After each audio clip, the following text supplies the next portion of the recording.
Okay,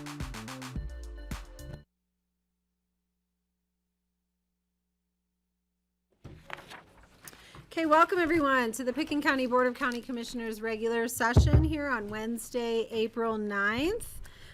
We have a full board here present today for our robust agenda, and we have the great pleasure of starting off our meeting by extending a proclamation recognizing Telecommunicators Week, which is April 13th to 19th, and I think we have some folks in the room who are here to accept that, so I'd love to call up our telecommunication 911 dispatch.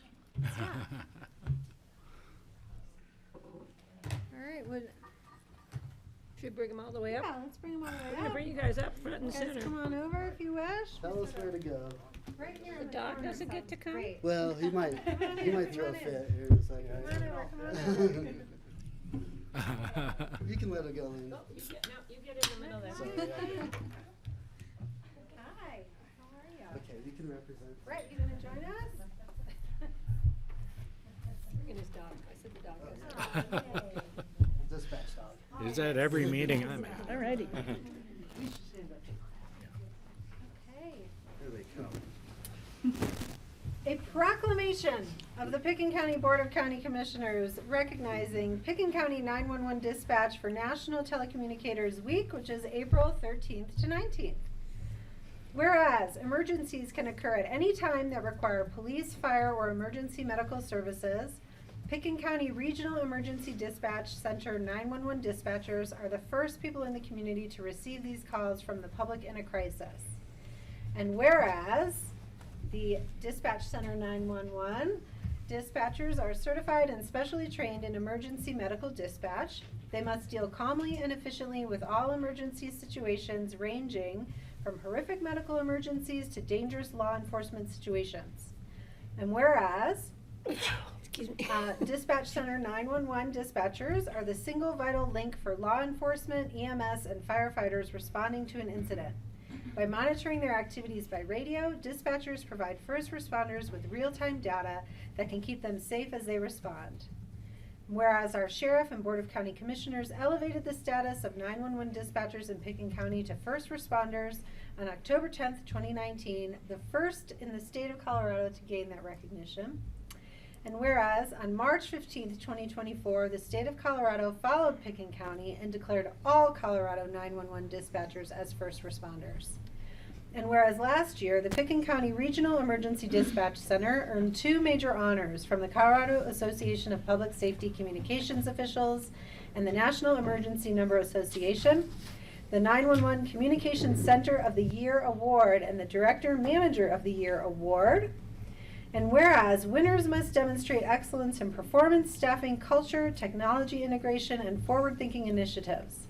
Pickens County 911 was chosen because despite being a small center, it has consistently pushed the boundaries of what is possible for a rural public safety answer point, ensuring high levels of service, innovative use of technology, and a strong commitment to the well-being of its dispatchers. And whereas 911 dispatchers must master multiple and varied systems and be adaptable to new technologies designed to enhance the efficiency and the volume of support we offer to our responding agencies and the citizens of Pickens County. And now therefore be it proclaimed that the Board of County Commissioners is proud to honor all of our 911 dispatchers and recognizes April 13th to 19th as National Communicators Week in Pickens County, Colorado, dated this 9th day of April.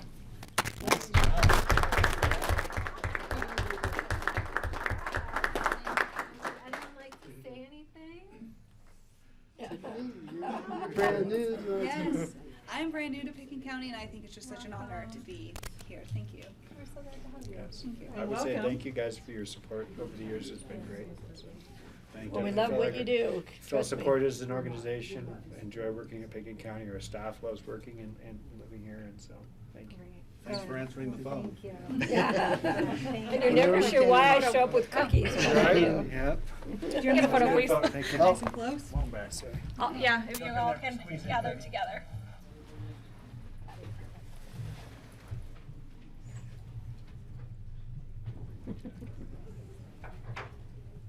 Oh, that's perfect. Thank you. Thank you, guys. Nice to see you You guys. too. Thank you. Right. Yes. I showed the cookies there, I was going, oh, when she comes. Right, exactly. My dress up day, but I Yeah, keep know them I coming. didn't do it today. Yeah. They always Well, appreciate it. I know. No, they work hard out there. They deserve them, that's for sure. I like to wear a dress on Wednesdays, but. Thank you, guys. It's good. It's good even getting on the bus and you're like, you know, all the ski moms do. All right. More weeks, it's like, they see you with a briefcase. So we will start our formal agenda. Are there any additions and deletions to today's agenda? County Manager John Peacock. There are no additions or deletions to today's agenda. Okay. And then I will invite members of the public to provide public comment. This is for items that are not listed as a public hearing on the agenda today. Please feel free to come up, and we ask that you limit your comments to 3 minutes so we can keep moving on in our work. Alan, I see you. Come on up, and then can you check, Rosa, if there's anyone online? If you're online, feel free to hit *9 to raise your hand. Red is on. Red is on, yes. Okay.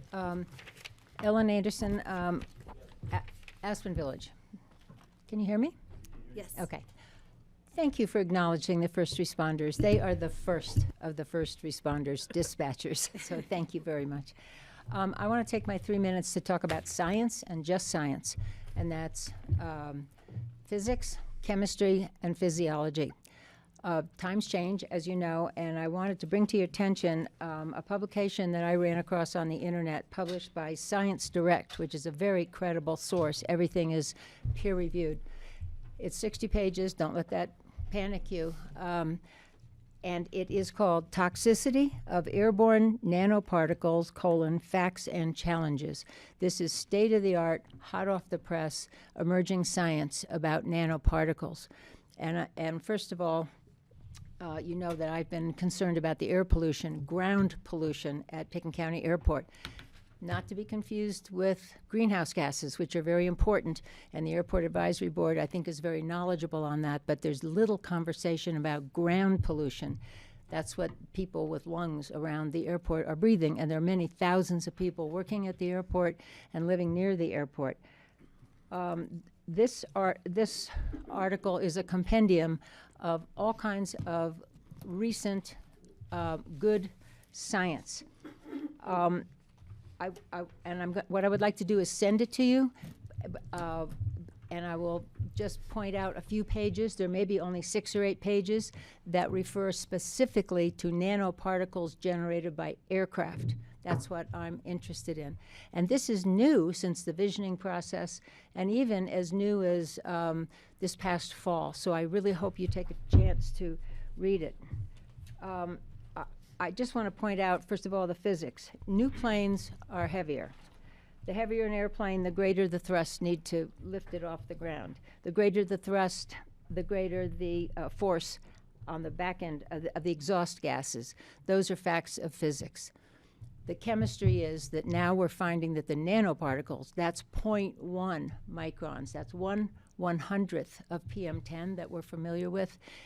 Every year, every month, we're finding out that they're worse and worse than we previously thought.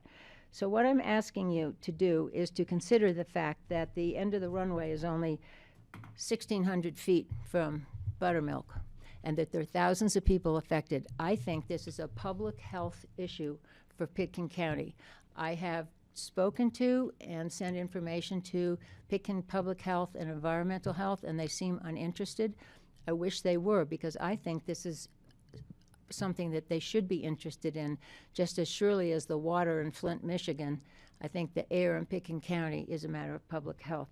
So what I'm asking you to do is to set up a work session, please, with the experts in the field, and hopefully that will be environmental health and public health. And then I would also ask that you invite experts, people, some of the people who have done the research, who have measured particulates at other airports, not just modeled it, but measured it, and get the right people around the table so we can have an informed, intelligent, respectful conversation about nanoparticles pollution in general, but specifically the emerging science of nanoparticles at Pickens County and its implications for public health right here. That's my request, that you set up a work session. Thank you. Thank you, I appreciate that. Thank you, Ellen. Can you please send the article to Charlotte with the pages that you would like to draw to our attention, and she can distribute Yes. it to the rest of us? Yes. Great, thank you so I much. can do. What I can do is I can send the link, but I'll also have to send you a scanned, because online it didn't have page numbers, unfortunately. So I put page numbers on, which won't be there in the link, and I will refer to page numbers to save you the brain damage of reading all the stuff you don't need to. Thank you. Thank Appreciate you. it. Okay, are there other members of the public here today who wish to make comment to the board? Is there anyone online?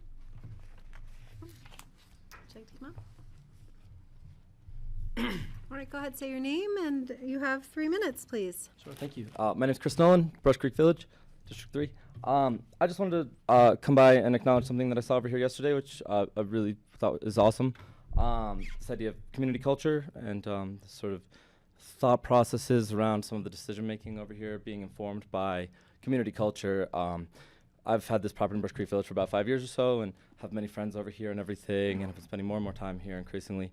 And I really love it here. And speaking with people and just everything changing, and I mean, this place experienced a radical change about 5 years ago, and it kind of was like, whoa, what do we do with this? And complex problem solving, and I think that the complex problem solving has kind of now moved, and I really appreciate this, kind of essentially from, okay, how do we try to limit things and preserve, kind of pump the brakes a little bit and try to assess what's going on, into, okay, what is the culture of this place, and how do we enable the people that are here to be able to make that the thing that we love.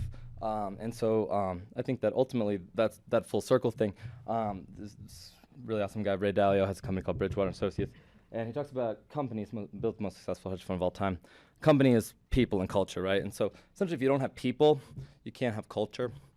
44% of the housing in Pickens County is unoccupied. I'm not 100% sure because I didn't do the study, but that comes from the planning meeting.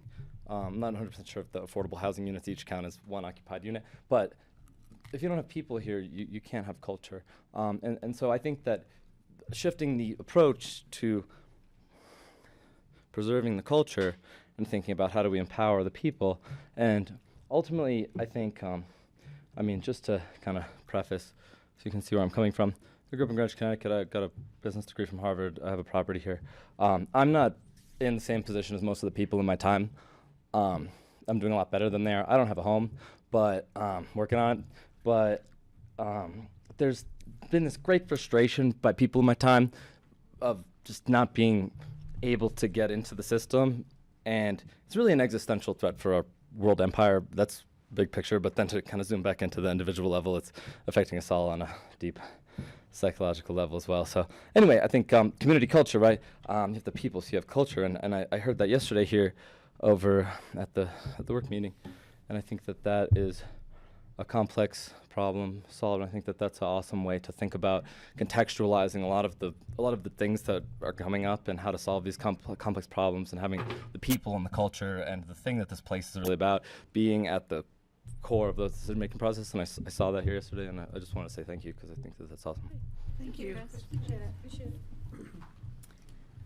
Okay, other public comment? Okay, I'm not seeing anyone online or in the room. We'll go ahead and move on to commissioner comments. Patty. I have a little announcement to make. It's an event that's happening this afternoon. Aspen Valley Ski and Snowboard Club Stewardship Series. This is featuring U.S. ski team athlete Bridger Guile, who we're all very proud of. It's an event at the Ritz-Carlton Club, Aspen Highlands, at the Willow Creek Bistro Terrace. It's today from 3 to 4. I'm sorry, Kelly, unless you're very efficient. I'll be there. I'll go. Yeah, we'll go. Greg and I are going. We'll see the rest of you later. It's an inspiring meetup with Bridger and hear the journey from his first bowl lap at age 4 to competing on the world stage. He's had a great year, a great comeback year, and he's here in town for the next month before he goes back to training for the U.S. ski team. Again, we're very proud of him. So if anyone is hearing this and has time this afternoon, Bridger Guile is being featured at the Ritz-Carlton at Highlands. Please go out and meet Bridger or say hello and wish him well and urge him on as he pursues his next level of hopefully the Olympics. So thank you. Thanks, Patty. Can I add a? Greg, go ahead. I just wanted to add, Patty, that when he was 4 or about, I filmed him climbing Highland Bowl. You did? And did a little documentary piece on him when he was about that age. Not sure if I did the first ascent, but I was right there in the early, filming him.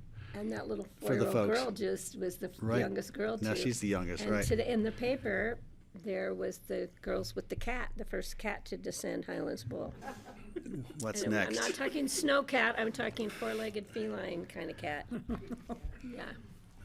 Thanks, Greg.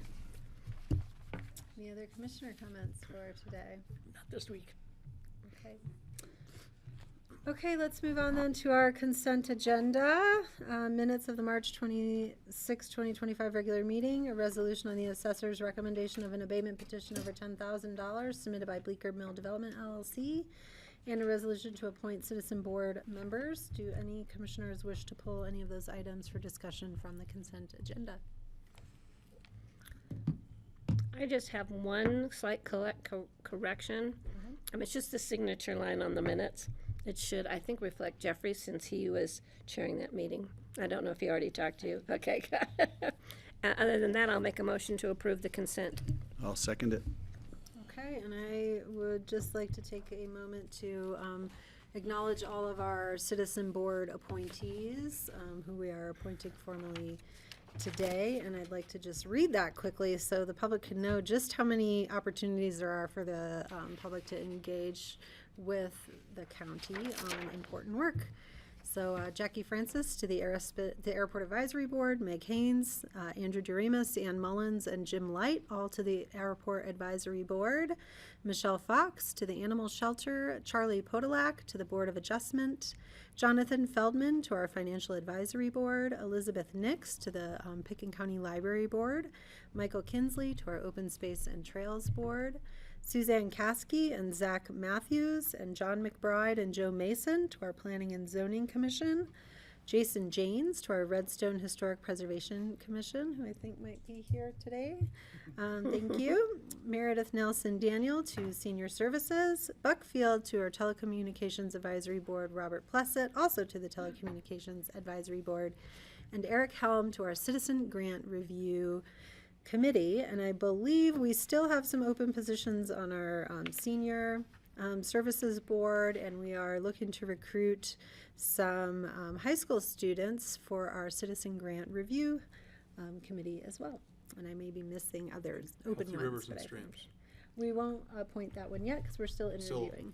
It's still open. So Yes, great, thank you. All right, thank you. I have a motion from Patty. Did I hear a second? I'll second. Thank you, Francie. Any further discussion? And this again is for the minutes, the abatement petition, and the citizen board resolution. All in favor, please say aye. Aye. Aye. Thank you. Okay, we'll move on to a public hearing, and this is a continued public hearing and review. We are sitting in as the Picken County Local Liquor Licensing Authority. The county commissioners serve on a number of formal boards in addition to our commissioner board, and the licensing authority for liquor license is one of those. And this is a resolution denying an application for a new beer and wine liquor license and takeout and delivery permit for Down Valley Hospitality Incorporated, doing business as Boulevard Barrel on the Redstone Boulevard. And Sam, I will turn it over to you to give us a summary and context for our decision today. Yeah. Hi, Commissioner Samming and Administration. Again, just a reminder, we did hear this on February 12th. It was continued to the 26th, and then again a final hearing on March 12th. At that time, I received direction to bring back a resolution denying the application for a new beer and wine liquor license and takeout and delivery permit for Down Valley Hospitality Boulevard Barrel. The denial in the resolution, to summarize, the reasons are: the application does not meet the reasonable requirements of the neighborhood as existing licensed establishments sufficiently serve the area. The application does not meet the needs and desires of the adult inhabitants, as testimony and evidence presented indicate a lack of demonstrated demand for an additional licensed premises, and additionally violations of the Pickens County Land Use Code, specifically for the parking requirements. I did note design standards and lighting standards. I do have an email from Susanna Reed from this morning. He has come into compliance with those two, so I would recommend just a minor modification to remove those from the resolution. I do also want to note additional public comments have come in since the publishing of the packet. You guys have received those, except one that I got today from the Redstone Inn in support of this license. So I will also submit that to the record. Everything else attached to this was submitted previously, just to keep that with this. Any questions? Okay, any questions for Sam? I will give the applicant an opportunity to address the board, and then we will open public comment on this. Questions for Sam? I'm good, thanks. Thanks, Sam. Okay, Justin. Thank you. So I'd like to begin by thanking the board for spending the time and resources that it has up to this point in consideration of the application. It's obviously been a pretty extensive process, and one that has been taxing both on, I think, human resources as well as emotional, at least on, I think, the communities. So I would like to acknowledge that and thank the board for taking the time to be as deliberate as they have been. I'd also like to take this as a final moment to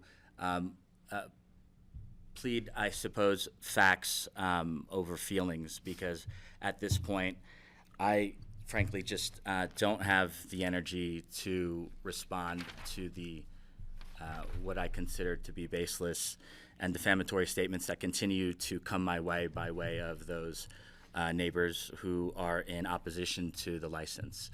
But I do believe that there are legitimate concerns that I've tried and continue to try and address to the impact in the quality of life. And again, to put on the record, if the board were to reconsider and grant my application, then I would stipulate that the hours to operate would be reduced and be seasonal. So May 1st through October 1st, the courtyard would close at 8:30, which is when sundown happens on average, and interior would close at 9 p.m. That would be consistent with the other licensed establishments in the neighborhood, as well as what I believe is the general environment of Redstone Boulevard. I think it's fairly common for, at least in the 7 or 8 months that I've been living underneath the Schumachers, that the houses are still moving around 8:30 or 9 o'clock. I think it's a reasonable hour to be operating. So that's what I would suggest in season, and off season, closing the courtyard at 7:30 and still continuing to operate interior until 9 p.m. At the latest. In practicality, I believe that in the off season, the demand of business would not necessitate us to be open that late, but to be completely covered, I would like that to be a consideration. I would also suggest and stipulate that if the board would grant the license, that I would make sure that there is an occupancy limitation to the number of occupants, patrons at any given time on the premise. That was a concern brought up by several commissioners, and I think a reasonable concern. It's also one that logistically I don't want to operate with any more than 25 or so people on property at any given moment, and I don't believe that 25 people would actually be inside. What I would propose is that at any given moment, the interior would have no more than 12 people.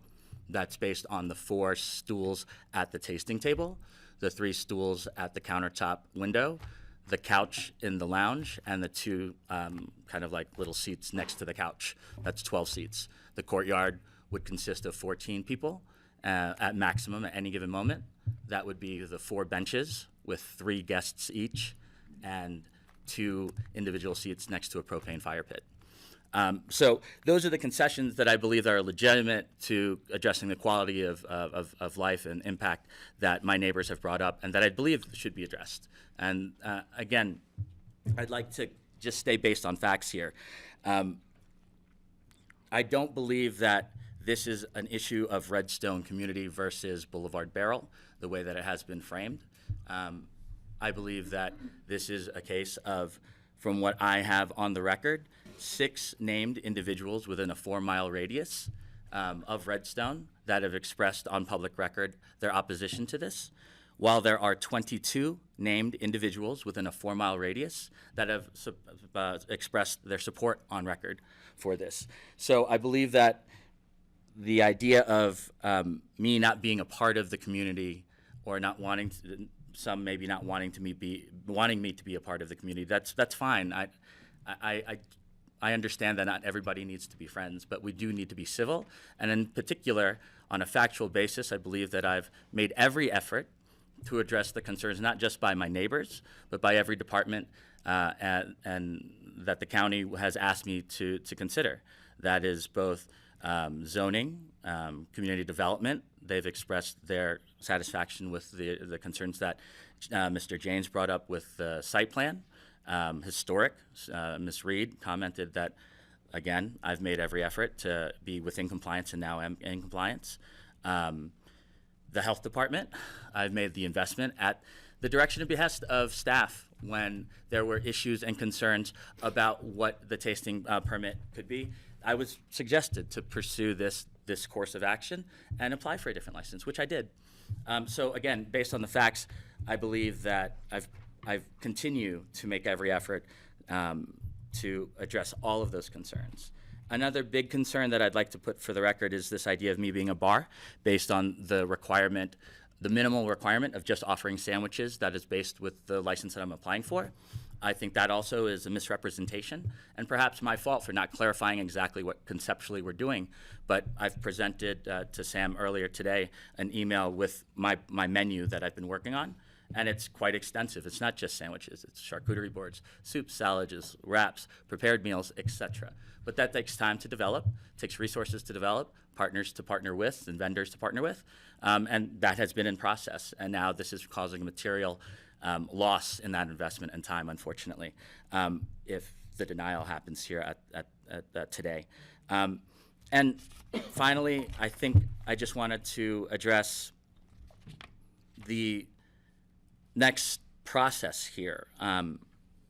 I and my daughter, my family, are not going away, and we're not going to be disheartened or discouraged by some of the very hurtful things that we continue to hear in opposition of us being here in the licensing.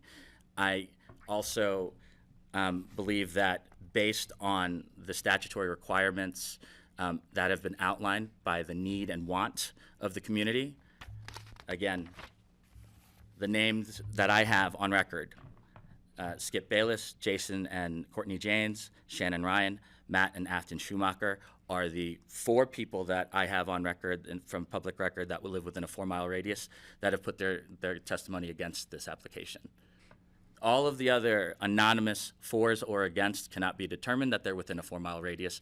Therefore, I don't know how they're being considered or if they're being considered. If they are being considered in this determination, I don't think that I think that's an overreach of it.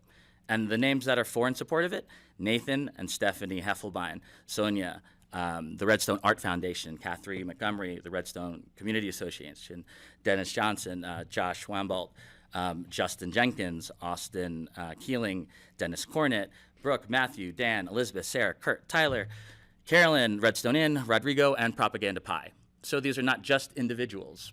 These are the other licensed establishments that also believe that there is a need and desire because they don't serve the function that the wine shop does serve. And, you know, the facts of the matter are people continue to say that what I've been doing is illegal. People keep saying that what I have been doing is immoral and all of that. And I'm just going to quote exactly from the ultimate, you know, through the appeals process. The ultimate appeal process will be with the Liquor Enforcement Division, whose report stated that in conclusion on December, the supplemental report in December 4th, I believe it was, December 5th that was reported. At this time, this case is closed as unfounded, and that was from Investigator Burrow. Prior to that, you have this on record again, and I'm just quoting from it. I observed several patrons enter the establishment and then exit with alcohol beverages that they had purchased. At no time did I observe any patrons consuming alcohol on the licensed premise. This is one of 4 reports that were produced by the Liquor Enforcement Division at the request of Ms. Engine, because Commissioner Jacober had asked for that to happen, because the Jenkins asked Commissioner Jacober to investigate that.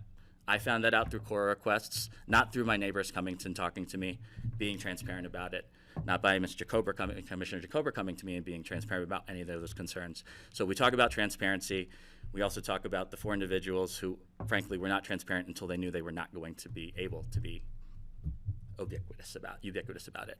So in conclusion, I will say that, again, I appreciate very much the concerns and legitimate concerns, and I continue to try and address those concerns. But as an operator that has continued to operate within the bounds of my license, that's been responsible as such, and that will continue to do such and invest in the community, I'm going to move forward in the appeal process if the board decides to deny, and I will base it on these things. And both my representation as well as myself believe that we have a strong case to have that license eventually issued. So thank you for your time. Mm-hmm.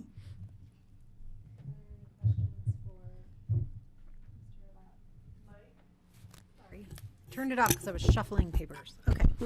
I will go ahead and open the public hearing on this item. If folks are here. I'm sorry. It takes me a while to think of the question I wanted to ask. So just a question for Justin. Do you mind? I don't I'll be mind. quick. Thank No. you. So this is a new permit you're requesting. It seems like it has expanded. You know, it's changing your business model, which I understand. How do you think that will address? And I don't want to go into a long one again. I took notes, but just do you think that will address the issues you're having with the neighbors, the immediate neighbors in particular? You know, that's the biggest concern I have. Is, you know. Absolutely. Again, I think that I had committed to this earlier, but I wasn't. It was my mistake for not being as specific as I needed to be. Reducing the hours, as Commissioner Woodruff had also suggested, and Commissioner Clapper, to be seasonal, and making sure that the courtyard is done by 8:30, I think is consistent within the neighborhood. The neighborhood as a whole is active and alive at that moment. I think that there are additional steps that I can take to try and limit the type of noise and activity that would be there by making sure there are signs saying there's no smoking on the courtyard, by saying signs, please be aware of our neighbors. And also the garden that I've proposed in the site plan, that the most recent site plan, the garden that I'm trying to develop would be a community access garden that I would try and make friendly for families and have like a little art space, and I'm trying to get that actually worked out with vendors to try and figure that out, but I don't have the details of that, but that is in the plan, right? To make this a space that the community feels welcome to be in. Because the fact of the matter is, both sets of neighbors who have major concerns and continue to, both of their children's and my children and all of our community children were running around our courtyard the entire summer last year. That was the reality of it. And I would like that to continue to be the case. If they feel comfortable with it's them or other families, that's what I want this to be, not a bar. You know, I have zero interest in that. And I believe that those address that, right? And the idea that there's food there and limiting the number of people at any given moment, I think it's it'd be like me just living there to be able to have 12 friends over at a given time. I'm sorry, I think that's reasonable. You don't have to like me or my friends. That's okay. But I should be able to do that, right? Right. Just to follow up very briefly. Yes, sir. Okay, so maybe signage, asking people, is there going to be any supervision or enforcement of your own request to people? Like, if it gets rowdy, what do you do? The same way that I would address it in any other establishment I've been in. Folks, thanks for coming out. I hear we're having a great time, but please be courteous of our neighbors here. It's a small community. You're right on top of it, et cetera, right? Now, if they step out on the street, I don't know what to do about that, right? The same thing if they were coming out of Propaganda Pie or something and someone's screaming and I ask them to leave. They want to stay on the street. They stay on the street. I can't do anything about that. But I can be a steward of what the ethos of the space is. And perhaps I didn't do a great job of that last year, and I can acknowledge that. That's fine. But to say that there was, at any rate, I believe that can be very, very easily addressed. Great. I appreciate that. Thanks. Yes. Other questions from board members? Okay. We'll go to resume opening the public hearing. Are there members of the public here in person who would like to comment on this? Are there members of the public here who would like to comment on the liquor license application? Yes, come on up.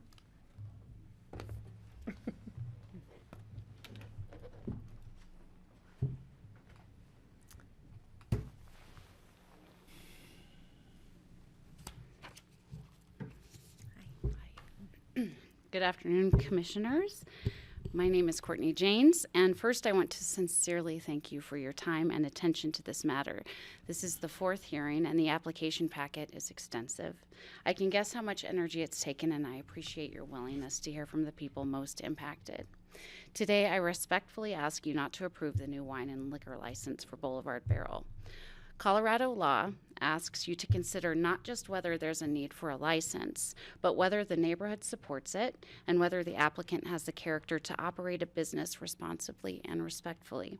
I believe the answer to all of those is no. My husband and I have spent the last several months documenting how this business has disrupted our lives. We've taken photos, videos, measured decibel levels. We've been meticulous because we've had to be. But I want to be clear, this has been exhausting for us as well.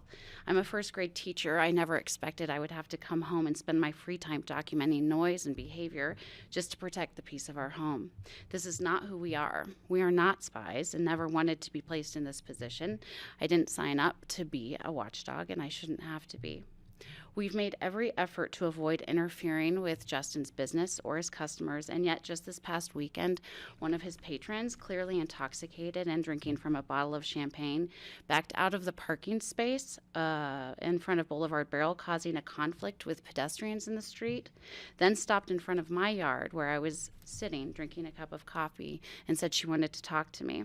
She suggested that my family was trying to run Justin out of town and mentioned that there were ugly stories about us going around Redstone. This is exactly the kind of situation I don't want. Someone who's been drinking, feeling bold enough to approach me or my family at home uninvited. The very next day, a letter submitted to this board by Brooke Mowland accused the nearby neighbors of harassing and berating both the owner and the customers of Boulevard Barrel. This is simply untrue. I don't know Mr. Mowland, and to my knowledge, he's never witnessed anything like this firsthand. Given that this accusation came just after my interaction with one of Justin's customers, I can't help but wonder if these false claims are part of a narrative being fed to others, likely by Justin himself. It's not a leap to wonder this, as I have personally heard him say negative and terrible comments about other locals who he believes does not support him. It's disturbing that an attempt to discredit us is being made in such a public and damaging way. If it is true, if he is sharing false, damaging information about me and my family with his patrons, that says everything about the character of this applicant. And it's not just baseless accusations. Justin has several cameras on his property, one of which is directly aimed at my front yard. In response, I recently built a wall of firewood on my porch just so my family can come and go without being watched. This is not how neighbors should live. While it's been suggested that I should continue documenting any violations, I would be doing so knowing that I'm likely being monitored in return. This dynamic is not just uncomfortable, it's invasive, and it makes me feel unsafe. In conclusion, I respectfully request that you consider the documented disruptions, the invasion of privacy, and the character displayed by the applicant. Denying this license is in the best interest of our community's safety, peace, and cohesion. Thank you. Thanks, Courtney. All right, who's next? Come on up. Thank you. You guys are good about sticking to your 3 minutes, but I'll just remind you. Good afternoon, Commissioners. My name is Jason Janes. I live at 440 Redstone Boulevard, and also want to express thanks in the amount of time that this board has invested in reviewing this application. And we know that Redstone can sometimes be an enigma in the way the community responds to regulation, and sometimes there's an uneasy relationship between Redstone and community governance, and that you likely or may have been feeling some sense of cognitive dissonance in evaluating this application and trying to be supportive of local business and then understanding some of the key facts. And Can you speak up just a little? yes, I can. I'll speak more into the microphone as well. That's just for TV. Okay, yes, I can speak up as well. Thank you. As this process has unfolded, we've been working to address two important points of emphasis that have been foundational to Justin's own representation of his actions and his process. Number one, that the state investigation was closed with no record of violation, as discussed today. And number two, that he's trying to be as transparent as possible. It is our opinion that this has been outright deception and that he knew exactly what he was doing from the very beginning. When you review the state investigation documentations that Justin has referenced on page 114 in your current PDF packet, The investigator also points out the observation that adults were consuming alcohol beverages in the front yard. Similarly, in Justin's response to my prior written comments and photographs, he does not refute that individuals were consuming alcohol in the photos, but that they were outside of the licensed premises. That's PDF page 101 of your packet. These are all photos of individuals consuming alcohol in the courtyard, which was developed, advertised, and used as a primary component of the business, quite literally from day one. We do not know why the state did not pursue additional investigation for unlawful expansion of a licensed premises without prior approval, nor otherwise dig into this situation. State investigators and their superiors have stopped returning our phone calls and our emails inquiring into this question. We have shared this communication with County Attorney Neely, as we believe it is important to resolve and germane to any future license renewals, potential future applications, or appeals. However, while this may be unclear in this record, the public record of the past 3 hearings does in fact clearly illustrate the deceptive tactics used by Justin to obtain a license that he apparently never intended to abide by, and the selective narrative that he used to confuse or obscure that his operation was never in compliance with his approvals and with his license. This spans from the beginning, the omission of any gathering space in the original retail application, to the recent decision to emphasize the clean record of the state investigation without directly addressing the unapproved and unpermitted use of the courtyard space as a fundamental component of the business, directing patrons to be able to go out and drink there. In the end, this is a clear-cut case of right versus wrong, and in the bigger context of the county is a small but important reminder that running roughshod over the rules or attempting to exploit imaginary loopholes in the law is not an acceptable way to proceed in Pickens County or in Redstone. Thank you once again for not rewarding prior poor behavior with additional privileges. Thank you. Thank you, Jason. Are there other individuals? Come on up.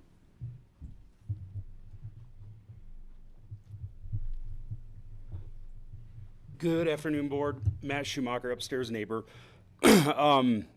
Justin, you've made a great case. You've clearly I'm going to ask you to address the Oh, board. okay, that's fine. So Justin's done a great case in presenting some changes and addressing some concerns.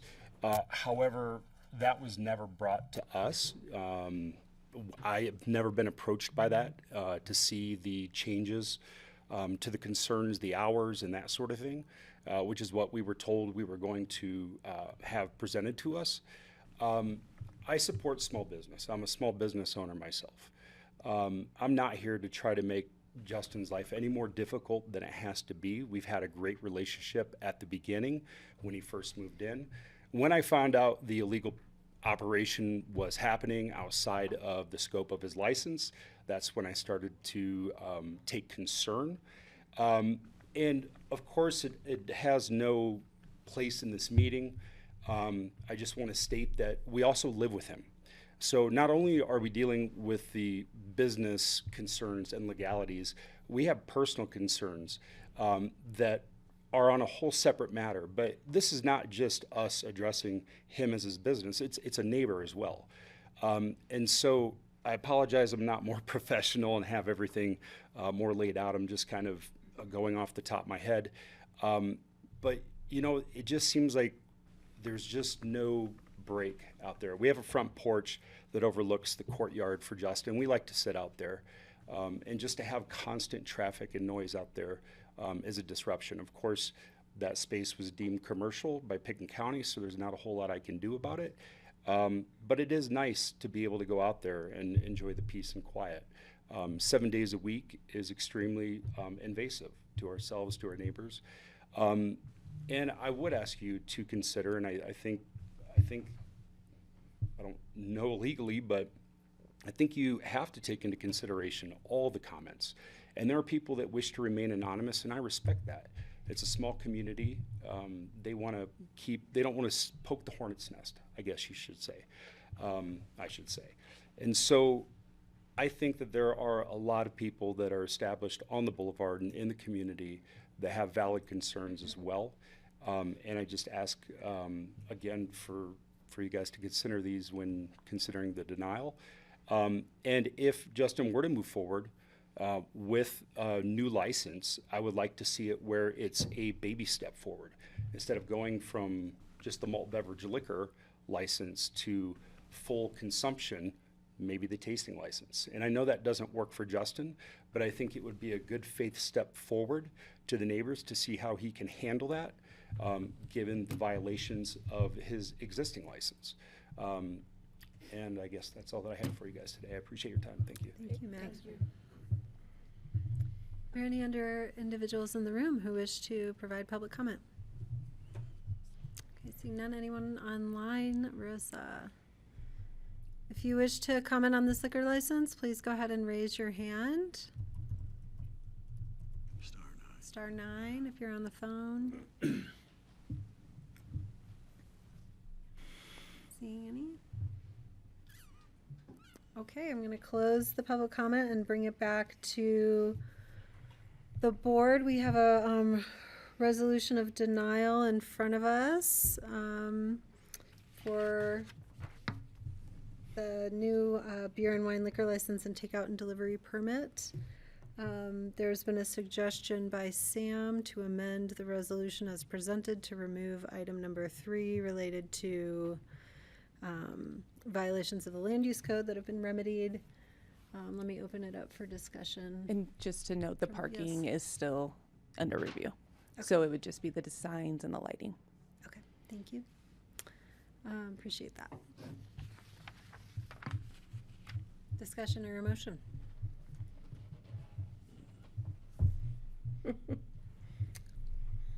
Jeffrey.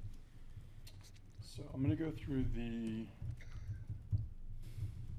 4 points. Mike, thank you. People have told me they can't hear you well on grassroots.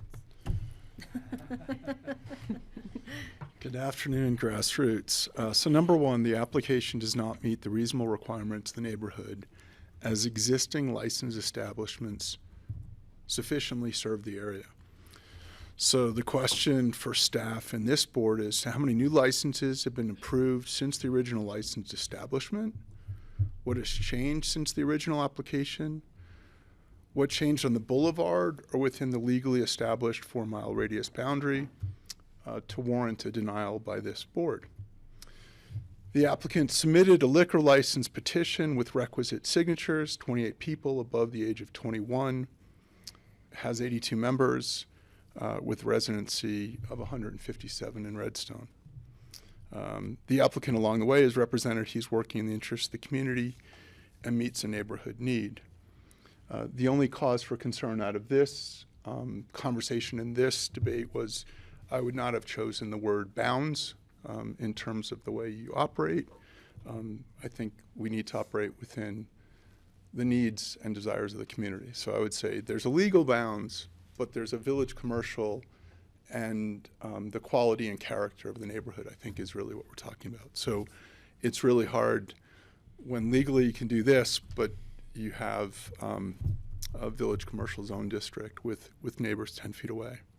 So number 2, the application does not meet the needs and desires of the adult inhabitants, as testimony and evidence presented indicate a lack of demonstrated demand for an additional licensed premise. And here I would argue the evidence is split between support and denial. The applicant is represented, he is working in the interests of the community.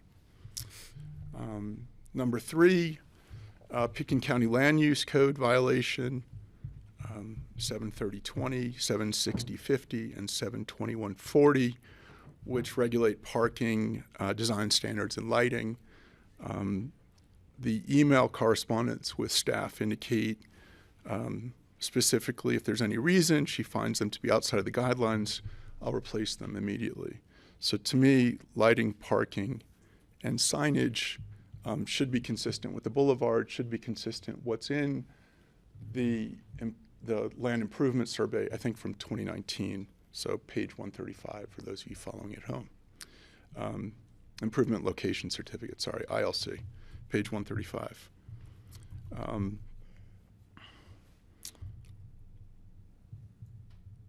To me, sales of off-premise consumption should be allowed or would be allowed with the issuance of a takeout and delivery permit. The concessions that we asked were really around time that's consistent or operating hours that were consistent with the land use patterns on the boulevard. And so balancing the business concerns with the neighborhood concerns so that folks in Redstone have the solace they deserve. Thank you. So that the folks in Redstone what? Have the solace they deserve, the quiet. Other comments or a motion? Patty? I'll tag on to the comment about the thank you for bringing forward a more constrained business hours. I had specifically thought maybe we could give some reprieve on like a Sunday. I know that's a weekend day, but that's also a day of quiet, I think, for people.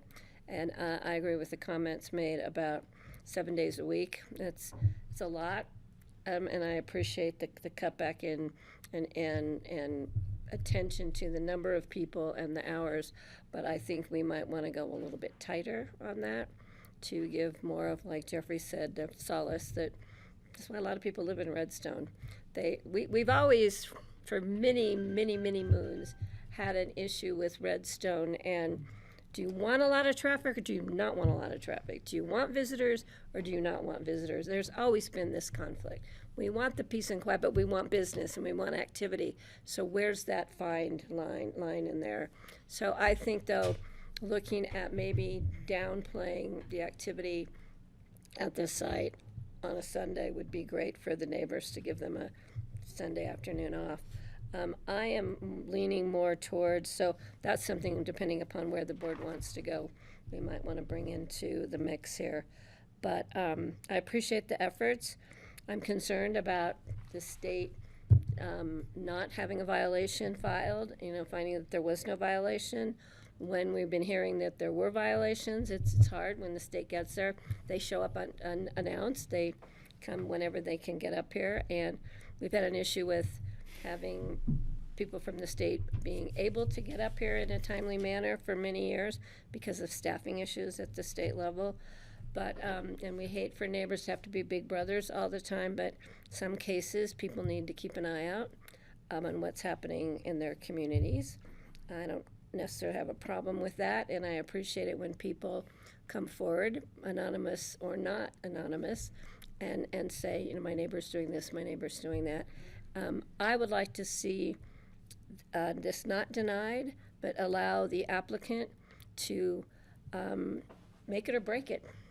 And that we need to have a way of violations being reported and followed up in a timely manner and documented clearly. And it's then up to, it's my understanding, I'm gonna look at legal counsel here, that in any time there's a violation, we can withdraw this approval. We can't automatically withdraw the approval. You have to set a hearing to establish the validity of the violation, and it would be a similar hearing to what you are conducting today, but it would be specific to the violation or the alleged violation in question. And that can happen at any time. I'd like to see annual reviews, which we do a lot, but it doesn't mean you have to wait till the annual review to report a concern or a violation. It can happen day one, and it comes back to a hearing. And I think it's a way to let the applicant, this is a way to put your money where your mouth is and say, I'm going to abide by these things. I'm going to follow these rules. I may not have followed them well in the past. I'm going to change that behavior in the future and give you the opportunity to make it or break it. Okay, thank you, Patty. So that is a different point of discussion from the resolution to deny that's in front of us today. Who else would like to comment? Oh, sorry. I said that's a departure from the resolution to deny that's in front of us today. So I think it would be helpful to figure out where the majority of the board is leaning on this before we dive into kind of conditions that might be appropriate. Patty? Real quick, and I made the motion at our last meeting to move this forward to a denial, just because I thought we needed to have something in front of us to look at as far as a denial. I didn't, my putting the motion forward and voting for that motion did not in any way say I was going to support the denial or not support. I just wanted to move it to a point where we could discuss it in front of us. Okay, thank you. Other comments? Sure. I've been trying to reach something. I sense where Patty wants to go. She wants to see Jason be successful in the community there, as I think we all would like to.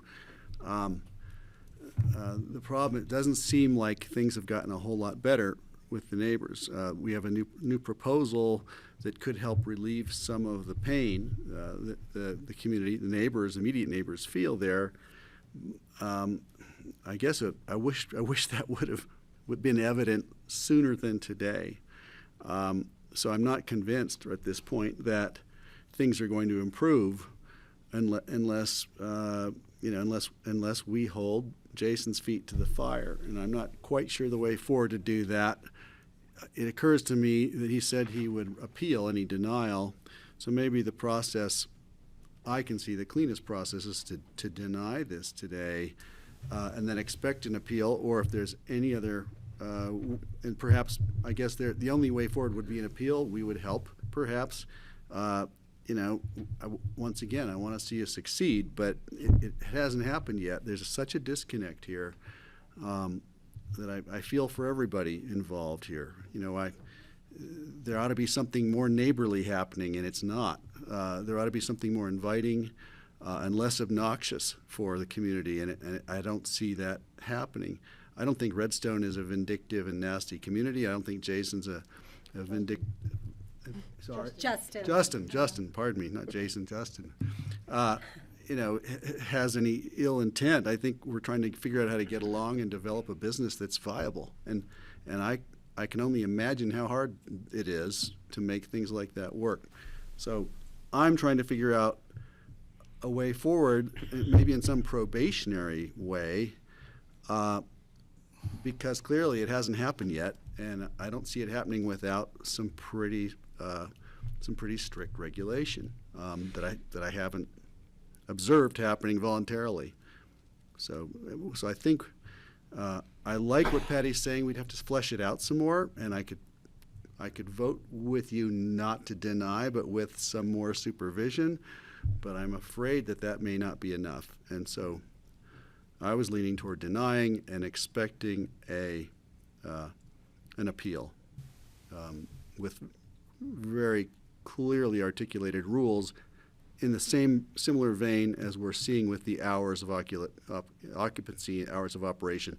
Perhaps a day off. I don't know if it's Sunday, maybe it's a Monday. I don't know. But some quiet days, great idea. Being neighborly is the most important thing. How do we do that? And wouldn't it be great if the neighbors could all help make this work for everyone and make it a place they like to go? So that's where I'm leaning. I'll shut up now. Okay, thank you. Rye, can you remind us what is the period of time if we enact a denial before Mr. Abad can reapply? I don't think there's any prohibition that I'm aware of from a reapplication immediate. Okay, thank you. I can give my comments, but go ahead, Francie. What happens with an appeal? Turn on your mic, Francie, or point it towards you. What's the mechanism for an appeal? Well, it's not to you, I'll tell you that. And I don't know the answer for sure. I know Mr. Bottle mentioned an appeal to the state, and that I believe that is a possibility. Sam may have the exact appeal mechanism. Ultimately, there's the possibility of appealing to the court to determine if the application was properly approved or denied. So that's out there. I am not sure, although I suspect that there would need to be a stop at the state level before going to the district court. And I don't have the exact process outlined, but Rye's correct. It is an appeal with the state. With the state And they board? do have his application. He did pay for concurrent review, so they've reviewed his application. I just don't have their response on it because they're pending this hearing today. Oh, I see. Thank you. Okay. Well, I will respond to Patty saying that she'd like to see a period where Justin could make it or break it. And I kind of feel like he had that period. He had a liquor license. He'd never applied for a tasting license. When he came to us, he told us he was going to have a tasting room. And I mentioned this before, I was totally in support of your original proposal, and I still think that it could be a really welcome addition to Redstone under the right circumstances, but I can't ignore the videos and the photographs that I have seen that show people consuming alcohol on the premises. I don't know where your boundary line is, but sitting in chairs in the front yard. I mean, I know that the state board didn't catch you at it, but I did. And I can't ignore that. I think we have quite a bit of evidence supporting the accusations from neighbors. I'm not happy about this situation. I really think you had a great idea for what to have there. I think it could still be a great thing. But unfortunately, I feel sort of that the laws were ignored and that you jumped 2 steps. You never applied for a tasting license, and you never applied for a consumption on the premises license before you started having consumption on the premises. So I still would support this resolution for denying this application and hope that the neighborhood finds a way to welcome you and that you find a way to conform with the law so that you can come back to us. I imagine we will give you your sales license, your liquor sales license in June. Happily give you that for, non-consumption on the premises. But, and I would like to see you come back at a future time when there isn't discord and there's been some repair of relationships. So I would vote to support this resolution of denial. Do you wish to make a motion? Sure, I'll make a motion to, let me see if I can say it right. There is I'll just say I will make a motion to approve the resolution to deny the application for a liquor license. With the amendment to the resolution? I'm sorry, I couldn't hear you. There was an amendment made An to amendment the resolution? removing the violation, the language about With violations the for amendment. lighting and. Sure, with the amendment. Okay. I will second. I concur with what Francie has said. I think the liquor license is a privilege. It's not a right. I want your success. I think that you have learned and heard a lot and have the opportunity under your current permit to demonstrate the behavior that we hope to see before extending a further privilege of an expanded liquor license. It would be great if you reapplied in the fall and had a glowing summer with community and neighbor support, supporting that application. But I do feel like there is enough evidence on the record now to justify the criteria we've listed for the denial. So I will see if there's any further discussion. Greg? Yeah, thanks. Just thinking about this, we've zoned this place where it's commercial, mixed use, commercial and residential right on top of each other. Mm-hmm. I'm regretting that right now, that it was done that way. It just seems like this is an invitation for conflict. And perhaps it can work, but, I don't think we've seen it happen before in Redstone. But I do feel we have some, I want to take responsibility in trying to make a situation work since we've created this situation, this condition. And so I want you to reapply, but I also want you to do it with the blessing of your neighbors. And that may be just too hard a hurdle to get over. But, I feel like we still have some skin in the game here because we've created an untenable situation, in this particular case. It just seems like, boy, I wish we'd, I don't even know when this was zoned commercial, residential on top of each other, but I wish I'd been there to contemplate it and vote it down. Thanks. I'd like to respond to that. Go ahead, Francie, and then Patty. Well, Propaganda Pie is right next door to houses as well, and they seem to make it work, and so does the Redstone Inn.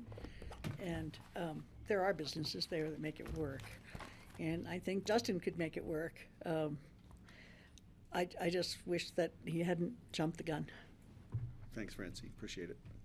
Patty. I find it interesting that comments that I just heard from members of the board are supporting the theory of Justin's operation in Redstone, and saying we'll come back and apply and hopefully we can approve it the next time. Where I was saying let's approve it now, given the opportunity again to make it or break it. So we're just putting him through more trauma, and I don't want that the neighbors have gone through a lot of trauma, it sounds like, but to try and get to a better solution at the end of the day. So why don't we just start that solution now by not denying this, putting some strict parameters on it, and upping our enforcement opportunities to monitor and follow up and to reduce the impacts to the neighbors as part of that process. So be that as it may, it looks like I don't really know where this vote might be going right now, but I want to hear what I'm saying is that I'm hearing the board say, we support this, we want him to achieve it, we want him to have success, but we want him to jump through all these other hoops and come back to us. Whereas I'm saying, let's not deny it now, let's put him to the test now, give him the opportunity now to make it or break it, and then rather than have to come, leave, go to the state, maybe to the courts, then come back to us. I just think it's a better solution if we stand behind him now with some tighter parameters on the use and the impacts, which I think we have the opportunity to do, and rather than deny it now and just wait for it all to come back to us. I'd like to respond to that. I mean, for me, the impetus was on Justin to demonstrate a track record of behavior to justify the extension of the privilege. And I don't feel like that has been done. And he can begin that track record now, moving forward. And when that has been demonstrated in a way sufficient to me, then I would welcome a revisiting this request. But that's why I see it. Yeah, and I can understand that, and I can hopefully the decision now moving right, forward rather than I can reverse. understand that, but I can also understand the amount of comments we had from other businesses in the neighborhood in the area that support it. And I know the neighbors are so directly impacted next door that it's a little more in their face, their lives. But there's support in the rest of the community to allow him to move forward. So that has, in my mind, has to be taken into consideration. But I understand what you're saying, Kelly. Thank you. Thanks, Patty. Greg. Are you prepared to create that set of requirements now, or you would think of continuing if we deny the denial, it'll have to come back to us again, so we have a time frame. Because we have to come back with an approval. But we'd have to come up with those criteria, and I'm not Which sure. would drag this on another meeting, I'm Is there sorry to say. further discussion, or should I call the question to figure out where we're at? Look at those guys.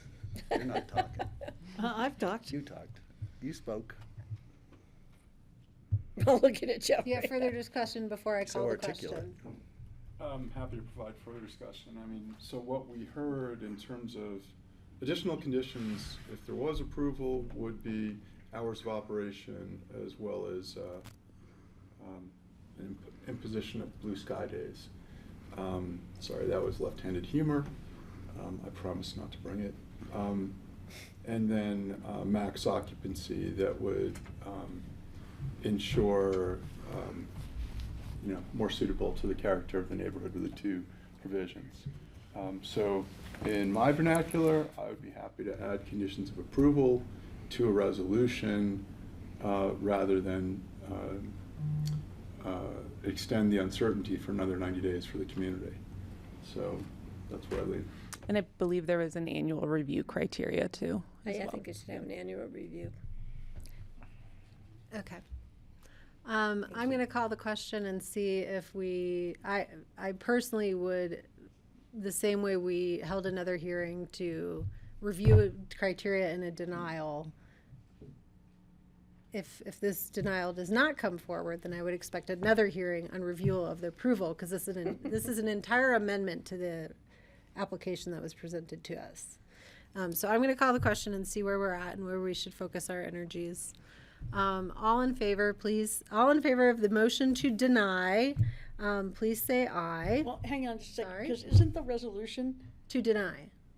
Okay. And the so this- criteria upon which we okay, are So we're saying if- supporting the resolution to deny. to deny Okay. with the amendment removing the language That's about the motion violations you for made. Yeah, I just wanted to lighting make and signage. sure that the resolution was mentioned. Yes, thank you. Okay, all in favor of the motion for the resolution, or the motion to deny, to approve the resolution denying the application with the amendment to section 3, removing the language about violations on lighting and signage, please say aye. Aye. Aye. Did you say aye? I'm saying aye. Okay. That provides clarity on our direction today. All opposed, please say aye. Aye. Okay, these are 3 to 2. opposition to the denial. Okay, I think we've clarified that. We've made the language changes in this resolution. This will not come back to us in a future further hearing. Until it comes back to us. To us. And I feel very comfortable as a chair collectively saying we wish for your success, Mr. Abad, and we wish for cohesion in Redstone, and celebration of the community character there. Thank you all for your time. Thank you. Yeah, Thank you. appreciate it. Okay.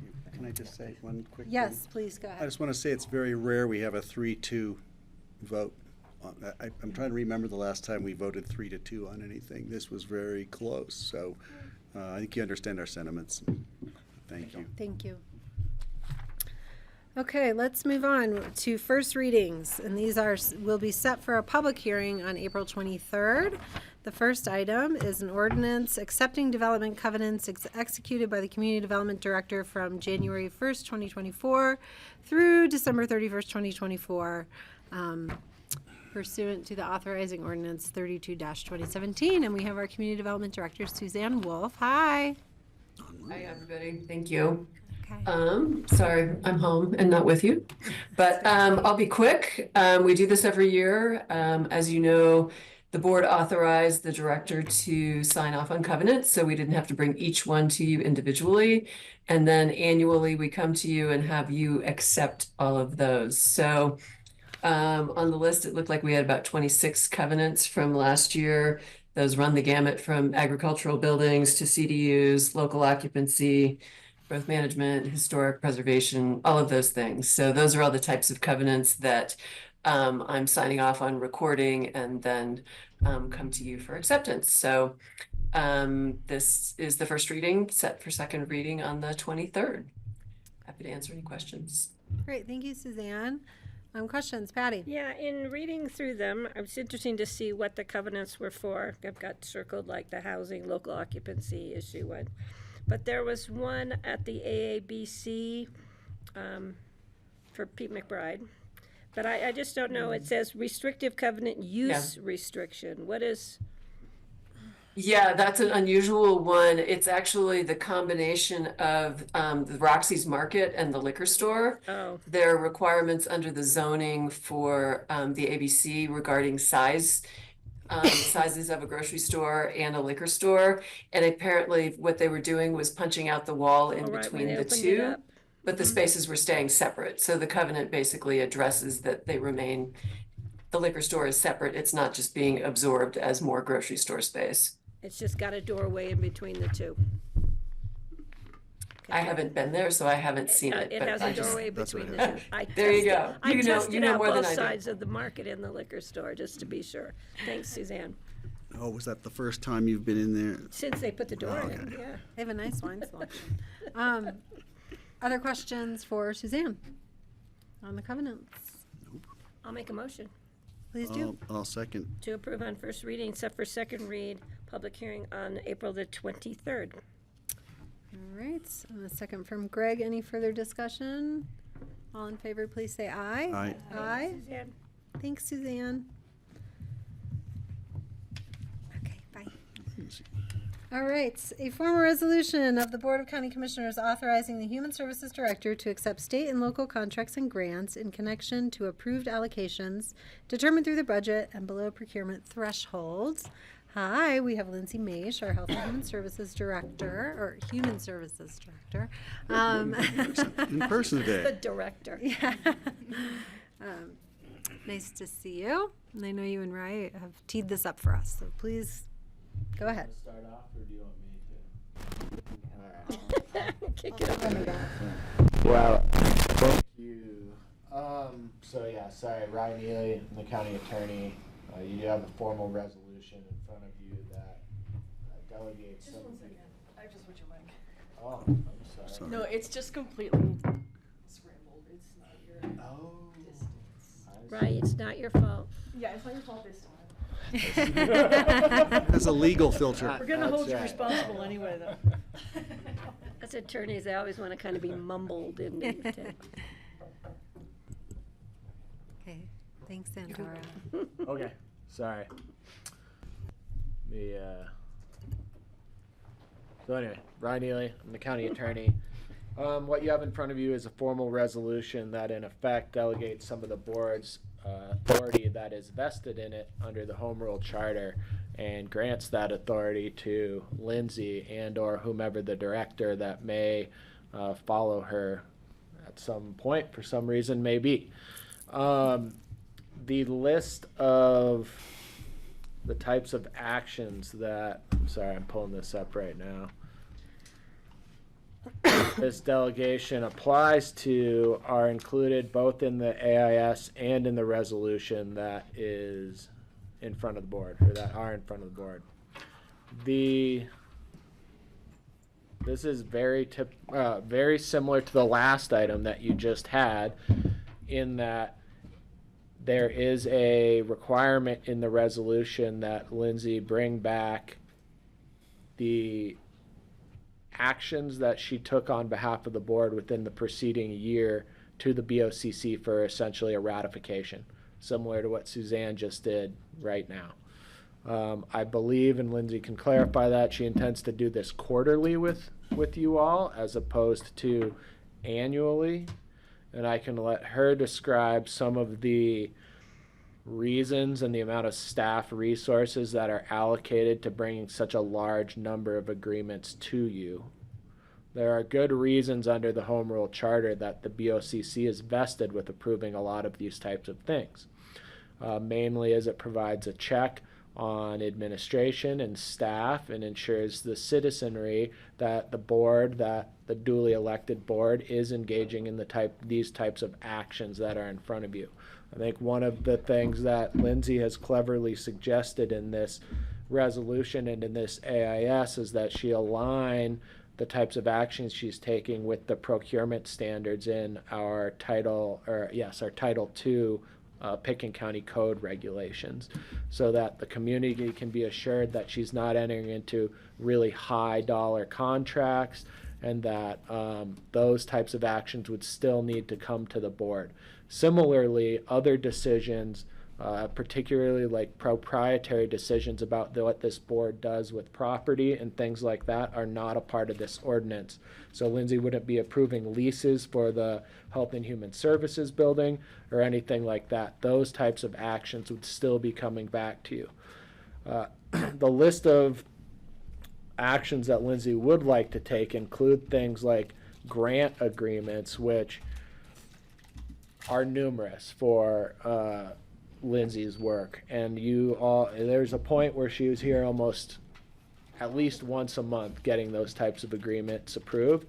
And while they are very important, and I think Lindsay would tell you they're critical to what she does, I'm not sure if every one of those needs to be approved by the board on an individual basis. Rather, bringing it back once a year or 4 times a year seems like a more appropriate check on the Health and Human Service Director's actions. So I want to give her a chance to jump in on this. I did cite some applicable provisions of the Home Rule Charter that allows you to delegate some of your authority, particularly 2.7.1 of the Home Rule Charter. That is included in paragraph 6 of the proposed resolution in front of you.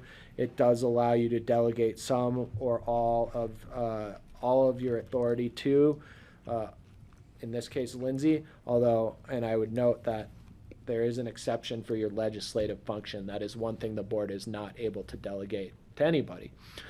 Anyway, I want to give Lindsay a chance to talk, and I'm happy to answer any questions either now or after Lindsay goes ahead. You have a question for Rye? First question would be for Rye, if not, then Lindsay. Why quarterly and not annually or semi-annually, just to reduce the amount of time you have to come in to us?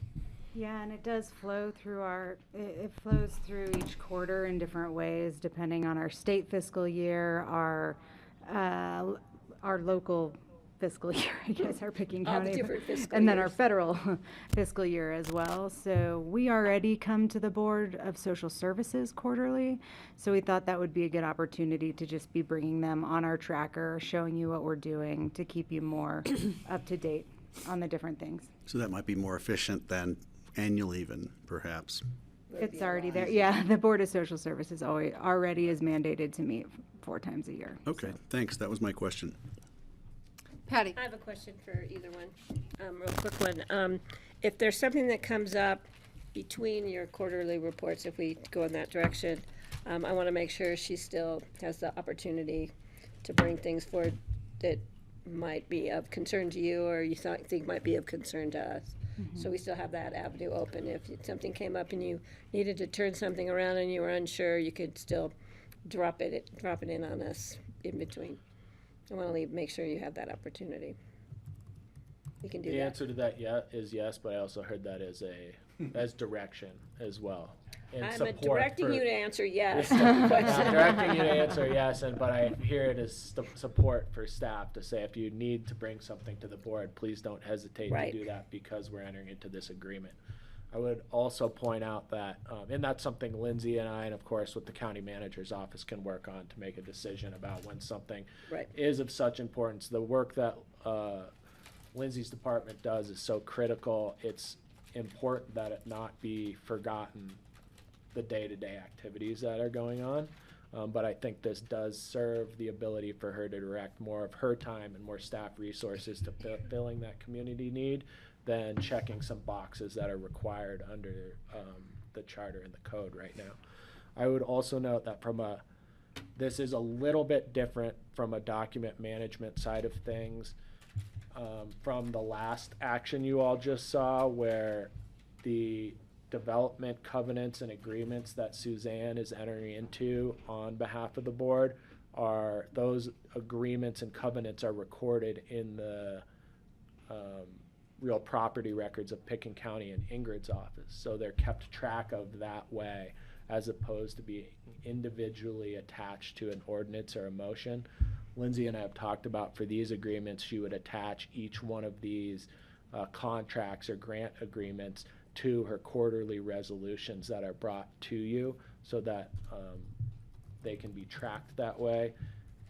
Working with the clerk to the board, if there's a better way to do that, I think Lindsay and I would be both more than happy to consider how to make sure that we keep track of all these agreements. I'm looking at her right now, sitting behind you.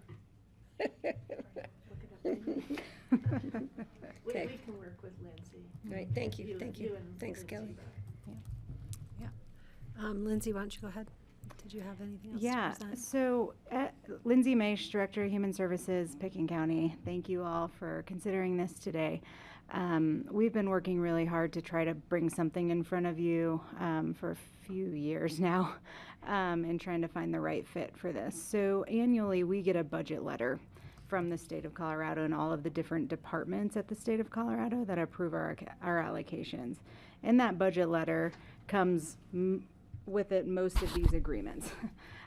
So it's almost duplicative in nature because we approve the budget through the budget letter and our allocations.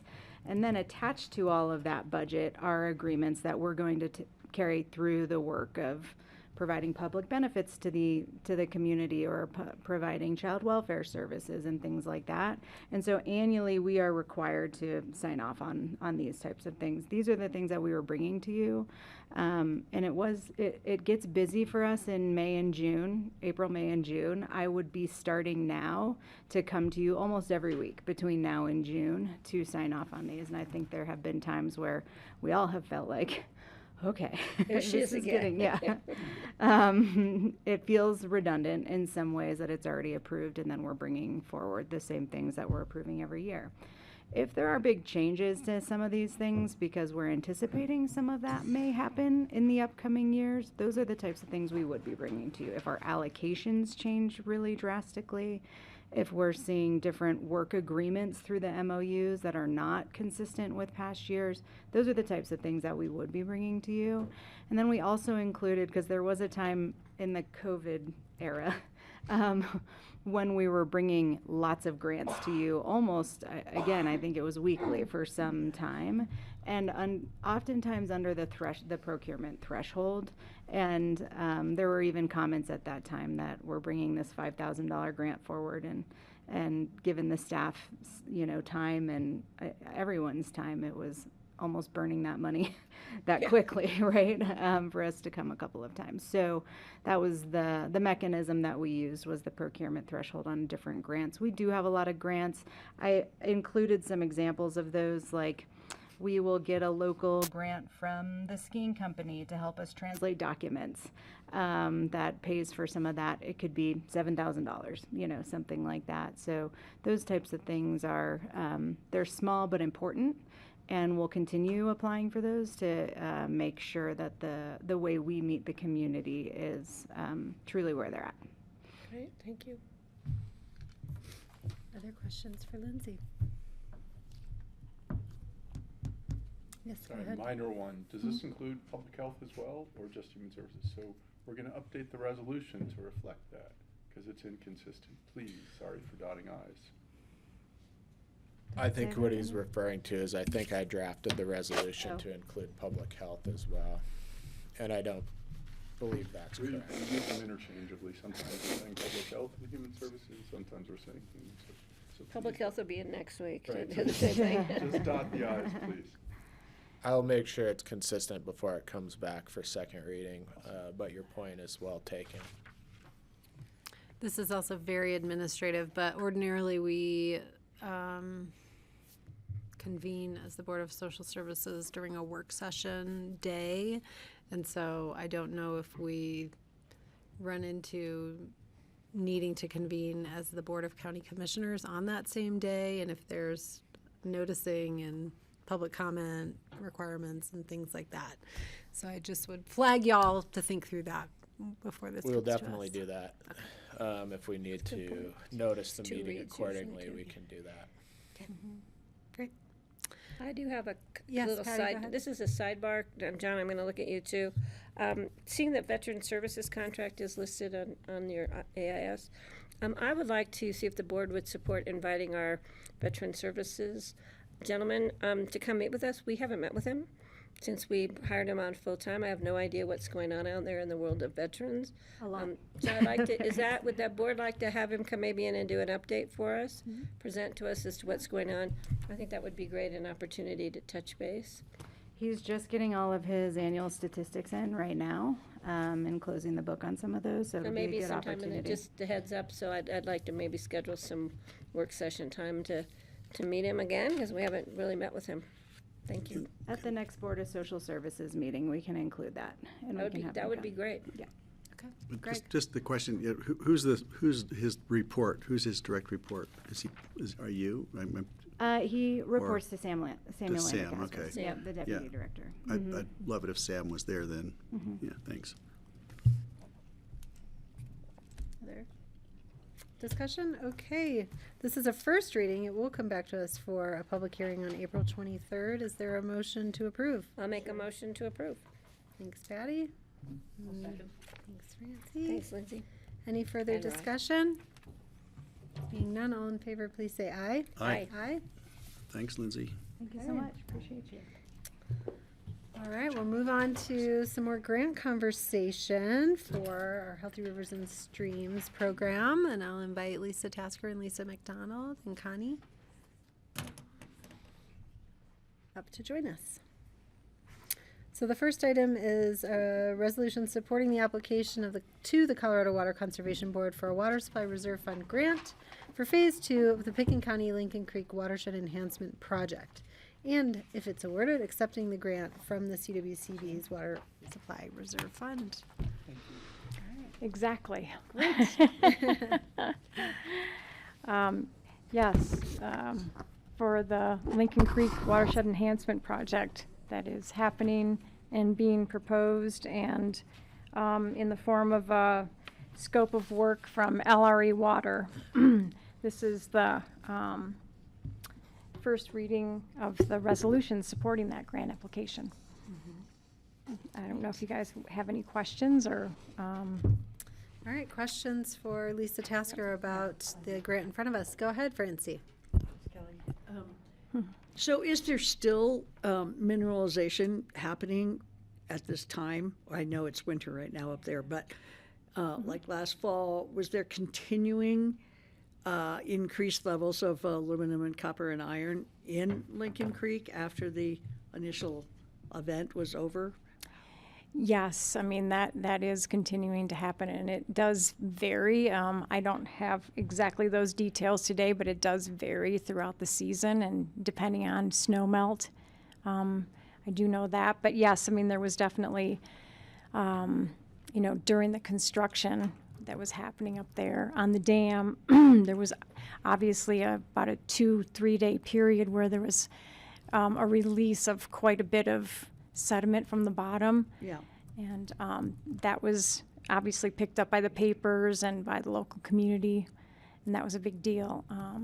Fortunately, from some of the water sampling that occurred that was done by the Roaring Fork Conservancy, a lot of that was not bioavailable. It was, which was a lot of it was iron. It was quite red, as you could recall. But anyway, it was a 3-day event, and that is pretty separate from sort of what we're trying to do going forward, right?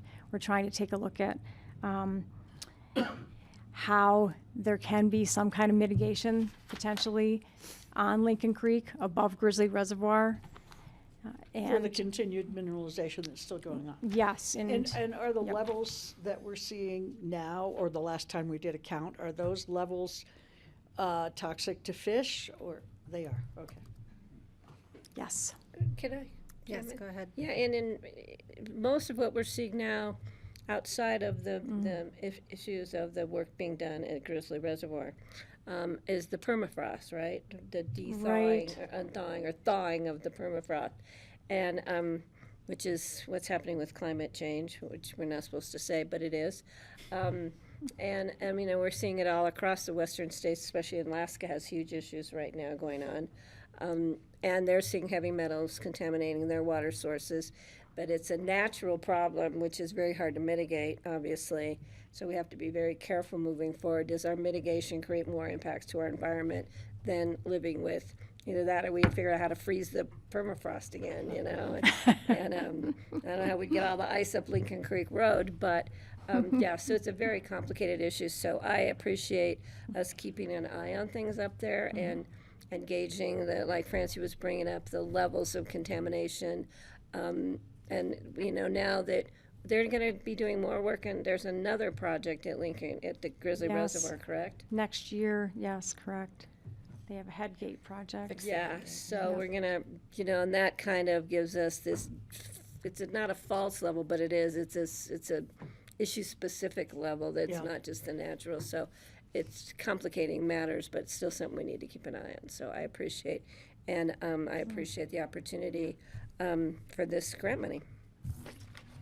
Great, Francie. I just wanted to make a comment that picture of the people working on the dam in those little cages was fascinating. I mean, it makes perfect sense that that's how they do it, but I've never seen a picture of it before. It was really interesting. You want to go up there and do that, Francie? Didn't you think it was interesting? I thought it looked a little scary to me, Hanging actually. off of there, like, it was amazing. Yeah, Protective equipment for in case beavers get unruly. Those bad beavers up there. Those are tough beavers up there, I'll tell you what. I'll make a motion. Okay, please. To approve on first reading, supporting the application to the Colorado Water Conservation Board for a Water Supply Reserve Fund grant for Phase 2 of the Pickens County Lincoln Creek Watershed Enhancement Project, and if awarded, accepting the grant from the Colorado Water Conservation Board's Water Supply Reserve Fund. And this is a first reading set for second read public hearing on April the 23rd. And let's go get that money. I'll second. Yes, thank you. Okay, any further discussion? All in favor, please say aye. Aye. All right, and our water team is here to discuss resolution supporting their application for the Fishing is Fun grant from the state of Colorado, love Colorado this. Parks and Wildlife for streamside improvements at the Healthy Rivers Whitewater Park. And if awarded, accepting the permission to accept the grant. Great. Thanks, Kelly. Hi. Good afternoon, commissioners. I'm Lisa McDonald, the manager for the Healthy Rivers program. And in front of you today is the resolution Kelly just mentioned. We, through the program, have submitted documents for a potential $250,000 grant opportunity through CPW's Fishing is Fun program to supplement funding for streamside improvements at the park. We presented the application to their review board on March 18th, and awards are expected in April, sometime this month. We did get a great compliment. They said our application was very well presented, and I have to give Spiro Malachi with Sustainable Strategies DC, our grant writer. He helped us tremendously on both the CWCB grant and this Fishing is Fun grant. So I don't think we could have done the grants and applications without him. So I wanted to shout out Spiro for all his help too. So as you know, we completed all the enhancement out at Fisherman's Park, and that is just upstream of the Whitewater Park with the new boardwalk connecting the two parks. It has created a continuous riverside experience for boaters, anglers, water sport users, and visitors to the park. This final build-out phase of the park will include seating and shading amenities, the final pathway connections, native vegetation, and enhanced riparian habitats at the park. Of course, it's a top priority to maintain our recreational in-channel diversion water right, which protects water flows of the upper Roaring Fork against upstream diversions. Maintaining the RISD will ensure the Whitewater Park can continue to provide ecological and recreational benefits to anglers, boaters, water sport users, visitors, and community members. We did submit an RFP late in 2024 with an anticipated start date of early this year. Proposals came back way higher, of course, than we expected. So we started looking at some other grant opportunities and funding mechanisms to continue the work out at the park. And so if we are successful in receiving this funding, this resolution, again, allows the BoCC to accept those funds. Great. Questions for Lisa McDonald? Greg? Yeah, question. Just regarding the wave. I know it took multiple years to get that tweaked right for boaters. Has there been any response? How are we doing? Does it still need tweaking? Are they still adjusting it, or is it pretty much dialed in now? We haven't received many complaints. We have met actually with, was it the Guide Alliance, the Fishing Guide Alliance, and one of the outfitters up here, just to discuss the possibilities if there are, further tweaks that need to happen.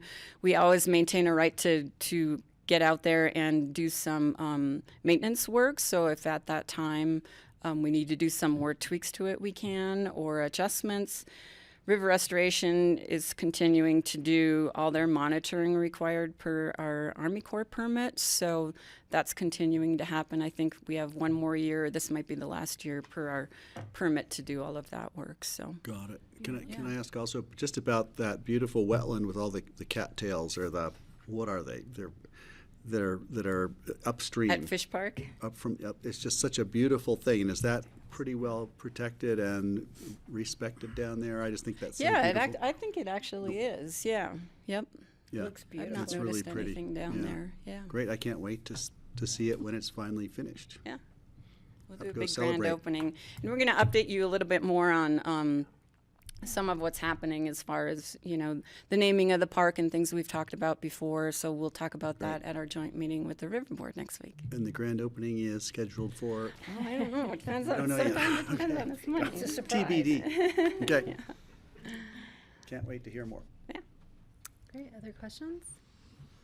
I would like to make a motion to approve a resolution of the Board of County Commissioners supporting the application to the State of Colorado, Colorado Parks and Wildlife's Fishing is Fun grant for streamside improvements at the Healthy Rivers Whitewater Park, and if awardance acceptance of the grant. That's my motion, and I have to note, in my family, we say fishing is work. Just so you know, it's fun work, but it's still work for Food my on the son. table. Yeah. I'll second. Okay, and we'll note that this will be set for public hearing on April 3rd and April 23rd. Any further discussion? Seeing none, all in favor, please say aye. Aye. Thank you, guys. Thank Good you. job. Okay, how is everyone doing? Can we get through 9, 10, and 11 and then take a break? Sure. I'm fine. Yeah. All right, moving on to a resolution approving 2024 budget carry forward projects with our budget director, Connie Baker.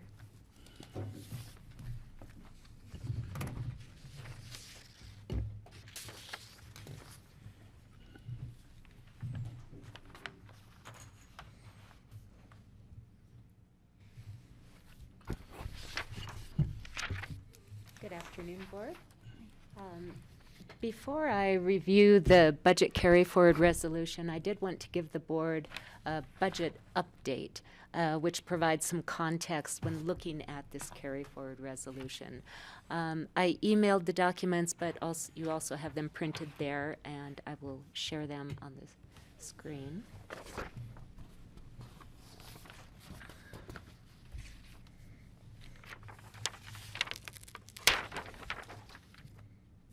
I appreciate the bigger print on this one, Connie.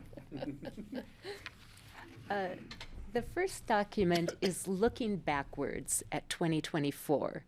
And the reason that we do this is during the 2025 budget process, we project our ending fund balances for 2024, and then that serves as the basis on which we build the budget and the 5-year plans. So this is a comparison showing what it looks like ending the year, including the carry forward resolution. So the first column is what was projected during the budget process. For example, in the general fund, a total general fund balance of $28.3 million. The updated projection, including the carry forward resolution, so including the about $1.9 million in the resolution, gives us an ending fund balance of $33.4 million. And I include this in ending 2024 because in my budget focus mind, these are 2024 appropriations that we're just carrying forward. So I hope that makes sense presented this way to the Board. This lets you see that even with this carry forward resolution, the general fund has about $5.1 million more than what we were anticipating during the budget process. These numbers are not final. The Finance Department is still working very hard on closing up all of the year-end entries, getting prepared for our auditors. So there could be some changes, but we're getting close enough to where I felt I could present some numbers to you. In the general, I want to say, I guess, mirror back what I think I'm hearing in maybe plain speak. So we spent $5 million less in 2024, and therefore it lives in the savings account that we look at for the start of 2025. basically. You're close. Well, just because I would say that about $3 million of that is less spent and about $2 million is more revenue that came in. Okay. But yes, Yeah, you're I have- correct. I have- Okay, Francie. But didn't I read that you can't carry it over, so therefore it just shows up as Just more fund money? balance, right. So what you're seeing here is fund balance. It's not an appropriation. So these are not budget expenditures or appropriations shown in this chart. These are just the fund balance. So the original appropriation, or the original appropriations for this money to be spent have now expired, and therefore it's no longer going to happen. Right, Except for unless we carry it reallocation forward. of road or bridge to the lower river road. Unless we carry forward those funds in this resolution, whatever is not spent in 2024 just goes back into the appropriate fund balance. Okay. Great, thank you. Mm-hmm. Just making sure I read it right. Yeah, we don't carry forward savings, but we will carry forward projects or items. That are not yet complete. But then we have Right. to reappropriate them. Exactly. Okay. Yes. So this just gives you an idea where we're at, so that because the numbers in the budget carry forward resolution are pretty big overall, and I didn't want the board to have sticker shock looking at some of the numbers and wondering, are we doing okay? So this, if you look at the variance column, gives you a quick snapshot of each and every fund and approximately where we're at to be able to start 2025. Again, with those carry forwards included. You'll see that the only funds that have less than we anticipated, there's the capital fund, not a very large amount, under 30,000 less. The Housing Impact Fee Fund has about $300,000 less. We had some additional expenditures that cost more than anticipated with a trailer move and a retaining wall. And then down in the Solid Waste Center, about 2.1 million less. And this is due to the carry forward being higher than what I was anticipating in the budget process. They're working on front-loading some of the new campus and landfill expansion projects. They're working to try to move the rough dirt work up and get that done as fast as possible, hoping that by moving up as much as possible within these projects, they'll save more money down the road. So while this shows a negative amount less than we had anticipated in the fund balance, we will hopefully make up that amount as we go down the road in the next few years with their big project. Questions on this chart? Okay, I'll go to the next one.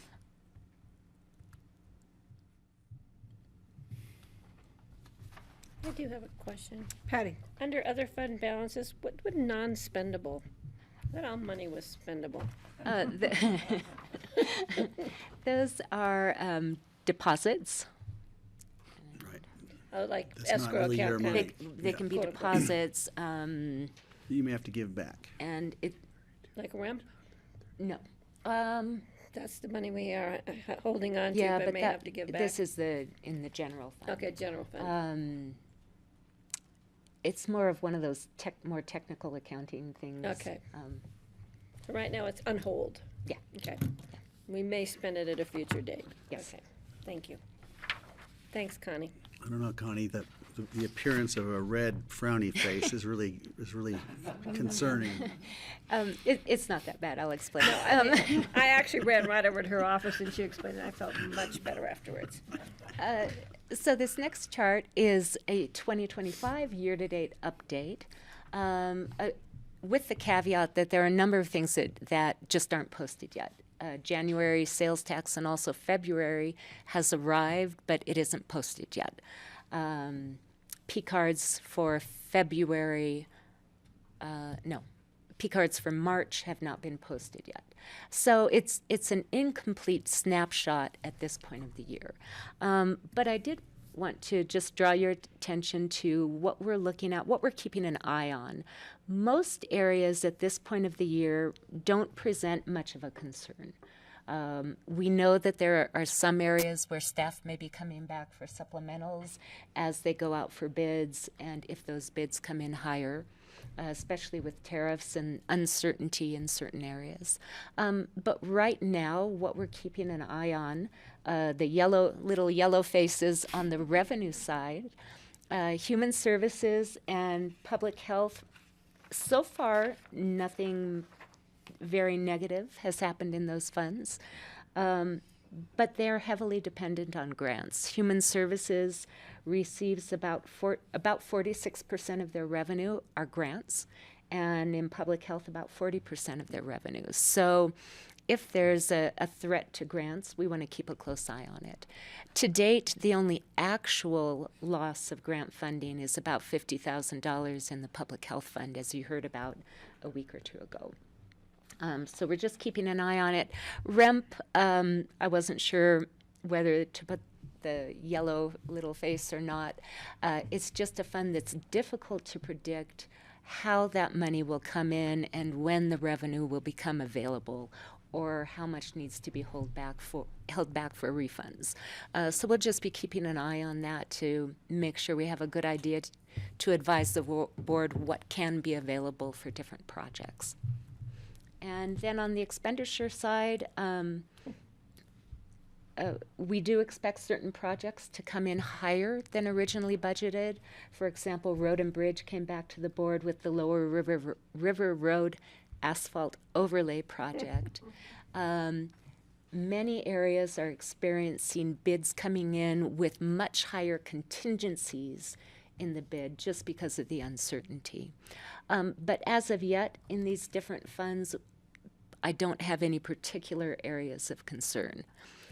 In the risk fund, the liability insurance premiums are not determined usually until December, even the very end of December.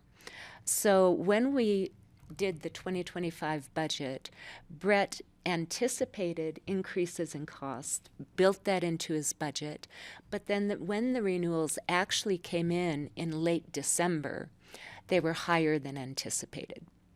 And so our liability premium budget line to date is about $129,000 overspent. We'll be coming back to the board with a supplemental request to make that budget line whole, but just wanted to give you a little heads up that we're keeping an eye on that, partly due to some increases in coverage for flood insurance, but just the market in general has been increasing significantly. So Seems like risk always has a red frowny face with it. Risk. Right. Questions for Connie? No, I appreciated this additional information. Yes. So with that groundwork, then we can look at the budget carry forward resolution. And the net change to budget in the resolution is $17.3 million. So it is a sizable amount, but it covers a huge array of different line items and projects within the county. I tried to categorize some of them in the memo for the board. We have multi-year projects that, because of the state statutes, we have to appropriate the full amount of a contract up front when a project starts, even if we know that we will not spend that in the course of one budget year, but it will be over a number of years. We ask staff to rebudget the portion they think they won't have spent, but then we need to true it up. Some examples are Phillips Mobile Home Park design and engineering, Redstone South Bridge planning and design, the microgrid, just to give you a few ideas. There are other one-time projects that couldn't be completed in the time frame originally planned, or just the time frame is shifted. There's the Redstone Digital Trunked Radio System, the Sustainable Aviation Fuel Feasibility Study, just for a few examples. Replacement schedule items.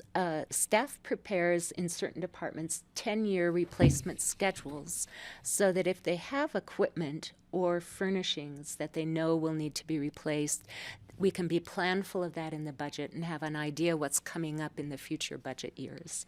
But they are encouraged to not replace something as scheduled if it doesn't need to be, and if it's cost effective to push it off, and then they're able to carry that budget forward. Dedicated revenues, we have a few where, like the library, Friends of the Library donations, or opioid settlement funds in public health, we receive as revenue, but then we reappropriate that as an expenditure in the following year so that those funds can be spent for the purpose for which it was received.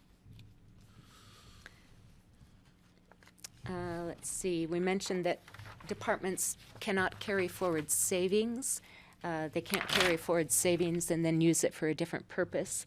We're making one exception this year. Road and Bridge, Andrew and Brian came to the board to ask permission to carry forward that savings for the Lower River Road. Other larger dollar amounts, the largest by far is the Solid Waste Center at $5.6 million. That's for the landfill expansion and the new campus development. $1.4 million for the microgrid, $1.2 million for airfield pavement maintenance. There was some crack sealing and slurry removal that didn't get finished in the 2024 pavement period when they were closed, and they want to carry that forward to complete it with this year's project. Revenues include quite a number of grants and other partner contributions for the microgrid, community navigators, childcare, and many others.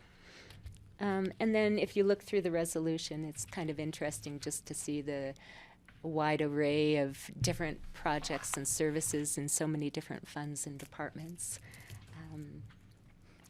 So there's a lot there in the resolution. Does the board have any specific questions on anything? I'd make a motion to approve it if we're ready for that. I think we are. Do you have questions, Jeffrey? One question, I think, on the end, John, is there,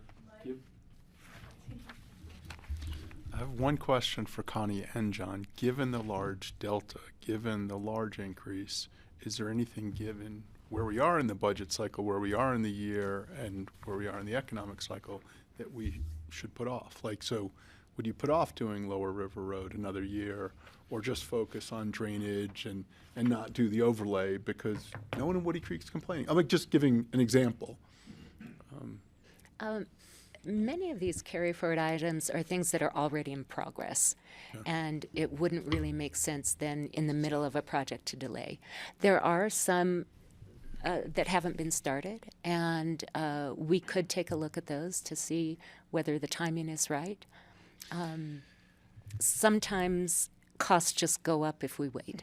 Yeah, that's generally the math that we're looking at is, is this a project, particularly on the maintenance projects where we're trying to keep up so that we don't have a more significant rebuild. And so that oftentimes determines a tie-in, because really on Road and Bridge, for the most part, we're in a capital maintenance mode, not a capital improvements mode. And right now, as Connie said, inflation tends to be going up quite a bit faster than our revenues to address these needs because of the revenue restrictions that we operate under, both in the Constitution, our own home rule charter. And so unless those trends were to change, it probably wouldn't change our recommendations as far as moving forward. But to your point, Jeffrey, staff is looking at projects, and that is a discussion that internally we have as far as, is it the right time to do everything that we've budgeted for? Or is it more effective to delay on certain things? And I would note the flip side of what I just said is we've got a structural challenge, right, with maintaining our infrastructure and any capital improvements as that inflationary pressure is growing at a faster rate than our revenues. So we are always asking those questions, and we hope that those cost curves get bent at some point. Thank you both. I want to follow up, but go ahead. Yeah, there was an article in the New York Times today about if you want to get a new iPhone, do it now, because they're anticipating everything getting more expensive. So putting things off is, it's a mixed bag. When we look at this chart, I'm wondering if I'm interpreting it correctly. So is there a way to know projects that have started and then, whatever wasn't spent for that project plus whatever we're adding is what the total is? Like, I look at some of these and it looks like they haven't started at all because the full amount has carried over plus whatever we've added to it. That would is be that sort of a correct. way to, okay, so I can look at this and say, well, this we can know has already started and is a project underway, but maybe this one hasn't. Yes. gotten In some cases, though, there may be planning and work that's been done that doesn't necessarily show up as that budget line item. Sure. Okay. Got it. Thank you. All right. Other questions on this? No, thanks, Connie. All right. Do I have a motion to approve the budget carryover resolution and set for second reading on April 23rd? So moved. Thank you, Patty. Second. Thank you, Francie. Any further discussion? Okay, seeing none. All in favor, please say aye. Aye. Thank you. you. Appreciate it. All right. Are we still good to do 10 and 11 and have a break? Good for me. Okay. Let's invite Jeanette and Phyllis up to talk with us about repealing Chapter 3.04 of Title III, Revenue and Finance, which are budgeting and purchasing procedures of the Picken County Code. Hi. Hey. Nice to see you both. Hello, everyone. Yeah. Jeanette Jones, Manager's Office. And with me at the table is Connie Baker, our Budget Director, and Phyllis Matthijs, our retired senior. She has, thank you, I'm sorry. Red lights on. This is basically a housekeeping action on an outdated and obsolete code, which is Title III, Chapter 3.4, in order to keep our codes current and accurate and further resulting in the integrity of our codes. In the last few years, Phyllis and I, actions have been taken to revise when necessary the Picken County Code, and you saw us last week with a policy issue, or not an issue, but an action. And also this afternoon we're at second reading. So we've spent time looking at codes, we've spent time looking at home rule charters, policies, and trying to make sure there's no conflicts, that everything's in sync and everything's current, and again, that we have that integrity. Connie brought to our attention a while ago that this section is outdated. It contains criteria that is either out of date or obsolete and in conflict, with the provisions of state statute. The budget director, I said budget director, but Connie has also specifically stated, as specifically as it pertains to the provisions of this chapter of the code, that she follows state statute, including the calendar. The provisions contained in Section 3.5 that addresses the Financial Advisory Board are contained in the Home Rule Charter. So that's a redundancy there. We've also talked to Liz Woods in the Finance Department, and she's supportive of this.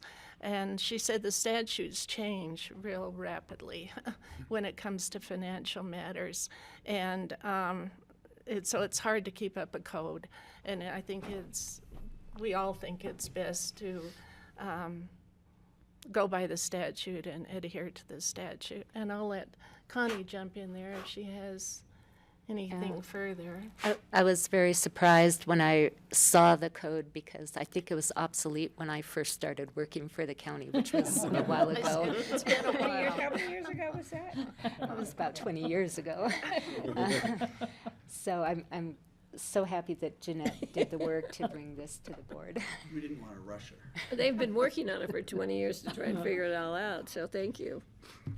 Government moves slow, doesn't it?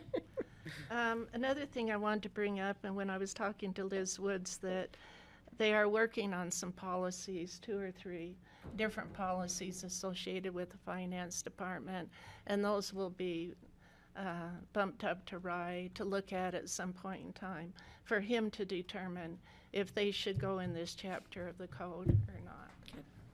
But what's there, what'll be left there is our procurement code in this Title III, and it's 3.05. So the code, the title will still be active. It'll just have the procurement code in it at this point in time. Great, thanks. Questions? Would you like a motion? Silence. Did Phyllis want to say anything? Hi. It's so nice to see her. for this afternoon's the second part, which was only 15 and 16 years of cleanup. we're really digging.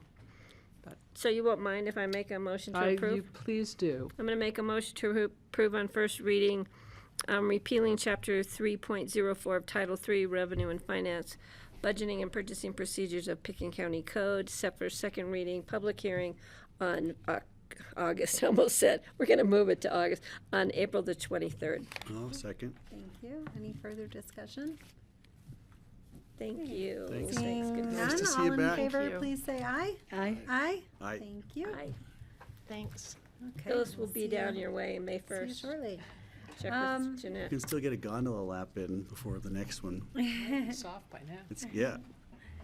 Resolution, we're on item number 11, resolution accepting a grant award from the Department of Local Affairs for developing an artificial intelligence program and a preliminary technical design plan. So is she really here in person, or is this That's her? not her. That's all. You never know. You never for a know. while.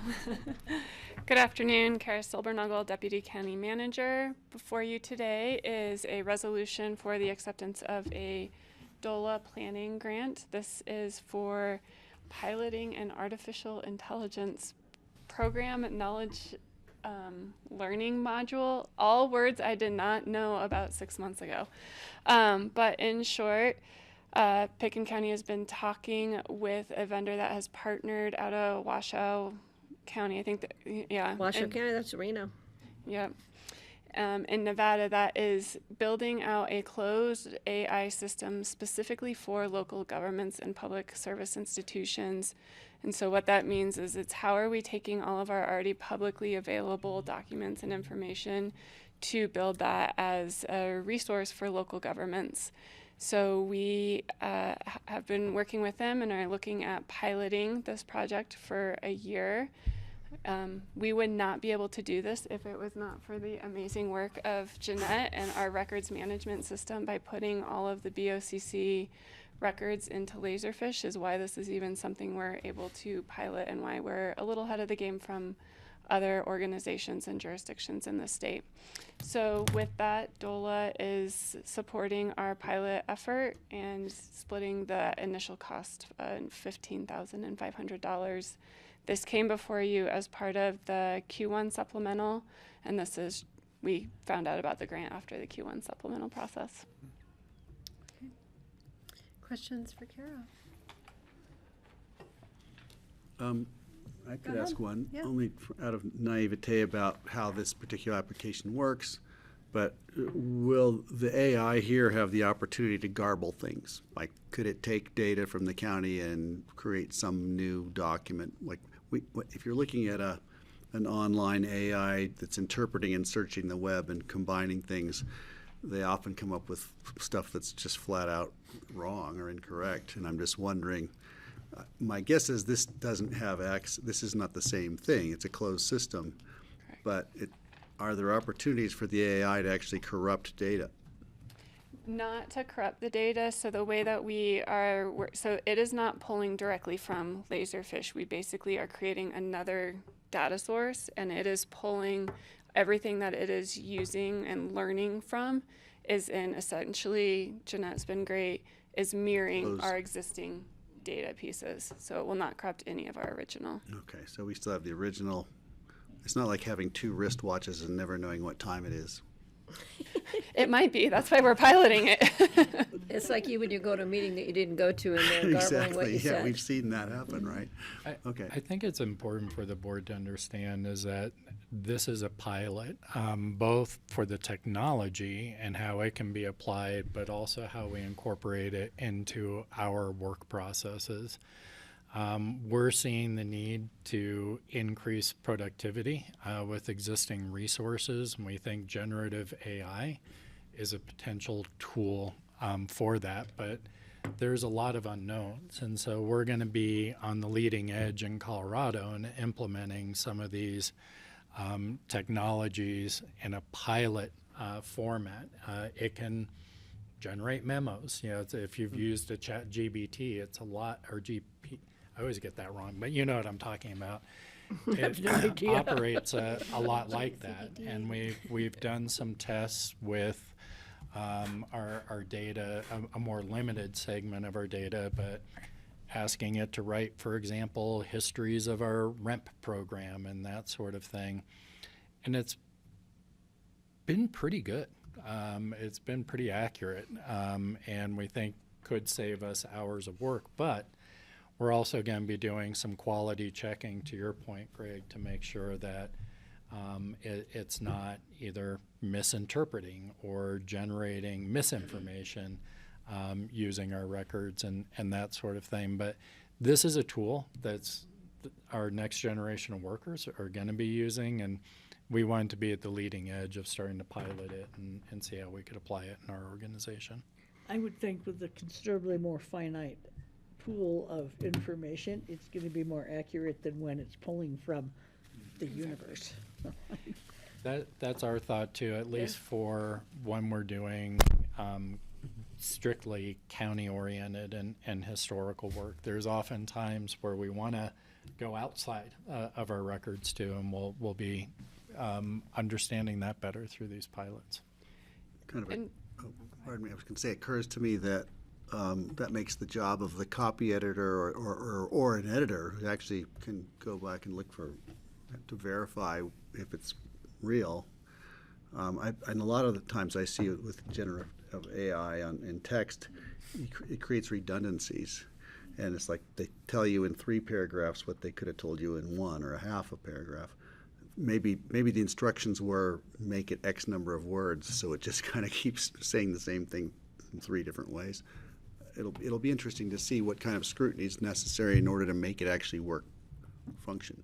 Absolutely. And in all of our conversations, I'm sure many of you have heard too, the human element is not going away. So 2 things in the pilot that we found really informative for our work is everything it's pulling from, it's going to cite.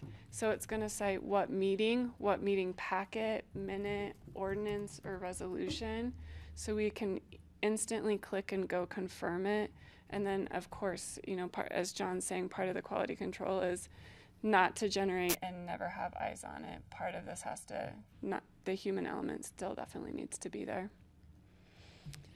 I would also say for the public aspect of this too, Madison AI, this is intentionally not available to the public. They are not making this product available to the public right now, just because there is so much out there and it's so new. They are really making this more focused internally for staff of public service and local organizations. Jeffrey. Will you make Laserfish AI then available to the public? Laserfish is available to the public. Laserfish AI. Laserfish AI. Oh. You can come back. There's so much. It wasn't a surprise. Laserfish has their own AI. Yes. I'm wondering why you chose Madison over. Okay. If you're just focused on Laserfish, why wouldn't you use Laserfish AI? But because we're getting a grant from Madison, Wisconsin, I think. We're getting a grant from DOLA. Well, yeah, And but it's to partner with the Madison. I'm sorry, excuse me. We downloaded, or I did, 14 years of records from Laserfish. Yeah. And that's what AI is using. So they're not going into Laserfish. Is that what you were asking? My question was why you wouldn't use native software versus a third party. I always think third parties are going to go under in 5 years, and I'm just the skeptic about everything. So I think Madison won't be here in 2029. Well, I might answer. Laserfish will be. Yeah.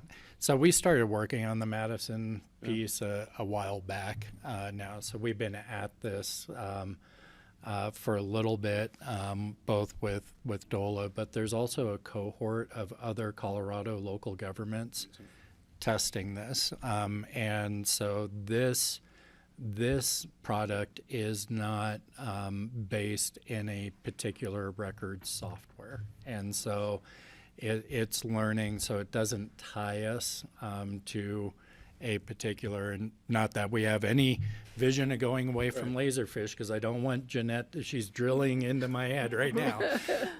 But this does work across platforms if we wanted that flexibility in the future. Plus, we'll be able to do shared learning through DOLA and the other entities, all of whom I've forgotten at this point.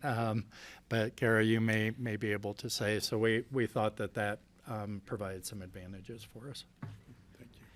I can share that we are the first one to be awarded a DOLA grant for this. There are other jurisdictions looking at it. I am not remembering them either right now, but I want to say Front Range, Boulder, Longmont area, but I can't remember Golden specifically. But we are on the leading edge because we are the furthest along with Madison in coming up with our deployment plan. What kind of questions are you going to ask it? Are you a bot? Write my AIS. Are you a robot? Well, I mean, you're putting in How many pieces all of the this bicycle? historical information about budgets and, like, what do you want to know?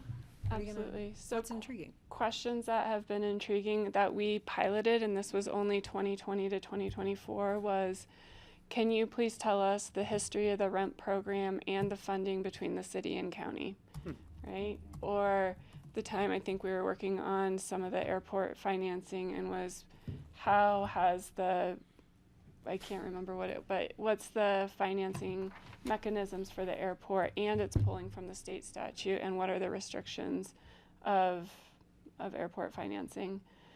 And those are just the beginning, because that's just a historical. I think we all need to learn as well what to ask it, right? Because it should be generative, not just a one-way question. So once we get that, I think we're still learning it ourselves. Did your development agreements assign categories of housing to? I have a note to not forget about. So, but I'd love to know that. oftentimes the board has a historical question that staff will have to go back and research. We'll manually do that, and it will take hours or days of work sometimes. And it is conceivable that if this works well, we'll be able to type those questions, and that memo at an 80 or 90% level will pop up in 4 minutes or 2 minutes or 30 seconds. Millisecond, right. And we may be able to answer some questions to facilitate decision-making in real time if it's a historical question based on our records, but there's always those background session. We're also training it, or plan to train it, to write our documents in our formats, whether those be AISs or even resolutions. They'll need a human eye on them, obviously still, but we're hoping that will reduce the time that we're spending doing that administratively and such, and will allow us all to focus on other stuff. There's Have you always more polled to do. any of the staff to find out if they're already doing that? We do know a lot of staff are primarily using ChatGPT for various pieces, and I think it's helping. I know some staff are using it, but it's not tailored specifically. So, for example, for this one, I think we tested ChatGPT and this program of, please tell us the requirements of house size and how to build a house in Pitkin County. And ChatGPT just laughed at us. Said, forget that it. would have been a better response. But right, it was a little outdated. It wasn't quite pulling the right information. It could have been a little bit confusing versus this program, and that was only 4 years of data, was able to pull a lot more specificity to our county and our regulations. And the other piece I will share, one of the things that's really nice with this DOLA grant is in 2018, we moved from meeting minutes to just action minutes, and video is the recording of the meeting. We are actually going to transcribe every BoCC meeting dating back to that transition. So also what was the discussion that happened, because a lot of that's not captured. We'll be able to pull that for some of that historical knowledge, which will be really interesting to. There's going to be a lot of Commissioner Clapper said. Over the past 100 years. Can you just plug the AI into my brain? Would that help? I do have a question. Yes, Patty. And please don't tell me that we have to create another department and hire more staff. to utilize AI in the future when we're trying to save money by saving time for our current staff.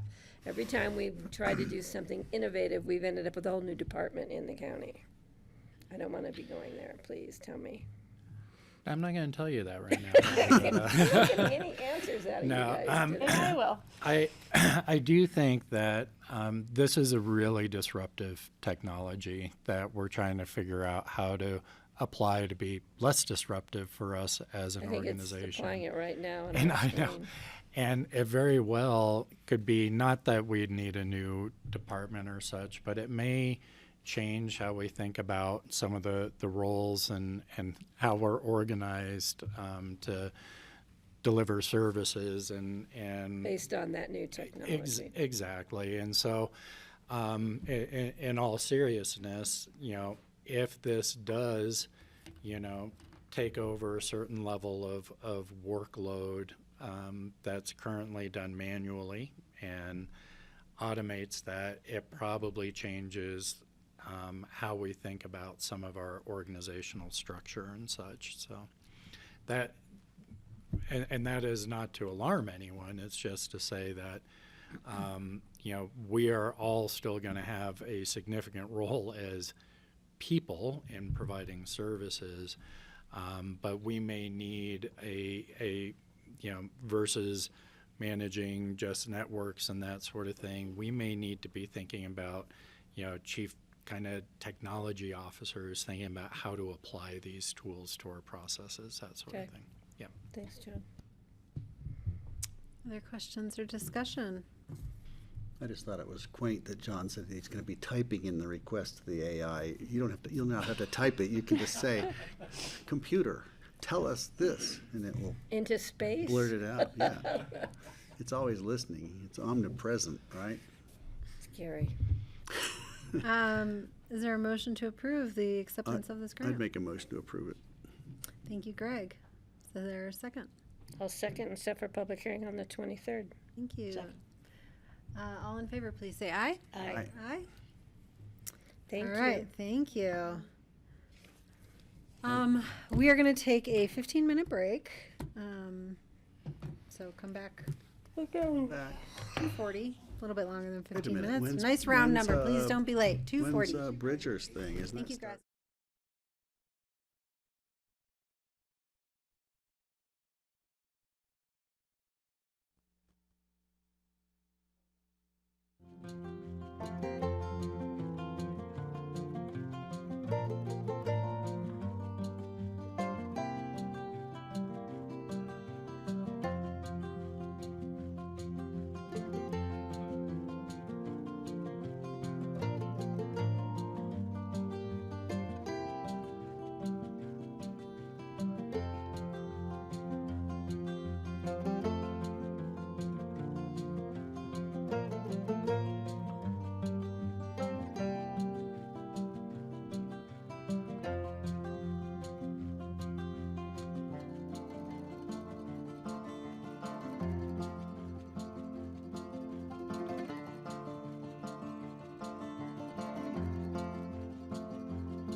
can't get the fingers right. Like,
so.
whatever may happen.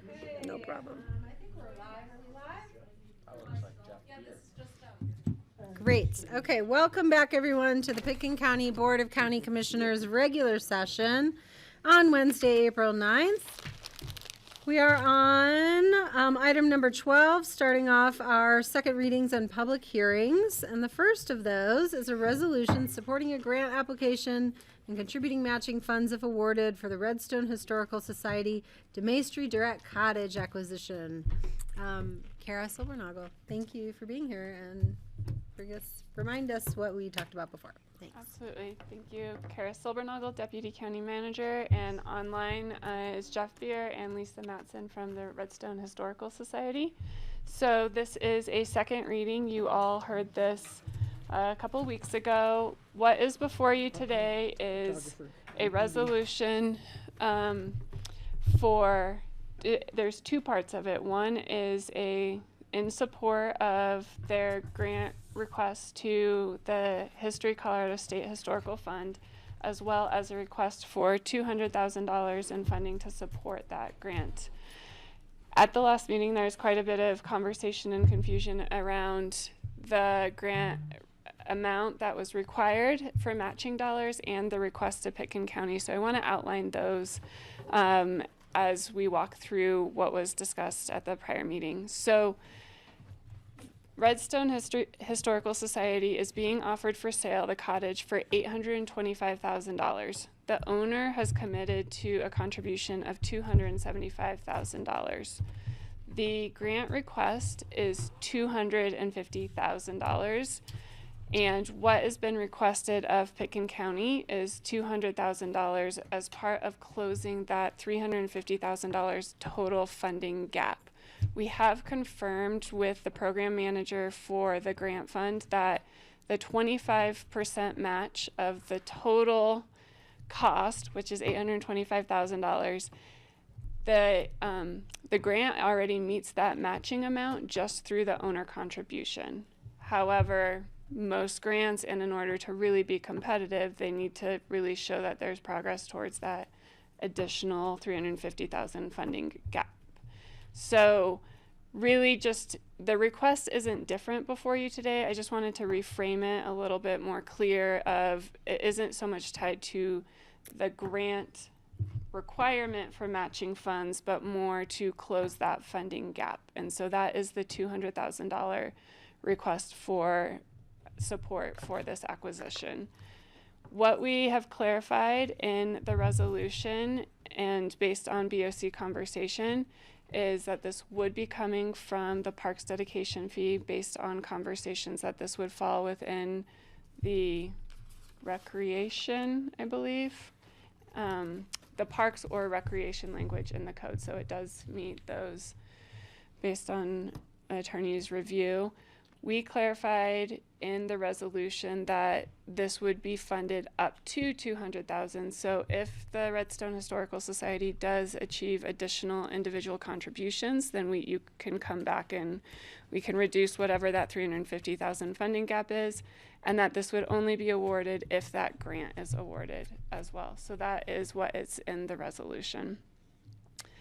Then the third piece at the prior conversation was about Pitkin County's interest of ownership in the property, or not ownership of the property, but something in exchange for the large contribution towards it. So we are working on coming back to all of you if it would be a covenant. I think that was the recommendation to initially look at.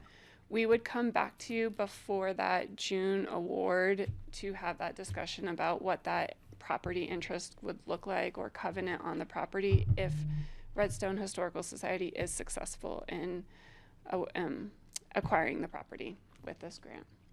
So that is the update and just tracking the conversation that you all had during the first reading. We did submit the grant on April 1st, that's when it was due, and at board's direction also provided a letter of support for that grant.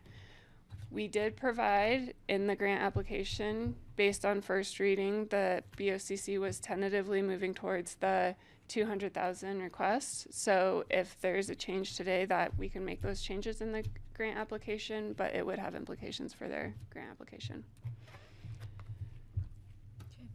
Ready for questions? Yes, absolutely. And Jeff and Lisa are here to answer questions as well. Great. Questions for Kara? Yes, Yeah, Patty. I think another one of the questions that came up at the last meeting was about future maintenance, et cetera, who was going to fund that. And I know they're looking at some fundraiser type things, but I'm not sure that their plan is going to have enough capital reserve, quote unquote, of some sort to maintain the structure. That's one question. The other one is when we do, somebody has to do an examination of the building, see if there's outstanding issues, foundation, whatever. So I think those are also questions that I would like to see more information come back to us as the discussion moves on. And I do know Jeff may be prepared if and when the board is ready to answer some of your questions around operations and maintenance.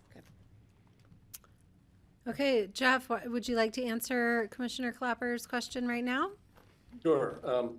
As you know, I wasn't going to be here because I had surgery scheduled, but due to some complications, I'm here.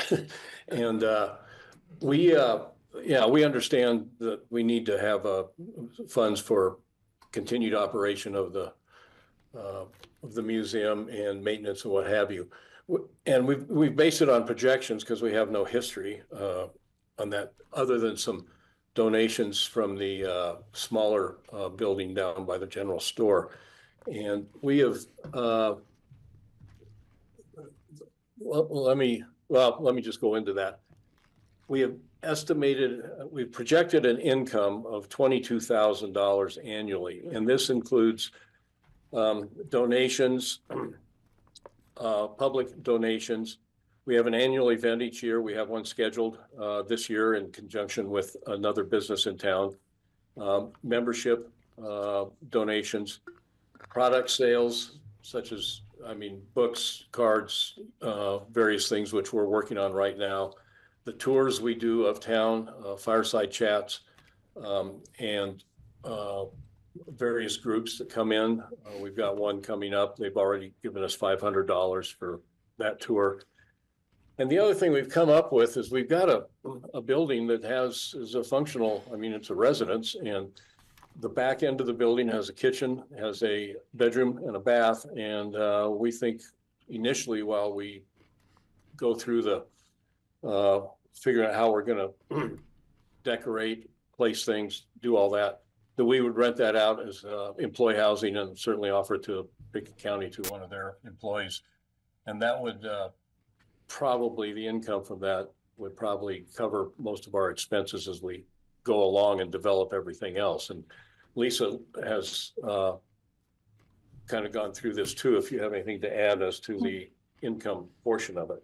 Yeah, so we've been working since November just as the Historic Society and revamping our income in general, knowing we were taking on this project. So we're currently working on some web development, making donations easier, but then also just refining other kind of a more balanced income approach overall based on our audience. These visitor events in the chats, like we just got the $500, is like finding those kind of opportunities where they're like nice chunks that are consistent through the year, in addition to having the rent income as we build up kind of a more robust income program overall. Go ahead, Patty. Yeah, I think it sounds like a good start, but you're going to have utilities that are going to, and who knows where those costs may go.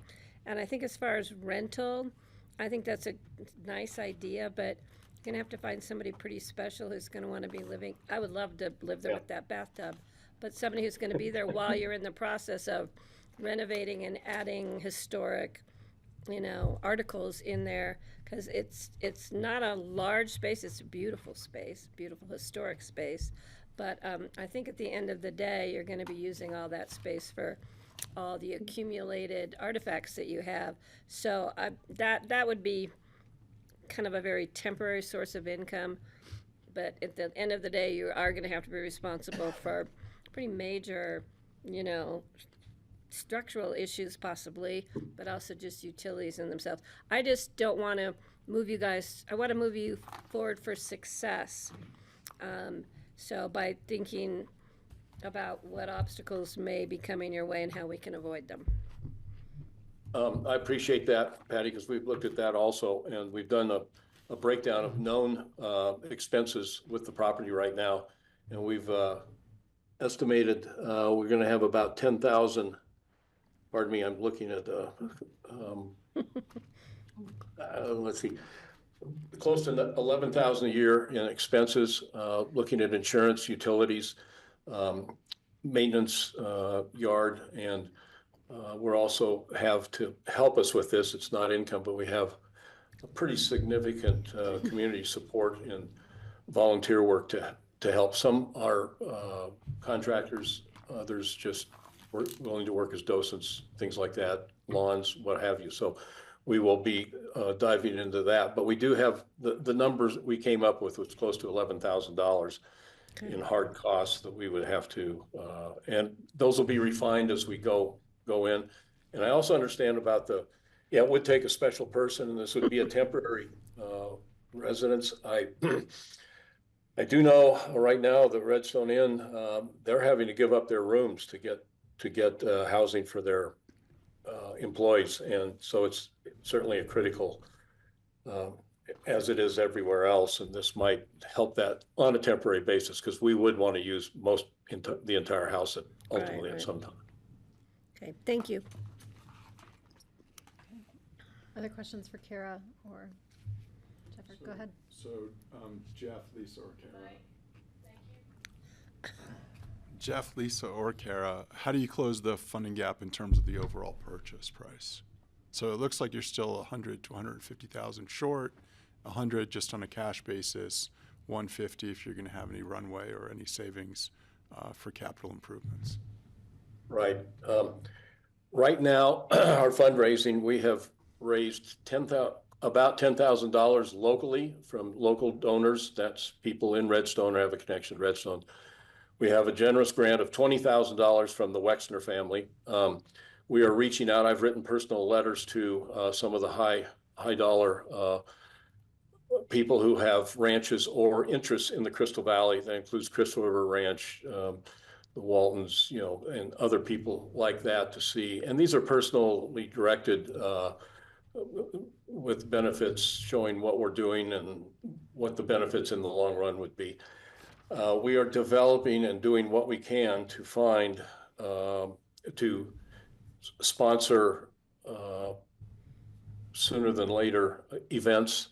We're going to have a huge yard sale situation to help out, but that's where we are right now, Jeffrey. And we know what we need to get, and we're trying to get there. Go ahead. One follow-up, Jeff, is there any chance of Northwest Loan Fund actually participating in filling the gap and then potentially using the house as collateral for a small loan to fund the gap in the acquisition? I haven't talked to them. Kara, did you get a chance with the CLG and those people? We are exploring that, but we haven't been able to confirm one way or the other. Thank you. You've been talking with Anita. As I mentioned before, I've talked with Alpine Bank, and we're not a prime candidate for a loan, but I think we're a prime candidate for a donation. They've been very supportive of Redstone, all of the activities that go on there. So I'll be speaking with them, but I know that they were, the lenders want to look at guaranteed payback, and so, and plus security. And I'm not sure if our grants would allow, a deed of trust or something like that on the property. It's something we'd have to look at a little further, Jeffrey, and just haven't gotten to it right yet. Thank you, Jeff. Go ahead. How do people contribute to it? Through the Redstone Historical Society, or? Yes, and Lisa's working on that with Tucker, and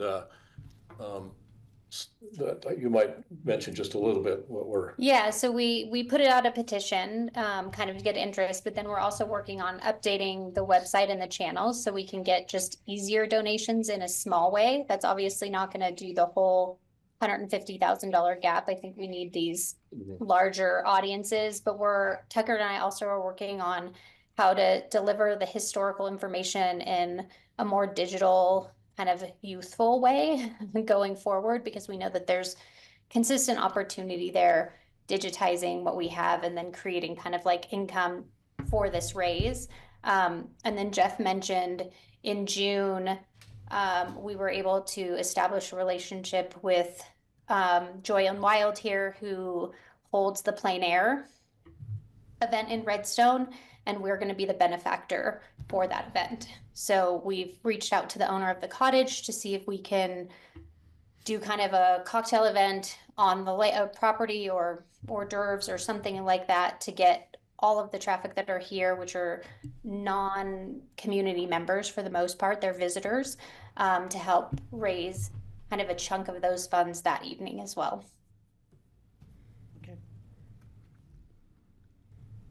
My questions, Greg? Sure, I was just gonna say, I hope the plein air event, you kind of point them at the building so they all paint pictures of it, which you can There you use, go. you know, to sell And they're note cards. postcards, note cards going down the road. Well, I'm grateful that you've come back and you've got some good news, and that you've raised 30,000, I think at least since you were last here. Yes. I know how long these things take, and I know how hard it is when you're not going for big donors, you're going for, you know, small to medium-sized donors, and those things take time. But I can say I'm gratified that you've made progress. You're clearly working on it. I'm pretty confident that you're going to find the money. It's not that big an ask, and the matching and the other grants that are teed up are much larger, 10 times or more, I think, than what you need. So I just want to encourage you to keep going, and I hope that we can encourage you to keep going, because I think you're going to get there. I don't know quite what the deadlines are, but I'm enthusiastic here, as you know. Well, thank you. I have here the headlines of the Aspen Daily of the monastery and the snowmass. I look at that and I go, whoa, we should be able to raise $200,000 after looking at this. No, that's an entirely different watershed over there. Yeah, that's true. Yeah, we're close by air, but we're a long ways away. Well, thank you, Greg. I appreciate that. And we are trying. I mean, we're living, breathing this project 24/7 almost, it seems like, and we're happy to do it. And any suggestions and help and outreach that you can get to some of these maybe larger donors would be much appreciated. I just wanted to say, please thank the Wexners. I'm sure you have, but yes. They've been really supportive lately, so that's great. It was we were With some more very happy, zeros. generous, yeah. Okay, is there other questions? This is a public hearing. Oh, well then. No? I'm going to go ahead then and open up the public hearing on this resolution supporting the grant application and contribution of matching funds, though matching funds might not be the best descriptor at this point. Contribution, if awarded, for the Redstone Historical Society Demonstry Dry Cottage acquisition. Is there anyone here who wishes to comment on this? Is there anyone online? Can we check if we have any other folks joining? If you're online, please hit *9.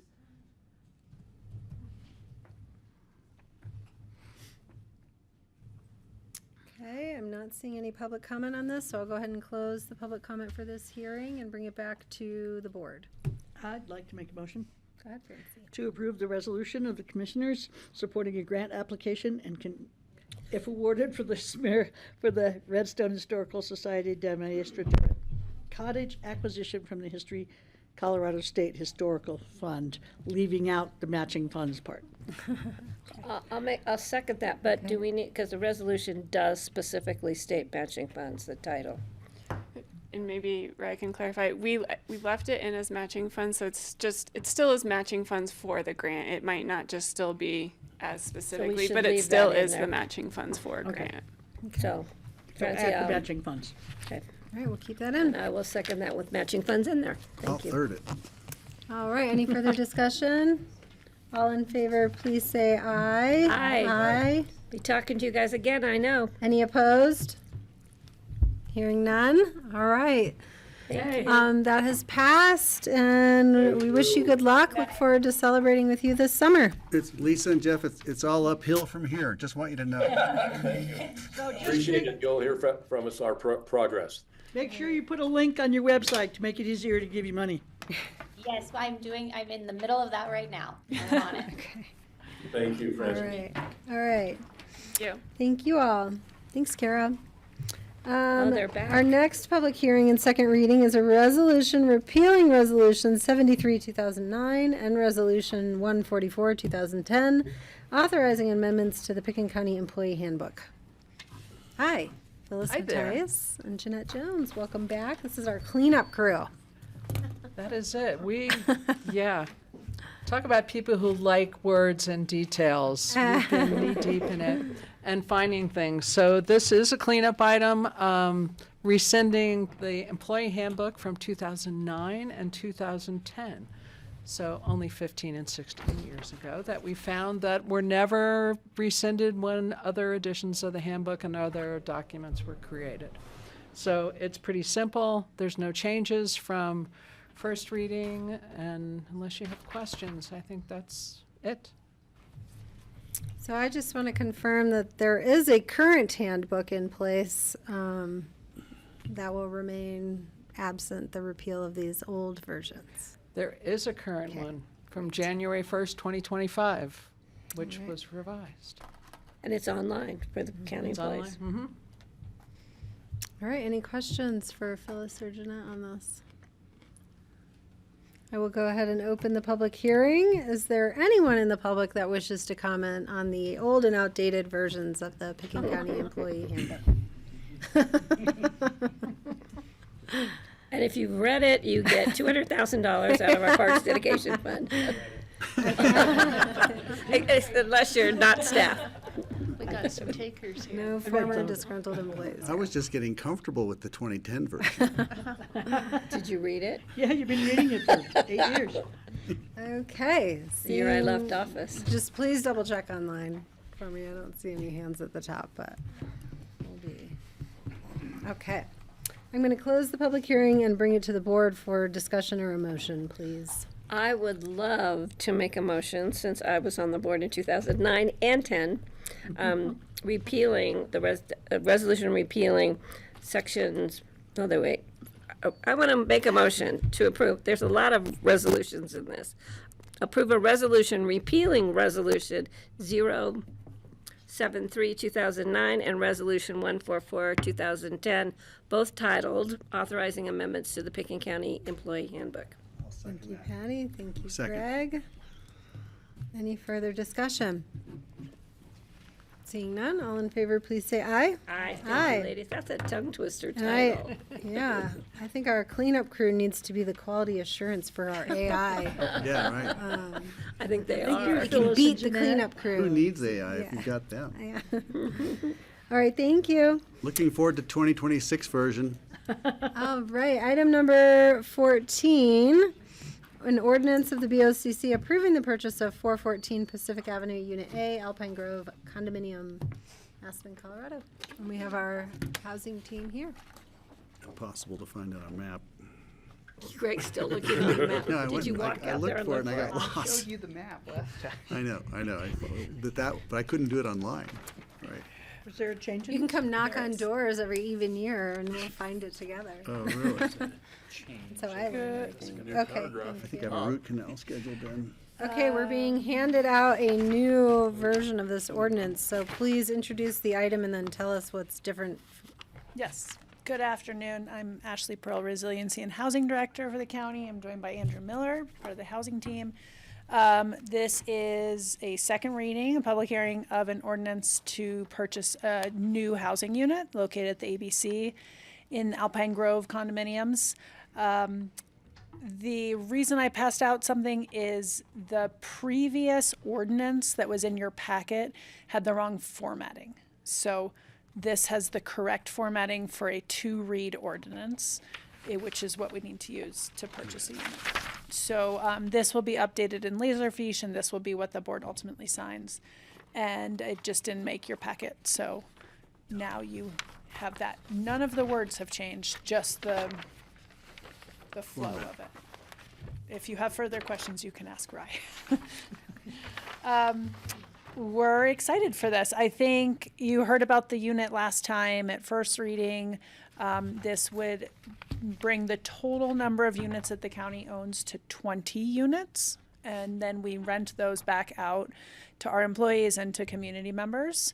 This is filling a really big gap that we have right now. It would add a 2-bedroom unit, which is kind of our lowest amount of units that we have and the one that we need most. And it's actually in Pickens County, and it's up Valley, which is a huge help, especially for some of the stuff that we have on our plate as a county in the next few years.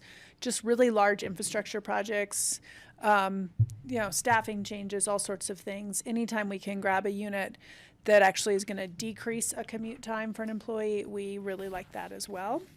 And the only other thing I wanted to say is we hadn't bought a unit in a while. It had been over a year. And so now moving forward, if we are getting back into the practice of this, we will check in with the board in an executive session if we're looking at some sort of property acquisition. I know that this came in front of you first time in a public meeting, which wasn't our intention, but now we have a process to do that better next time. So I think those are all the updates. Oh, other updates. Since we last met with you, we received an inspection report, and we did an inspection resolution, which was included in your packet. Units in great condition. We needed to do some radon mitigation, which we were able to negotiate. And then we also received an appraisal, which did not make the packet, but will be in the permanent record. The appraisal came in $10,000 under what we're paying. So, no, over what we're paying. Yes. Thank you. We are paying less than what the people say we should pay. I think those are all the updates. Yep. Anything else has Nope, happened? just those two. Okay. Questions? I have Yes, a little Francie. question. So it's called a house. Is it a house? I didn't think so. It's a condo. Okay, I'm just saying it says house. Okay. Just Other second to bottom, whereas. Thank you. Yeah, but in the whereas above that, it calls it a condo. Alpine Grove condo unit. Maybe it meant home. Home. Do you wish to change I've that already to updated it too wordsmithing many times. today. Would you like it to say home instead of house? unit? Okay. I think it's fine. Okay. I was just trying to picture it. And I was like, That's why Any Greg can't further find it. discussion House up before here I for that open the person. public hearing? Does anyone wish to comment on Pickens County's purchase of a 2-bedroom condo in the AABC at 414 Pacific Avenue for the price of $1,265,000 plus closing costs? Seeing no one here in the room. Anyone online? Okay, seeing no one online, I'm going to close the public hearing and bring it back to the board for a motion. I'll make a motion to approve an ordinance of the Board of County Commissioners approving the purchase of 414 Pacific Avenue, Unit A, Alpine Grove condo, Aspen, Colorado. I'll second, or unless Francie wants to. either one. I'll give it to Greg. Further discussion? Seeing none, all in favor, please say aye. Aye. Aye. Thank you. Thank you. Okay. Good job, guys. We are moving on to land use public hearings. We have 2. And the first one is a resolution granting an amendment to the special review use, exemption from activity envelope and site plan review, and GMQS for commercial development for the Bayou Retreat Center accessory structure. Should I take a 5-minute break to allow you to set up and the applicants to gather? Okay, we're gonna have a 5-minute break. I thought I saw 3:15. Abby or Ashley. Okay. I Yeah, I they thought were I here. did, didn't I? I saw Abby.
Welcome back, everyone, to the Pickens County Board of County Commissioners regular session on Wednesday, April 9th. And we are beginning our land use public hearings. And our first hearing today is on a resolution granting an amendment to the special review use exemption from activity envelope and site plan review and GMQS for commercial development for the Bayou Retreat Center accessory structure. And we have had several hearings on this. We've continued the public hearing as well to today, and I'll turn it over to Leslie Lamont with our community development staff to bring us up to speed. Thank you. Hi. So, as you noted, the applicants are Bayou Retreat Center, and they are represented here today by Abby Stern, Ashley Myers, and James Gorman. And this is, your application is an amendment to special review use, exemption from activity envelope and site plan review, and GMQS for commercial development for an accessory structure. As you noted, Kelly, Commissioner McNichols Curry, this is a continued public hearing. And I just want to put into the public record that after the packet deadline last week, I received 3 reports from the applicant team, a memo explaining the new floor area calculations for the property, a memo regarding accessibility and proximity to the restrooms in the lodge. That was an important memo. 500 feet. Yeah. Based upon the international IBC. And also the results and a full explanation of the sound study that the applicants conducted on March 26th. I also received 3 more public comments. So those are put together for you guys and and were given to you earlier today. And you have copies of that. If anyone in the audience needs copies, I thought we were going to have extra copies here of that. But that's also been put into the public record. We have the Outpost Studio thing. Those are those 3 reports, and there's 3 public comments. I think you could have made the packet a little bigger if you tried. I mean, it was only like, You didn't I get don't the know, 3 new 1,200 comments. pages or something. We didn't get the 3 new comments printed out. We just got the packet, the sound. Oh, okay. There was a letter from Catherine Bogner. Was We in we that? got that sent directly to us last week. Okay, I think you got all of them. Greenwood and a third person. So, there we go. Here we go. That's the same thing. So I'm not going to go through my previous review to you, 46 slides. I will not do that, but I just want to take the opportunity to update the board where we are, and also with regard to the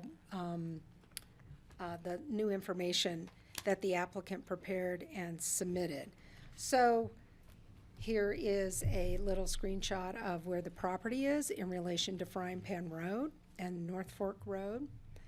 Here is a map of the property, and the circle is where the existing tent is, and the same location for the permanent building.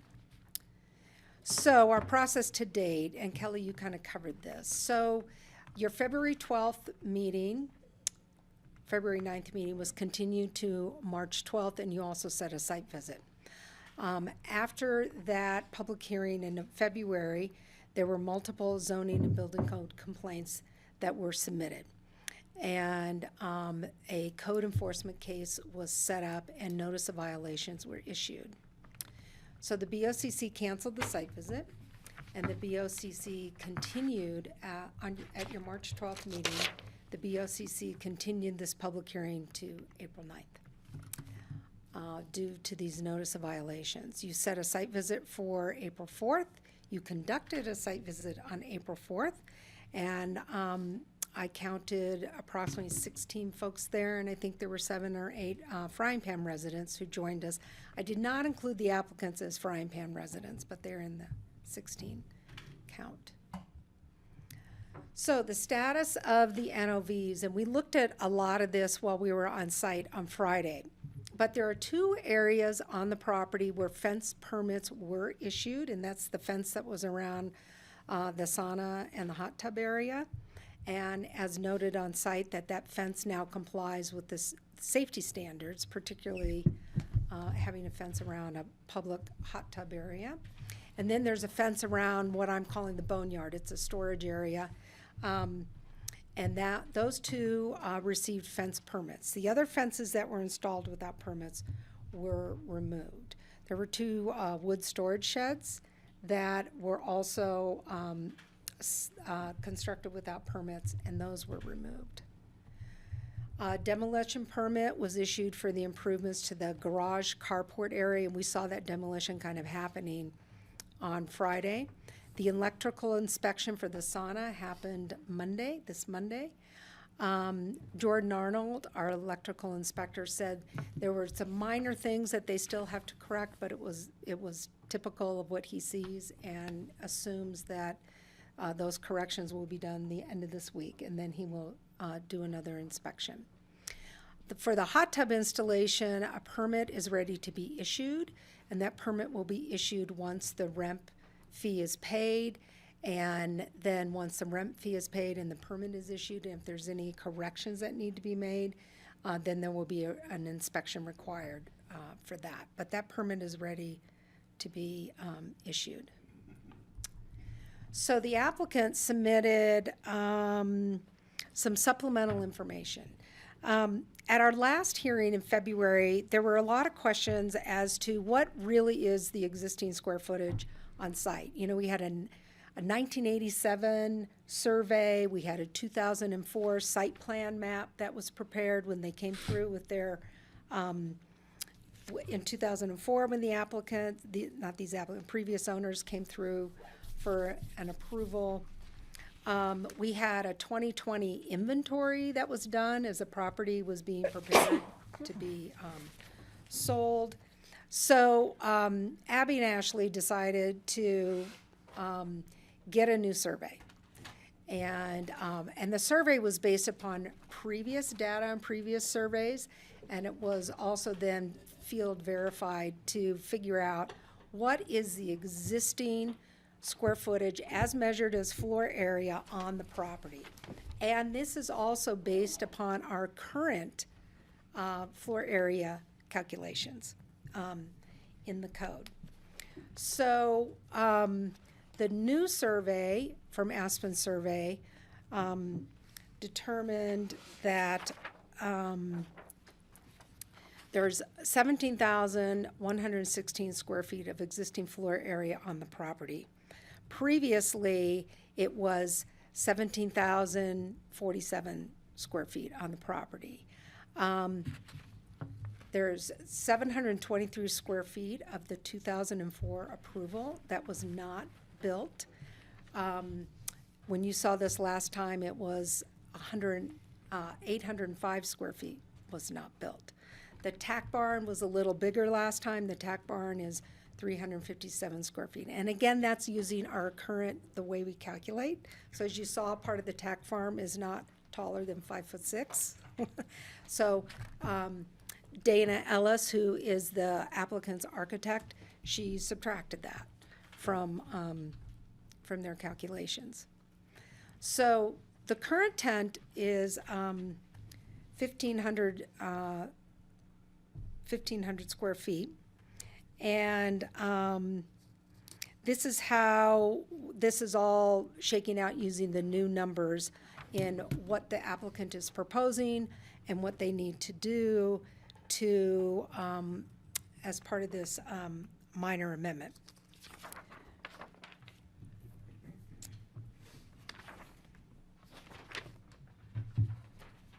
Sorry, I'm getting my notes mixed up. So currently, the tent is 1,500 square feet, and the proposed permanent building, 1,980.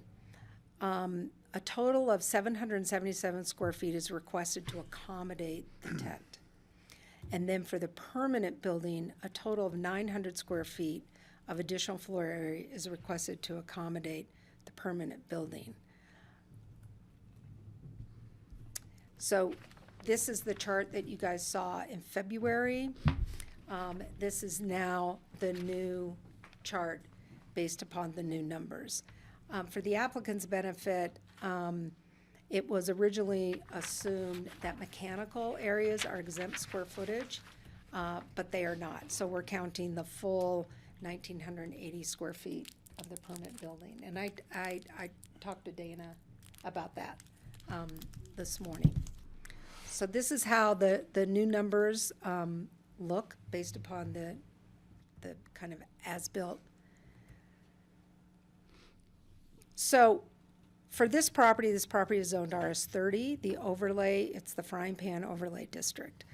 The maximum residential floor area in the frying pan is 5,750. We went over this last time, but I wanted to go over it again. The existing tent and the permanent building, if the board chooses to approve a permanent building, are considered accessory structures, not residential square footage. So the square footage that is on this property, as was approved in 2004, and as is being proposed to be increased, is established through the special review use process.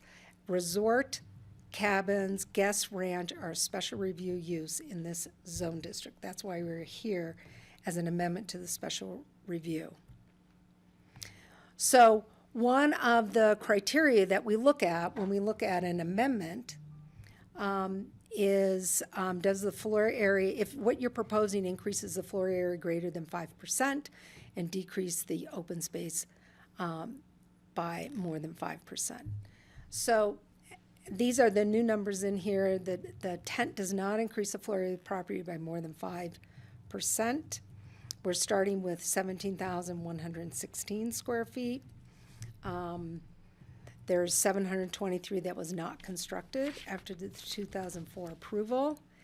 And so they need to add an additional 777 square feet to get to their 1,500. And that's 4.5%. For the permanent structure at 1980, because there's no exempt space, the applicant is proposing to remove the tack barn or the tack shed, and that is 357 square feet. So that's a little less than the numbers we looked at in February. 723 was not built. That's a little less than we looked at in February. And so they need an additional 900 square feet of floor area to support it says square foot tent, should be permanent structure. So what they need, the 900 square feet pushes them a little bit over the 5% increase for allowable floor area. So the applicant will either need to reduce the proposed building by roughly 45 square feet, or through this special review process, the BoCC can establish a new baseline square footage of 17,659. Adding the permanent structure will not reduce the open space by more than 5%. Now, I ran these numbers by Dana Ellis, the architect, just so you know, because you know numbers are not my forte. But this is all within okay. You passed. Just a minute. As part of the biggest nut in this whole application, this huge packet that you guys got, is the special review and the special review process. And as part of special review, at our last meeting, you guys asked a lot of questions about kind of the operations, and the special review gives you the opportunity to put bumpers of parameters around a special review use. And so in February, there was a lot of discussion about how many events and the time of the events and the size and the amplified music. As I noted in my previous memo, it's the sound, the amplified music, and the sound impacts were part of your biggest group of complaints. So the applicant has proposed the following. And you guys can dive further into this during your presentation, but I just wanted to get this out here, what they have proposed. So no amplified sound after 8 p.m. outside. Within the tent, no amplified sound after 10 p.m. And it's important to note in their contracts already that they have signed with people that 10:30 was the cutoff, and they're proposing 10. We talked about the sound study that they did when we were in the tent on Friday, and there's the fleshing out of the sound study is part of your attachment, and they're proposing 85 decibel limit on sound in the tent. Within the lodge and the other permanent buildings, they're not proposing to limit the sound inside. As you can see, and as we talked about, a lot of this sound study was based upon standing on the front porch of the property across the way, the Bain residence, and calling back and forth and saying, orient the speakers or don't orient the speakers, and turn it up or turn it down. At all times, the property will adhere to the Pickens County noise ordinance. So this is their proposal for the gatherings. So the capacity of the site, sleeping on the site, is 87 pillows. And they're proposing that at 87, there's no shuttle, no portable restrooms, normal operations. And then we see a breakdown of 2 different tiers for group gatherings. I'll let you guys go into that more when you get in. So as part of the special review use, staff is recommending an annual review, and that at that annual review, the big chunk of that is this operations program. And reevaluate it, see how things went. We're also recommending in our conditions of approval that a OWTS a design capacity analysis is done. When systems were built in 2004, the design regs changed, and they actually are a little bit more relaxed than what the design standards were in 2004. So staff is recommending that the applicant get a handle on their capacity, and if the design analysis shows that the capacity is not 87, then those are numbers that will be plugged into any operations program during an annual review. And that typical annual review language that we have in a lot of our annual reviews, but adding in here what a report should address. And then what I did is I pulled out the conditions of approval for special review. This is just these conditions of approval from the reso, because I just wanted to highlight again around the special review use. This would be the special review use that is being approved. Temporary tent at 1,500, permanent structure at 1980. A total, this number C, this letter C, is a new, I added that to your resolution. It was not in your resolution that you have in your packet, but since we have new numbers, I wanted to add this in if the board wants to utilize and go to a new baseline allowable floor area on the property. And everything else, this is straight out of our special review section of the code. This is the new condition number C that I have in there. That's now part of your resolution. So, this is what staff is recommending. Okay, questions for Leslie? Greg? Um, And Francie? One, just regarding the on-site wastewater, it sounds like it's, if you go back to the slide, are you saying they build it and then determine if they have the capacity? Or is there no way to get a solid estimate going forward? Just with, yeah, well, you just pass it. That one. Yeah. The capacity, just explain that to me again. It seems like we should be able to get a pretty good estimate on what the requirements of that would be. We And do. It sounds like you've Right. got septic has been relaxed a little bit, but has riverine quality standards or anything with water or natural environment been increased, as I'd expect in the last 20 years? Are we? It'd be great if the wastewater treatment system worked perfectly and it wasn't an issue going forward, and perhaps it's not, even with a slight expansion. The thing I'm getting at is, and I've discussed this earlier, is that I kind of think they probably need another bathroom up there in the new building. So people are using the bathroom and not peeing in the woods or whatever, right? You know, as it could happen during a busy event. So I just wanted to understand this, and I got thrown off there by what you just said. And I'm Right. sorry I don't understand it well enough.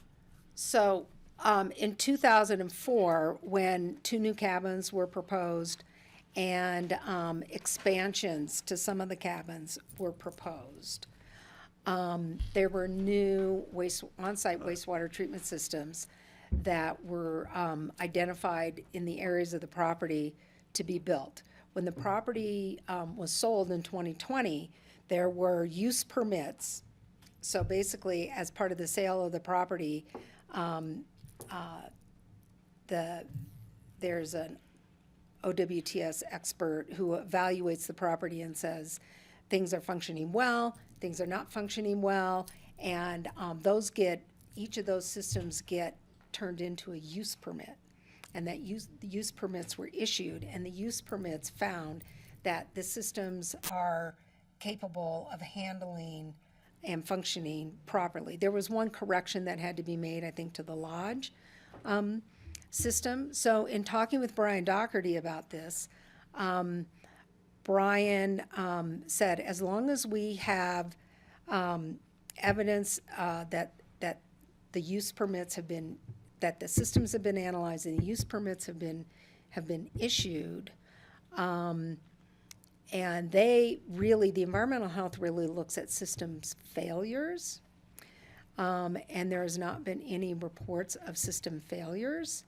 Bless you. His point is if there's a question about how many people they slept there prior to 2020 versus how many people they're sleeping here, the best way to get a handle on that overall capacity is to now do a design capacity analysis. And so originally, when the applicants proposed the permanent tent to us, we said we would not recommend adding a bathroom yet until you do this capacity analysis to know whether your current systems can handle it, or whether you need to expand a system, or whether you need a new system. Okay, thank you. Yeah. That helps. But that could be part and parcel with pursuing a building permit for the permanent building. Yeah, this is just a sort of a petty question, but it's along the same line. So if in the new building, let's say they have a wedding going on and there's, 100 people at the wedding, then they're all going to use the 6 bathrooms in the lodge, is that correct? Oh, somebody's nodding and somebody's shaking your head. Yes, except for if the, It's over 87, we have portables. right, I was gonna go to the chart that you guys provided, and they can get into it, but if they're exceeding 87 guests, they will require people to provide portable restrooms. That's part of their operations plan. Up to 87. So 87 is current. That's just the bathrooms in the cabins and all of that. But then if they have an event with 120 people, they have to have a portable restroom. Or 88 and up, Okay. Yeah. right? No. Anything more than Up to 87 has to. 87. Okay. Oh, and then up to 120 and up. Yeah. Okay. Okay, great. Thanks. I looked at that, but I didn't. Yeah. Is there more? Well, Other questions? I would go to the shuttle question, because this is one of the things I've been ruminating on, you've got 87, you can sleep 87 people if you're at full capacity, right? Assuming they don't all arrive at the same time, it's probably they'll trickle in. I'm guessing over a number of days or, but if you had an event that had, say, 50, 75 people and they were all coming up at once, say they all arrive at the airport and they all head up to Bayul, that's like a huge pulse of people going up the valley to the place. And it seems to me when you get a group of that size or any size larger than, a few cars, it does become kind of it becomes noticeable and possibly something that irritates the neighbors.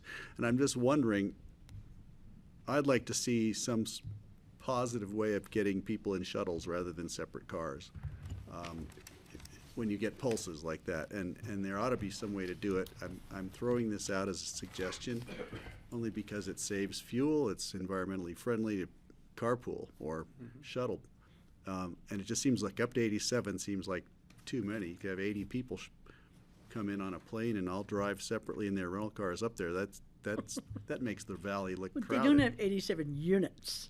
It's like, well, maybe they all drive separately because they don't like each other, but they're sleeping together. They better, then they need a retreat. Okay, anyway, I wanted to bring that up because it was on my list and it came by. So I'd love to have a conversation about that. Maybe we have, if you're going to get a group coming in, let's shuttle them up there, whether it's 25 people or whatever a reasonable cutoff is, just to reduce the number of vehicles running up and down the highway. That's my I'll have more later, but the restroom was an issue, and then there was this, and then I've got more. Thank you. That's a lot of people on the same Why don't we airplane. turn to the applicant unless there are specific questions for Leslie? The applicants may answer some. Let me stop sharing. I do have other questions. Do you want to do them now? wait and hear the applicant's presentation first, or? I are think they this is far enough afield that it may not be in their presentation. It won't be So surprising. if I could. So Leslie, here's let's go out in that field. Let's go out there. Well, and I'll be quick. So Leslie, here's a question for you. We have a rule that says, one, nobody can stay longer than X number of days. I don't understand that. We have another rule that says a valley neighbor can't come over and get a meal in the restaurant. That's one that bothers me. And I have a problem with that. There's what seems like a clear disconnect from the neighborhood in that, it doesn't feel like it's an asset to the neighborhood. If there was some way there could be a number of events per year, one a month or something where, and the frying pan neighbors or public in general could come up and celebrate and participate in a meal or something, might benefit Bayul, and it might also help create goodwill among the community. Didn't I Just ask want to that throw last that time? out. You probably brought that up before, but Yeah. I just thought it's an interesting rule that people can't go over there and get a meal unless they're staying there or they're part of a giant group. Or can we fix that somehow to make it more friendly to the community in the Frying Pan Valley? Yeah, I support you on that. It's Anyway. a Pitkin County thing. Let's let them explain it again Yes, if I they've believe explained it that to the us 10 applicants times already. had planned on discussing their potential date use permit approach, if I'm correct. Okay, yeah, thank you for that. Okay. That's pretty much it. That's not it, but that's good enough. Okay. Why don't we let the applicants present? We'll have more opportunity for questions to clarify to both staff and applicants afterwards. Did you have something to say, Rye? You look like you're okay. Regretting being I here. recall the subject came up at the last hearing, and I'm happy to talk about it again. I do know that we also have Suzanne here, who was willing to jump in on the last time about the distinction and the increased, or the policy reasons that we don't potentially have just walk-in service at these particular locations. But staff can probably handle that adequately, I would assume. Answer it again, that we are. Walk-in versus maybe a scheduled event once per month or whatever. Right. And All right. we can go there when you're ready. Okay. We did that on Aspen Mountain with nighttime use of the gondola. And we've done it at Redstone Castle. All So right. it's a good- we've already done it for others. Ashley, Abby, and James, I'm just welcome. re-adding it. wanted me to quit and come back so that I could reshare. Let's see. Okay. Raise hand.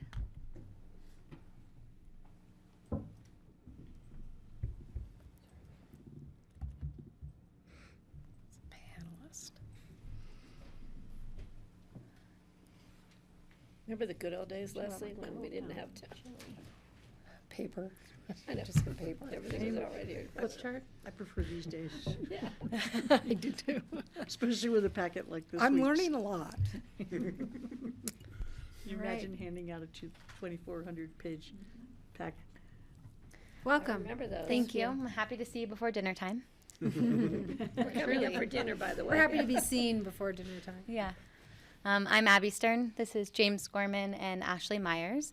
And we are back to present on Bayou Retreat about the accessory structure on property. As you know, that there has been a existing tent structure on property with a temporary tent permit, and we are requesting to keep that tent structure throughout this season until we can build this proposed replacement building. We have come to a place that feels like we are having like an existential threat with Bayou, to where we have really become to rely on this building to gather people, whether it's for a wellness retreat, a corporate group, or a wedding, that we are using this building so everybody can gather together. And am requesting that we can get to a place, my hope is today, of how that path moves forward.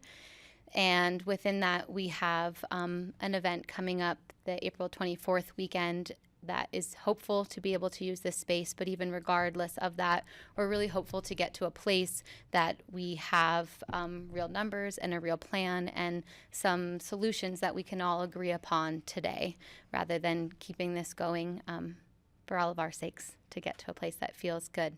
Bayou is a social enterprise to us. Oh, am I in the wrong one? Is a social enterprise to us. And there we go. The shorter one. The short one is a social enterprise, and we really feel that it is a value to this community, to the people who come up there, and it is our intention to keep it that way. We're not raking in money. We're doing this from a place of really wanting to be a benefit and to figure out how it's a benefit not just to our clients, but also to the community as a whole, to the neighbors up there, to Pickens County. We've received a lot of support within this. There are 79 letters that got sent in. Of those, 25 were from the Upper Frying Pan. We've had over 500 people sign our petition. And we've heard so many stories from people that honestly, I wouldn't even maybe know their face if they, like, by reading the letter, about what this place means to them and how much it has been a staycation, a place for them to get away, the community that they're feeling up there in a time where people aren't going to the bars so much and really wanting to find a place to connect with community. Bayou has become that for them. But the intention of this meeting is to keep this part short and sweet. And so these are the 5 main parts that we have requests when it comes specific to the resolution, to the language in there. We'll go over them as efficiently as we can, and to open it up for discussion after for any additional questions that you might have. So the first part is around the capacity. So the screenshot up top is how it is written in the resolution, that white part, and the red bold is what we are requesting. So the reason we're making this request change is because, as I said in the beginning, we're really hopeful to get to a place that we can understand collectively what the limitations are when it is having people up there. If this building gets approved, which we are very hopeful, we'll be taking on additional debt to do so, and it requires us having some understanding and consistency so that we can make these agreements with people. We also are booking 2 years in advance for certain things, so we want to be able to rely on what we're saying we can do and not need to kind of backtrack in this way. So what we are requesting is, as a condition of the issuance of the new temporary tent permit, as well as the construction and use of the replacement building, applicant agrees that the number of group gatherings that exceed 87 on site per year is limited to 20 days of guests that are up to 120, and then 10 days for up to 150. B and C, we completely agree with. We should not be exceeding 150. Anytime we're above that 87 on-site, restrooms will be brought in, as well as shuttle services for those guests.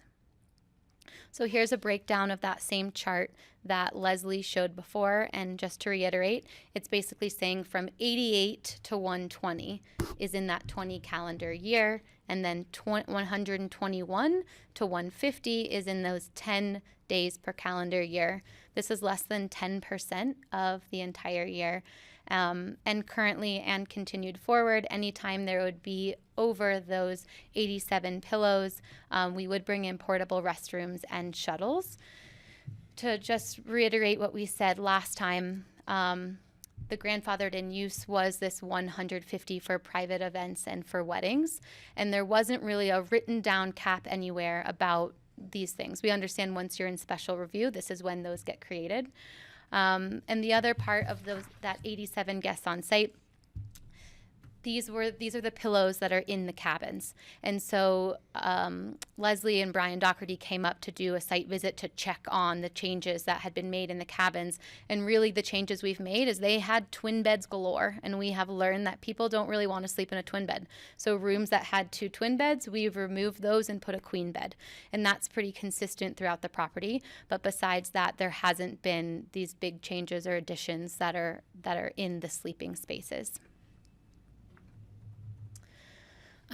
This is on page 6 in the Be It Resolved section.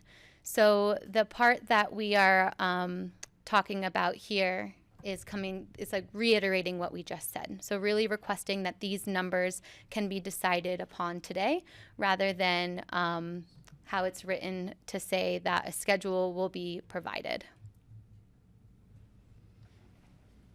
The next section is the amplified sound curfew recommendations. So a sound study was performed at the Bain property last month. The 5 points right there are where we tested the sound on property. The star is of the Bain residence. And this was to mimic different situations of different retreats on site and where we would have or have had in the past, would like to have in the future amplified sound. The main findings of this study, we played the music, and 8 of the 11 tests were audible at the Bain residence. So we were standing on the deck, Debbie and I, and we could hear the music. The ambient noise that was on site, there was a lot of birds, there was some airplanes that came over. The Bayou amplified music never went above the ambient noise. And in fact, it wasn't really even reading on the decibel reader. It was audible, but within that, it's similar, or not similar, it is what Stuart McGregor from the Engineering Dynamics said, that we would not be above the sound ordinance at the Bain residence.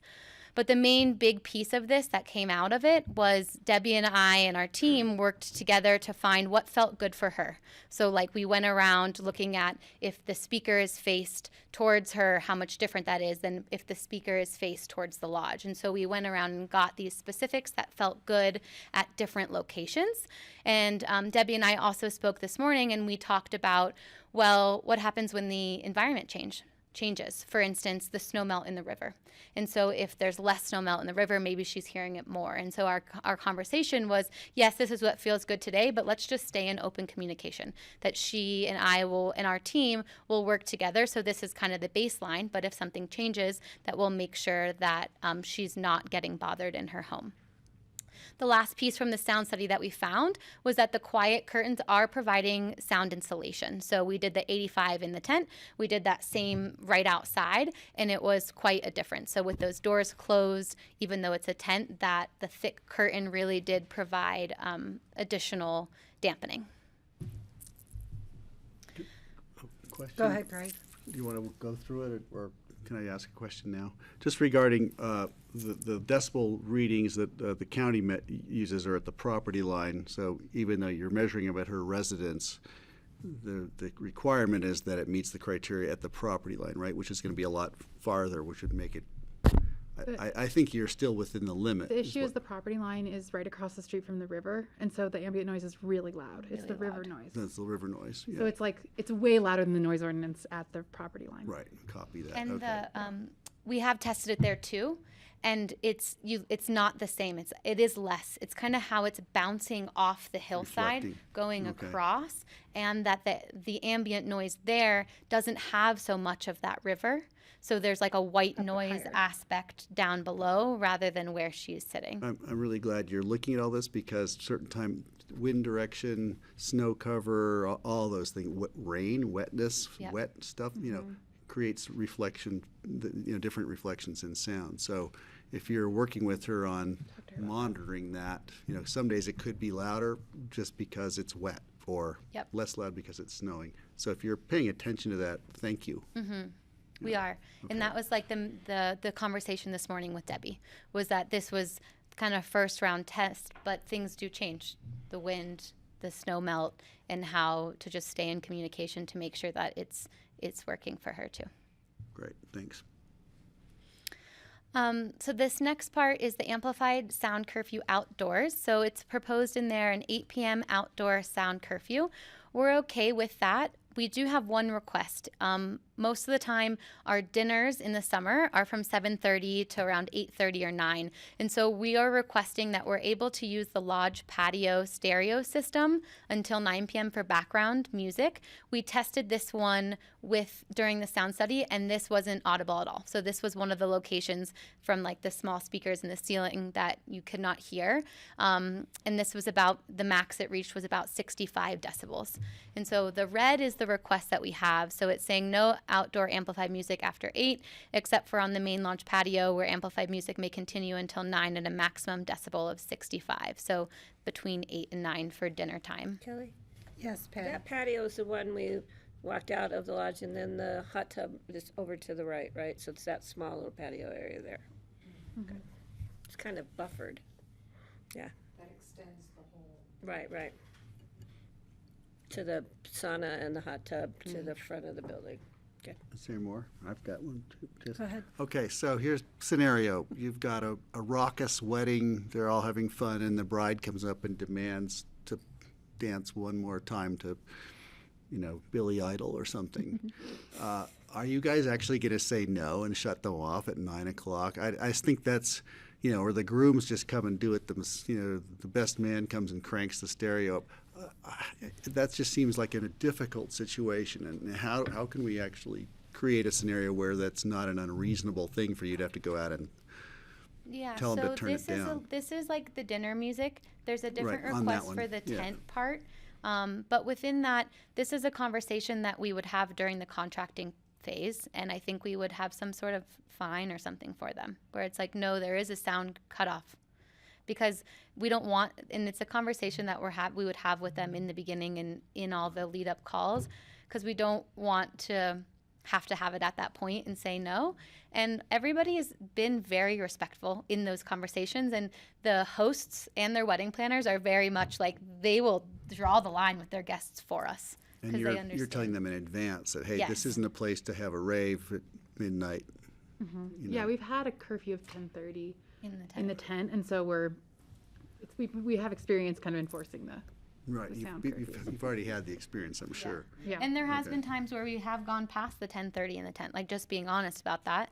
And that's like and that's something that we're saying that will not happen. Like we are making a very clear thing of like, this is the actual rule. This is going to be it. Yeah. And we have invested in equipment where we have digital control over it, where they don't have access to that. So even if they go to turn it up, we kind of have the master volume where they so you're not fighting a drunk person. Hopefully you won't to turn be it in down. that Hit the situation. switch. Yeah. Can I respond to that? So at the Flying Dog, they have limits or when the music has to stop at their weddings, and it does. It's just, that's what happens. It stops. And people Lights go still on. hang out and visit and everything. But the But- music stops. yeah. And the staff's probably eager to get rid of them by then anyway. Staff Yeah. gets tired. Yeah.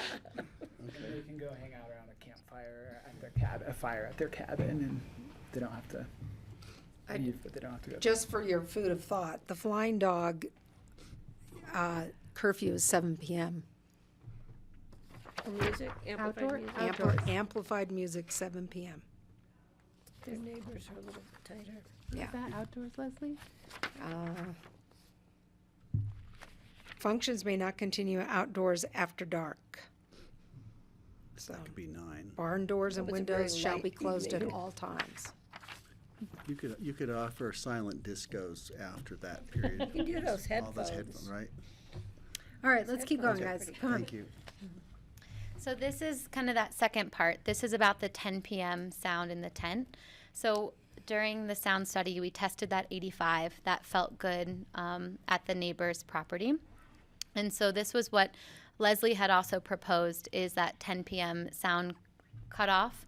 And this is the list of the pre-booked events that we have. The one update we have in red is that it would be today's date. So saying April 9th, 2025, moving forward from today.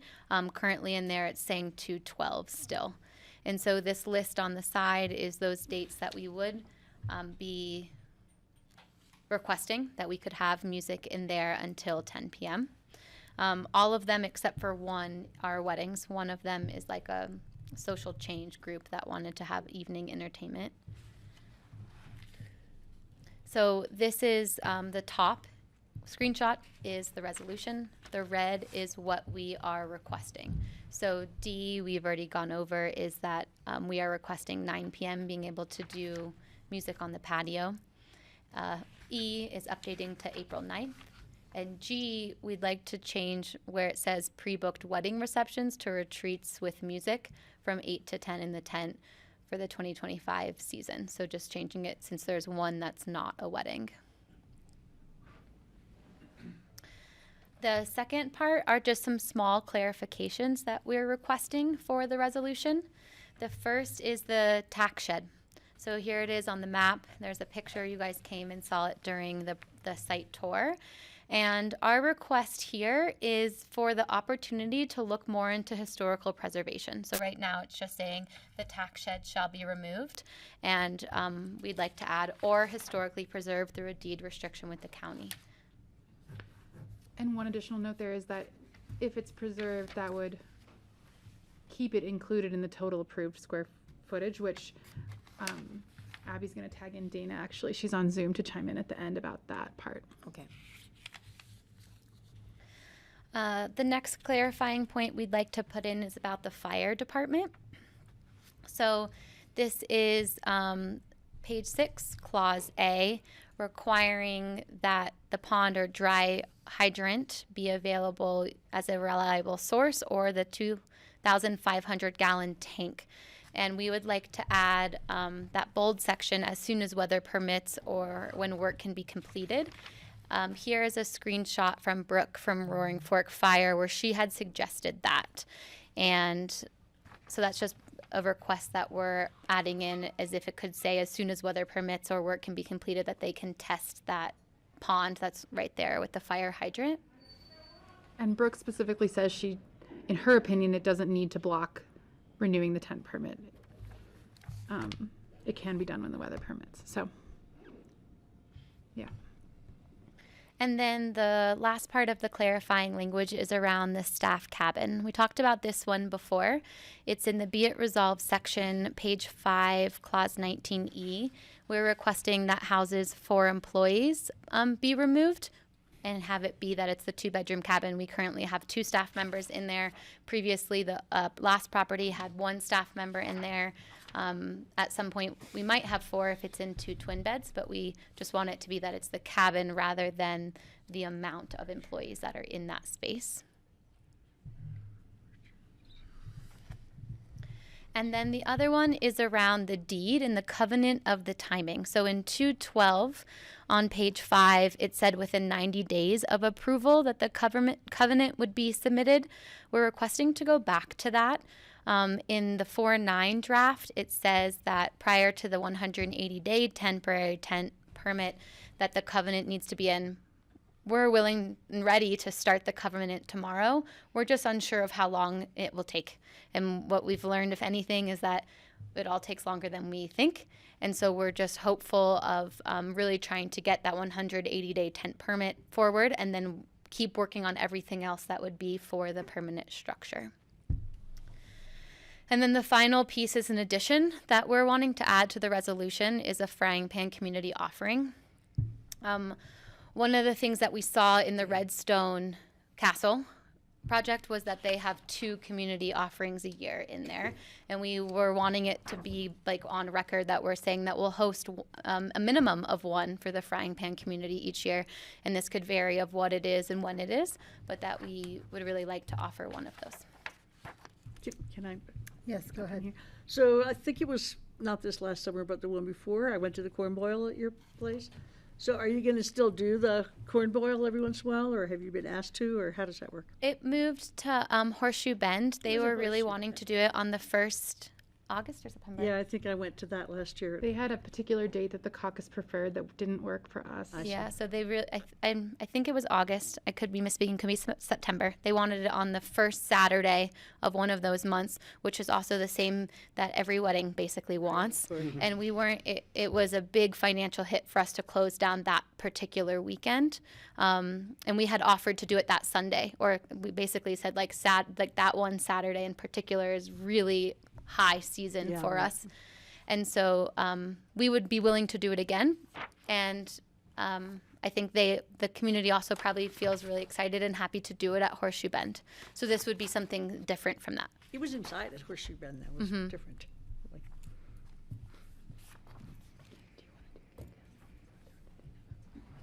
To Dana. So I'll pass it to Dana right now to do square footage, and then we could come back and talk about some more of the day use stuff.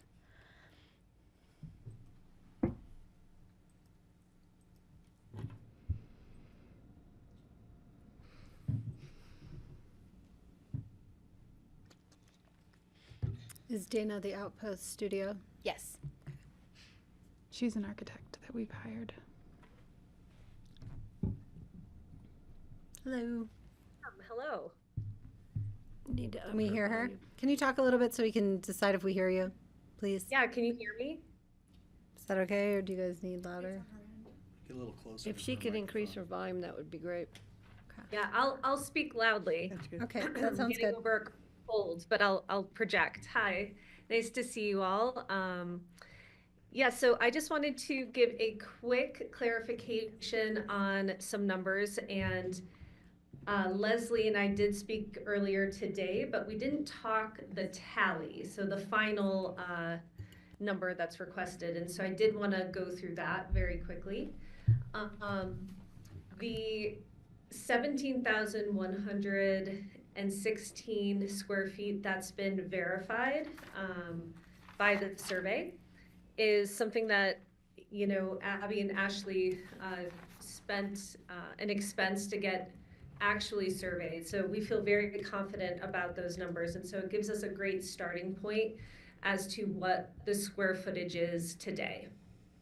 So the number I just want to sort of throw out for Leslie to think about, because it will be documented, is if the 17,116 is existing and the permanent structure would be adding 1,980, then that really does get us to our total numbers. And if the tax shed wants to be demolished or preserved is something that they all need direction on, because again, it will impact that total number. So assuming the tax shed remains, this gives us our highest number. The overall square footage at the end of the day would be 19,096 square feet for the property. What was that again? Say that again, please. 19,096 square feet.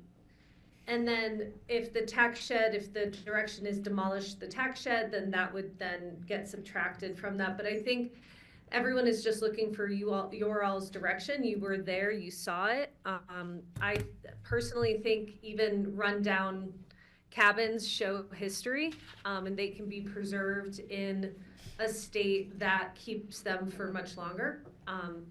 That's my personal sense, just as an architect interested in historic preservation. But if square footage numbers matter more to you all, then obviously Bale's ready to take it down. But I did want to make a little bit of a push, and I know Susanna Reed, the Pickens County Historic Preservation Officer, also commented on it sort of remaining if it could. So I just wanted to give you that total number, and then it's easier than to subtract, right, from that.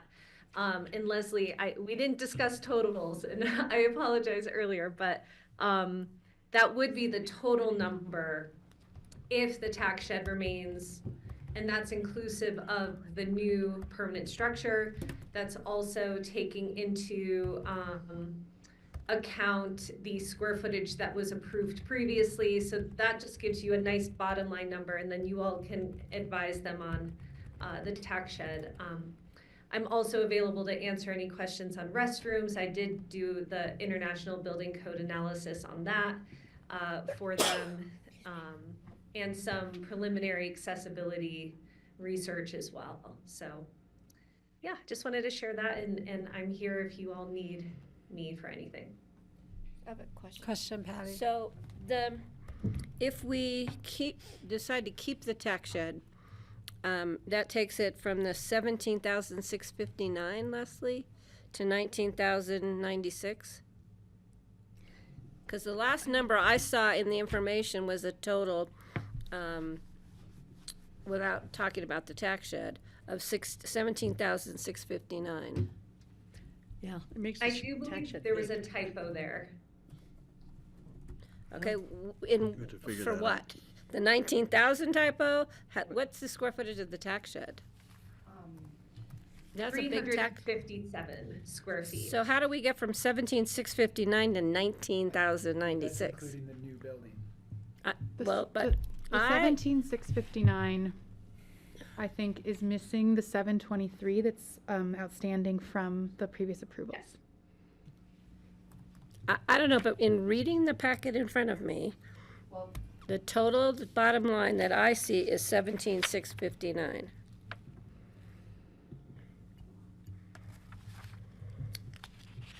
$17,047 was the approved. Let me get to, why don't I pull up that chart I had that has the numbers on there? Because 1747 I'm stuck. was Here the we go. square My footage of the screen is- previous approval. There were 805 square feet that remains unbuilt. I had the same question, Patty. I know, how do I? Okay.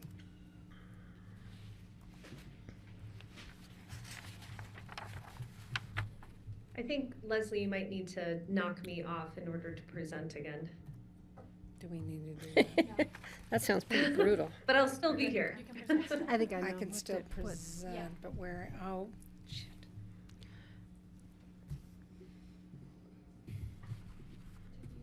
I think I undid myself. You're right. I can endeavor to explain. Where am I? Right there. Just put, do that. Is there an overall cap? Okay. of like There 20,000? currently is, as approved, is 17,040. Before the building. Okay, here we go. Wait, it was the Diamond J. We will all be able to figure this out, I'm very confident. Okay. Today or tomorrow? No, we'll be able to. Okay, so Dana did the memo, verified the calculations. So right now, based upon what we have there today, 17,116. Now, Dana, that does not include the tent. That does not include the tent. Right. Because the tent is temporary, so it's not Right. included. So if you go all the way across, we have the square footage that was not built. We have the square footage that exists. They're requesting 777. That gives us our tent. The tent's 1980. No, the tent That's is the building. 1,500. But we're not bringing the permanent building into this yet. I'm just going Okay. step by step to make sure that our number, Okay. right, that my numbers. So then if we go to the permanent structure, same numbers except for the tax shed is going away. The, Tax sheds in the first column, Leslie, where you have 17,047 crossed Be out, ignored. that included the 805 that wasn't built yet. So the difference here is your list, the black number 17116 does not include the unbuilt footage approved in 2005. The 805. Yeah, so in the first, like, the 17047 includes the 805, but the 17116 does not include the 723. So they're not equivalent numbers.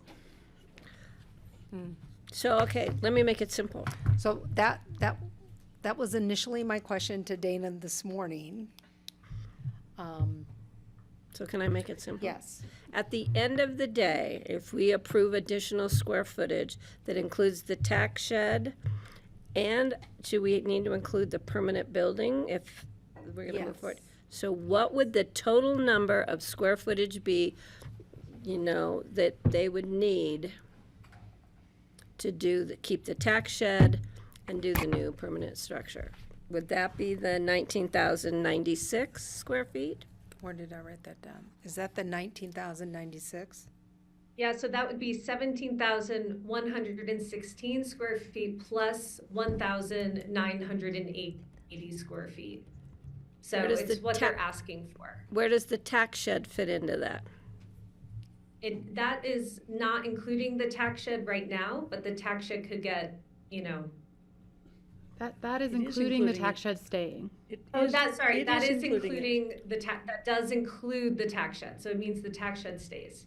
Okay, so bottom line, what you're requesting, you would need to do the new permanent building, to keep the tax shed, and all the other structures would be 19,096 square feet. Correct. Okay, see, I made it easy. Don't change your mind.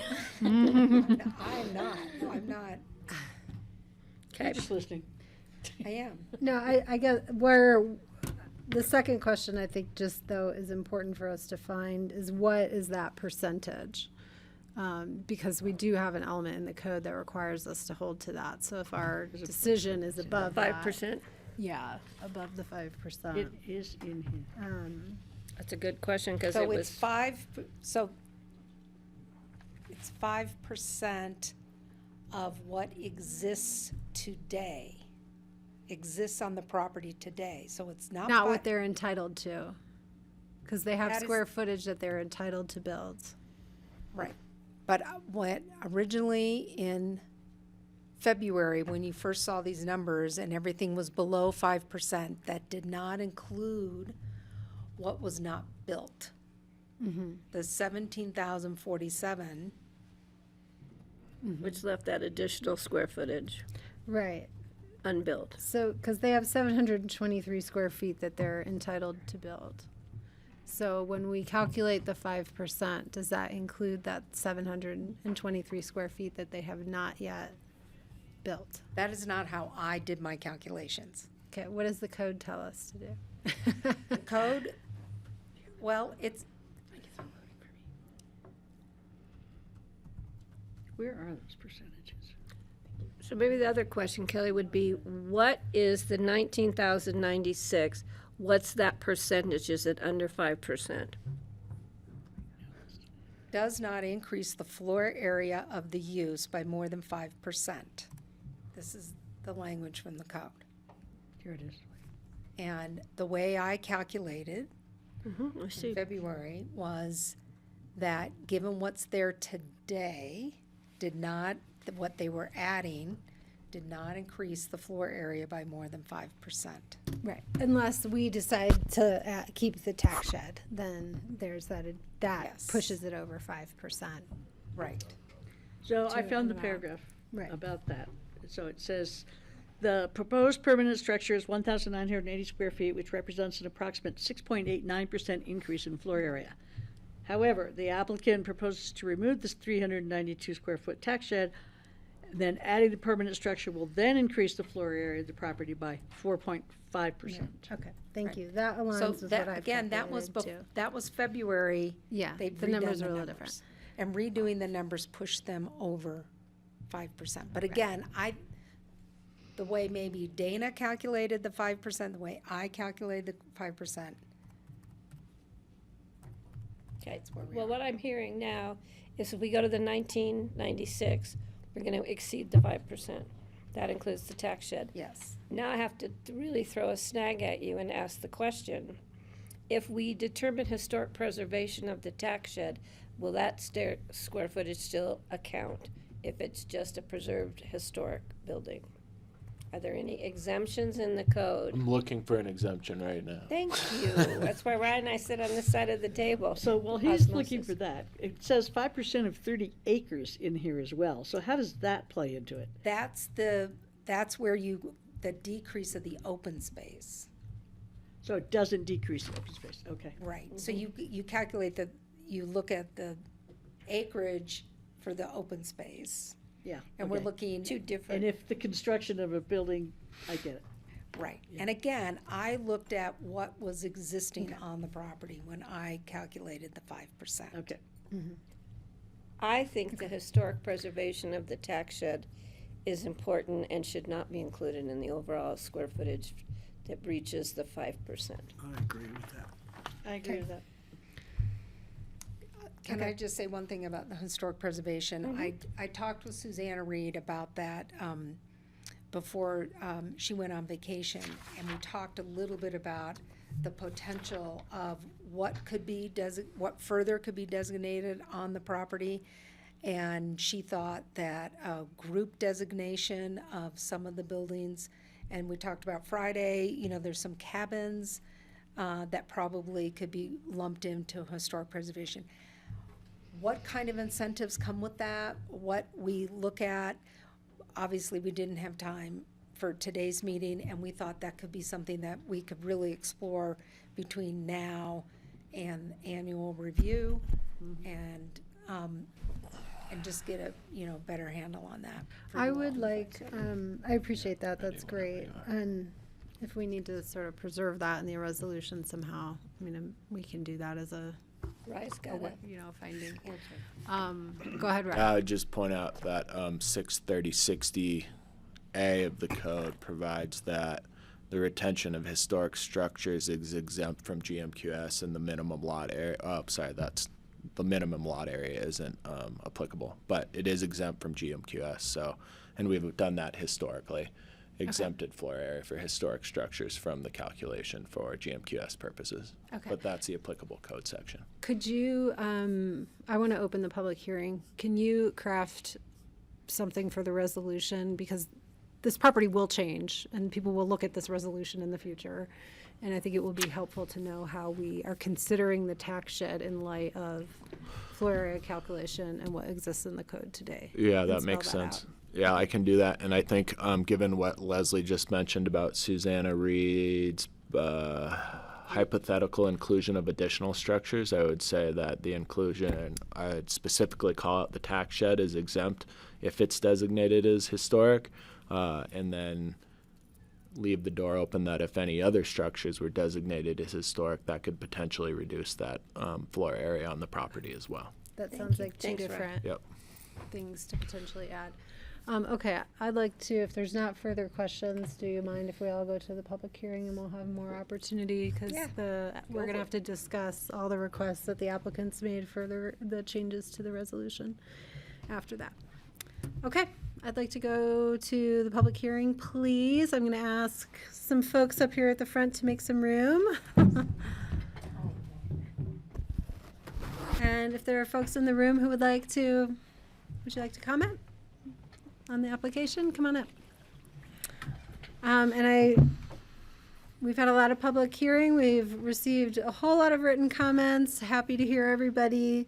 I would ask folks to provide maybe new comment, or if you haven't had a chance, feel free to take all of your time. But we just want to move through expeditiously. Go ahead. Hi, my name is Meg Young. I'm actually a resident of Carbondale, and I'm here representing a host of people that couldn't get off work. But I have provided public comment, so I'll just add some additional comments. And I, of course, would really urge the board to grant this request. After hearing all of this, I can't even believe the amount of scrutiny and attention and time that's gone into it. And so it seems extremely well researched to me. And I just really want to emphasize the point of having been there, never part of a wedding or an event. I've just gone. I'm actually surprised that people from the Frying Pan haven't gone up there. It's been great. There's been open events to attend. That it's a really special place, and I'm so grateful that it hasn't been snapped up and turned into a mega mansion, which, you know, is really a terrible trend in the area. So I really hope that you will work with these people who seem to be very open to working with you. And I also just wanted to follow up with, I love the idea of the historic preservation. It's just so beautiful up there. And, you know, I was raised here, and I really want to see the character and the openness in the community remain accessible. So Great. thank you, you. Meg. Thanks for coming. Thanks. Any other comments in the room? You want to come on, Melanie, come on up? And then we'll go to folks online. I'm not sure if we have more in the room. Hi. Hi. Nice to see you. Pretty sweater. Nice to see you all today. My name is Melanie Buchholz. I am the secretary of the Upper Frying Pan Valley Caucus. Additionally, I am a volunteer for Roaring Fork Fire up in Thomasville, one of 2 active volunteers up there. But I just want to make it clear that I am not here to speak on behalf of the caucus board or on the fire department. I am here to speak on behalf of caucus members, or should I say residents in the area. So I am speaking on behalf of those people in the Frying Pan Valley community. Just to start off on that last conversation with 5%, the maximum allowable floor area since 2008 for this property is 5,170, or 5,100, let's see. Thank you. Thank you. Sorry, I'm a little nervous. Of that, the Frying Pan Caucus was very specific in 2008 when they came to the BoCC and wanted to limit all properties to that maximum floor area.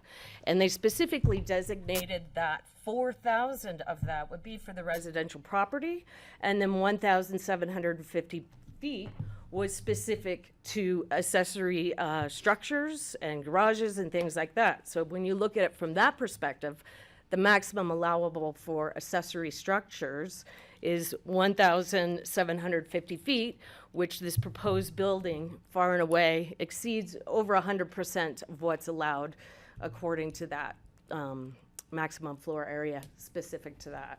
So I just wanted to point that out. And because of the foresight of the caucus to get this set in place, we don't have to fear that a mega mansion is going to buy this property and move in, because they would be subject to the same maximum floor area where it is. The tax shed, I love it. It's historic, it's beautiful in my opinion, and it should be left up. However, when you have a grandfathered in property, if you take down whatever exceeds above the maximum allowable, you don't get to give it to another piece of the property. For example, I've got sheds on my property, and I haven't checked, but if they exceed the square footage, if I take one of those down, I can't replace it with something else. Or add it to an addition on my house. Let's see here. Let me get back to my notes. And then additionally, the 87 people as far as capacity is concerned is based on beds or heads on pillows, because we are not allowed to, local residents or anyone coming from anywhere, eat or drink at Bayul if we are not spending the night. And I think it's completely unreasonable to think that anyone would travel that far, 45 minutes up from Basalt, and would have nothing to eat or consume anything at a wedding for hours. They're not allowed to bring their own beverages or food either. So I understand that that's a rule, but it is one that applies to not only the locals, but to any guests. So therefore, their capacity should be capped at how many people they can actually sleep there. Let's see. So I represent some members of my community, and they have many concerns. Among their concerns are the commercial development of a residential property in our valley and a grandfathered in guest ranch by stealth. They are concerned about the negative impact Bayule has on its neighbors and the environment and the wildlife. They are concerned about the sharp increase in vehicle traffic, dangerous driving through residential Thomasville and Meredith. I have personally witnessed caravans of taxis of 10 or more driving up people during the day for a lecture event and then returning to take these guests that weren't spending the night back at the end of the day. I'm concerned about the closest emergency services and full-time EMTs being 40 minutes away in Basalt. While I am a volunteer firefighter, as is my husband, we don't have medical training beyond basic life saving. So there's no one up there for these guests to be able to get emergency help faster than 40 minutes, really. Let's see, and that's if I'm home. Concerns about the people that I'm here to speak on behalf have concerns about how Bayule has changed the character from guest ranch to something very foreign from that which the applicant claims that they to have for the valley. There have been complaints about lack of compliance with the land use code, liquor licensing, traffic, unpermitted construction, and failure to comply with zoning and the frying pan master plan. Not included in these numbers that we looked at for square footage. In their application, they had made a material misrepresentation because they had, in fact, enlarged their maximum allowable square footage by redoing a employee zone, lounge area, and other things. So, Melanie, we're at 6 minutes. Yeah. Oh, No. sorry. And I'm we know almost we have done. received a lot of your public input over these hearings. So Yes. please wrap up. Okay, let me I'm skipping down to my last point, which is that this permanent membrane structure was built without obtaining a permit. It was operated illegally, and they built their business around this illegal structure. They also booked, apparently into the next couple of years, guests that had no idea that the structure was legal. I request, and we request, the BoCC respectfully deny Bayule's land use application. Thank you so much. Thank you. Appreciate you coming all the way up. Okay, any other folks in the room, please come get queued up, and I'll go to someone online first. Go ahead. I'd like to go last if I could, Okay. after the online. Okay. All right, I see number 214. If you want to come off mute.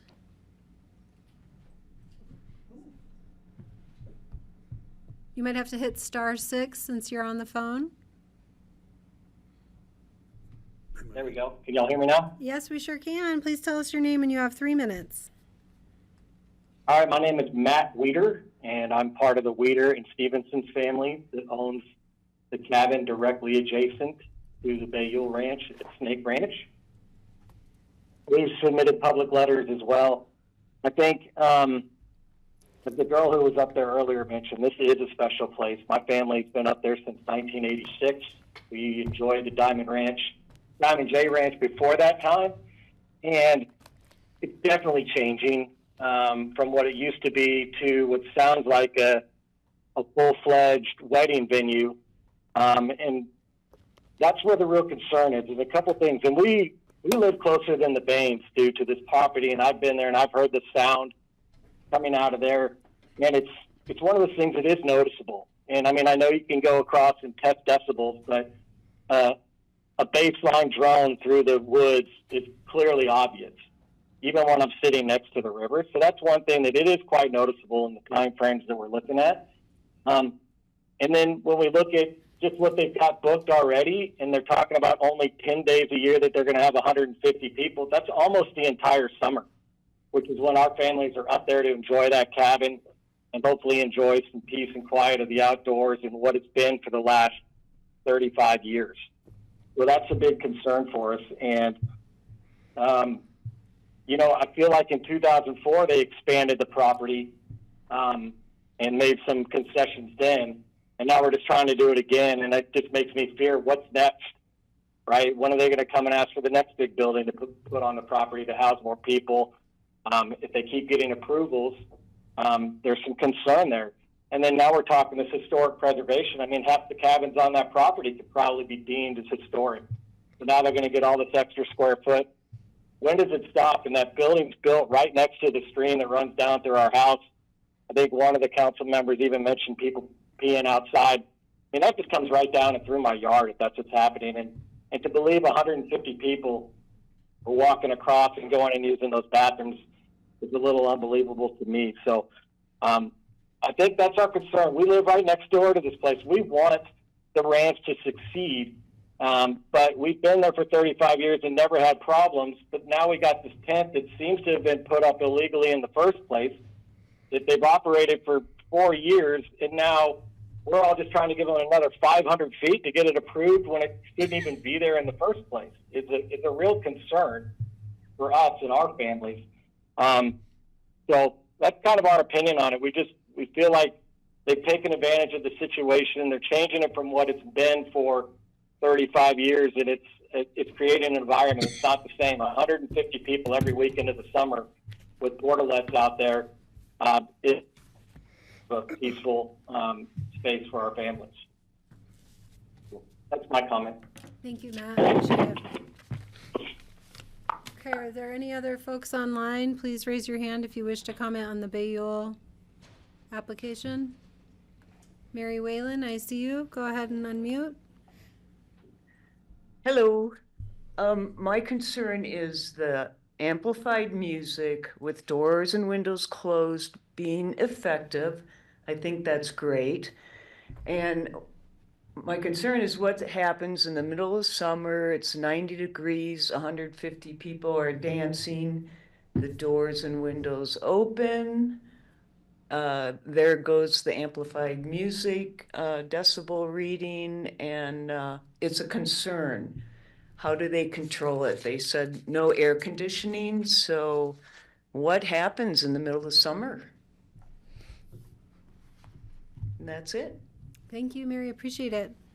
Bet. Is there anyone else online who wishes to comment on Bayul? Please raise your hand.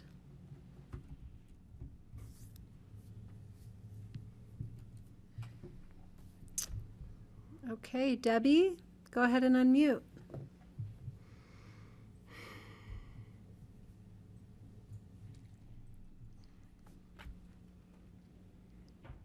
Hi, can you guys hear me? We sure can. Okay, hi, I'm Debbie Bain. I'm the neighbor across the way that Bayul came over and did the sound study for. We were, in the beginning, against the new barn. We have changed our mind on this situation. I do believe that Abby just wants to be able to have a successful business. And her and I had a very transparent conversation about how Bayul was run in the past and the levels of music and where that was at in the past, which she was shocked that we could hear the level of music that we did, at the lower decibel. And I did say to her, I said, now you understand what we were hearing in the past. And Abby said, yes. And I am so sorry, Debbie. And that just touched my heart. I do want to say that I believe that they are trying to do the best they can with everybody around them. They have gone out of their way now to actually do the testing on our property. It is a weird situation for the testing because I don't believe the decibel system works just because of our environment. You can really hear the music at my home when it wasn't, the decibels weren't going up very high. So I was doing the YMCA on my deck. But I do believe, I'll cut this short here. I'm sorry, I'm rambling. I'm a little nervous, but I do believe that they just want the best for our community up there. And I just think that they should have the opportunity to be able to make the best they can of their business. I do believe Abby is moving on from any of the past concert level or music or, party level or whatever they had going on in the past. I think that when she took the business over as management, she's just going towards a totally different atmosphere up there, and it's really going to be, just healthy for everybody up there, just a health retreat, basically. And so I'm happy for them, and we do have confidence now as their neighbor, one of their closest neighbors that have complained in the past, that they're going to follow through with keeping those decibels levels down and also working with us. So my husband and I have decided that we are for that barn, because we do believe that it is something that they do need to utilize in order to keep that business thriving over there. Thank you for your time. Thank you, Debbie. You did great. Thank you. Okay, I see Karen Toth. You want to go on unmute? Can you hear me now? I sure can. Thank you. Thank you very much for your time. I've lived in the valley for close to 30 years, and I lived in Basalt for most of that, and came back and bought a place on Frying Pan. And as an ex-realtor, I've been kind of dumbfounded on the planning and approval process of taking a temporary structure. Now, I know that they're allowed FAR, and I understand that they're allowed FAR, but it just seems like there's some strange things that you go from a temporary tent that was not approved to go into an approval. So getting past that, I'm questioning that, but I'm really, really questioning this idea that there's going to be vans. And you had a chart up there that actually didn't say that they were going to do vans when it was past 87 guests. It said NA. So there was a chart up there, and verbally I heard it, but I didn't see it on the chart.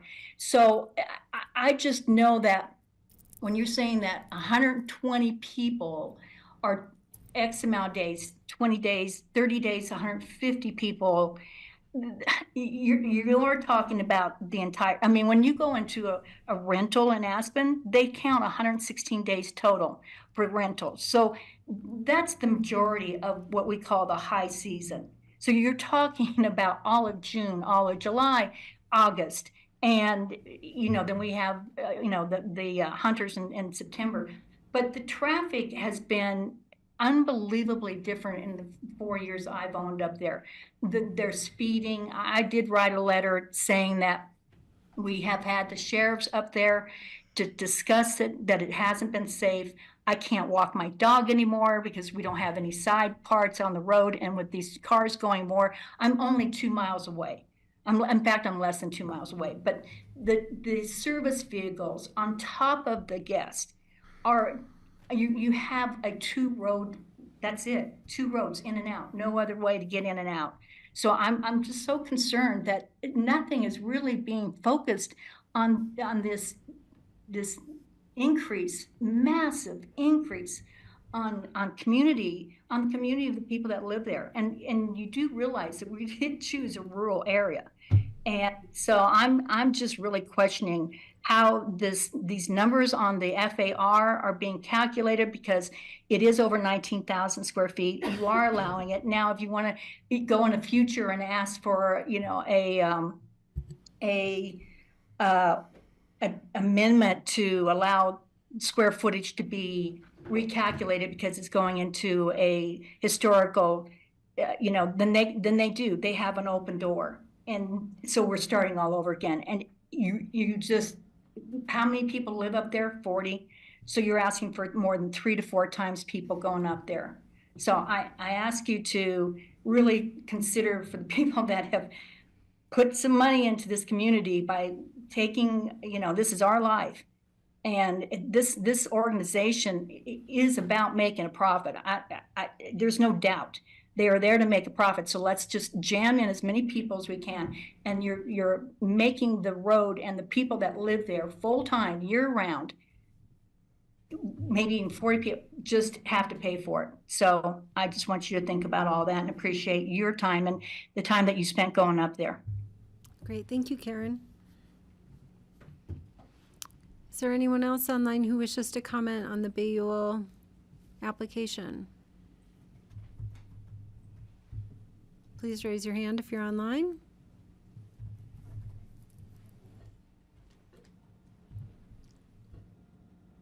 me give it another second.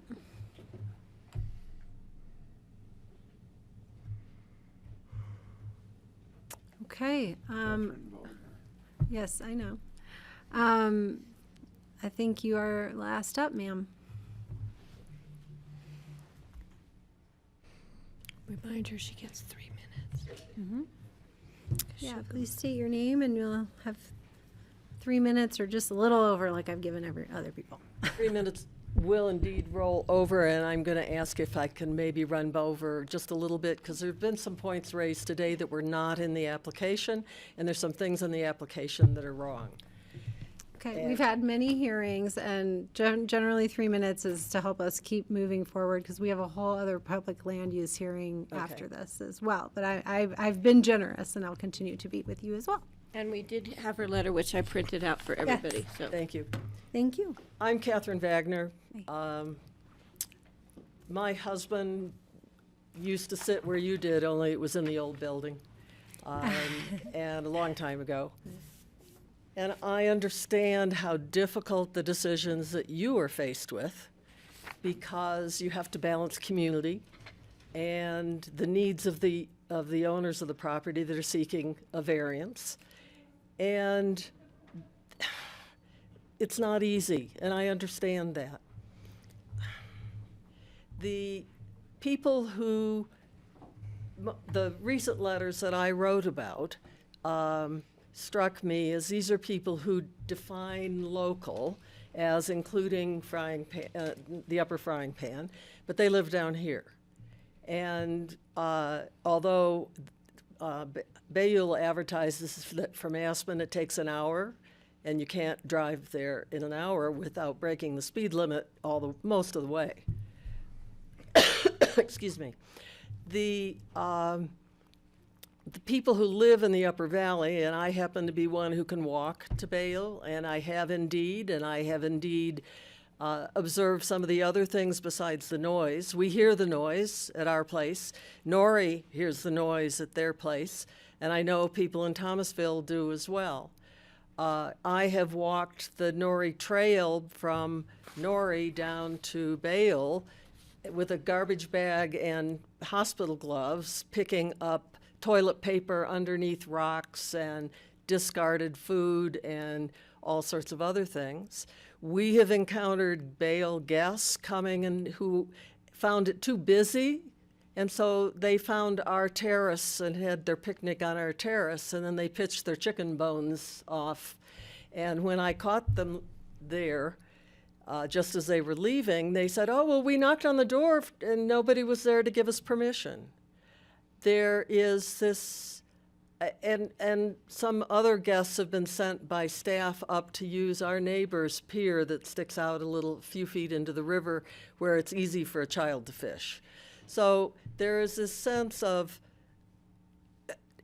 ignoring the property boundaries, partially because it's surrounded by the National Forest, but actually conducting commercial activities and taking, paying guests out on walks and guided tours and things into the forest.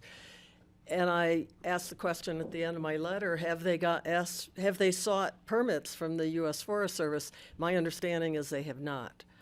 I was stunned. I knew there'd been a lot of development work, construction work that had been done without permits. I was stunned at the amount that had. The tent is not a tent. I looked for a legal definition that's relevant for tent, and I couldn't find one. So I turned to Merriam-Webster, and Merriam-Webster says a tent is a portable shelter. This thing is not portable. Now, and you've seen it. It is, the proposition says that it is not visible from the county road. It is visible from the county road. In the winter, because it's dirty white, it looks like dirty snow, and it's not hugely visible, but you get up on the Eagle Road, and it's quite visible. The first time I heard the music, I walked down, it was time I was ready to go to bed, And I changed my mind and I went for a walk to see what was going on because it was really loud. And the first two people I encountered were a couple of guys. One of them had 2 beer bottles in his hand, and the other one had his penis out, and he was peeing in the stream. So this is not the picture that is being painted in the application and the, okay, we've gotten caught, so we aren't going to do any of the bad things that you've caught us at, but what other bad things are they going to do? They have not demonstrated, systematically not demonstrated, that they're good citizens. They've broken the building code. They've broken the, some of their employees break the traffic through Thomasville, the speed limit. The the things that they have done wrong. And then, of course, we had the moose.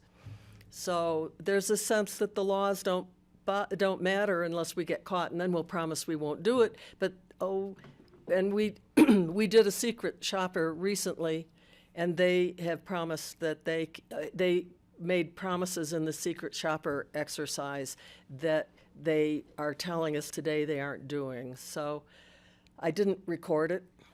Should have. Next time I will. It's disconnected from the community completely.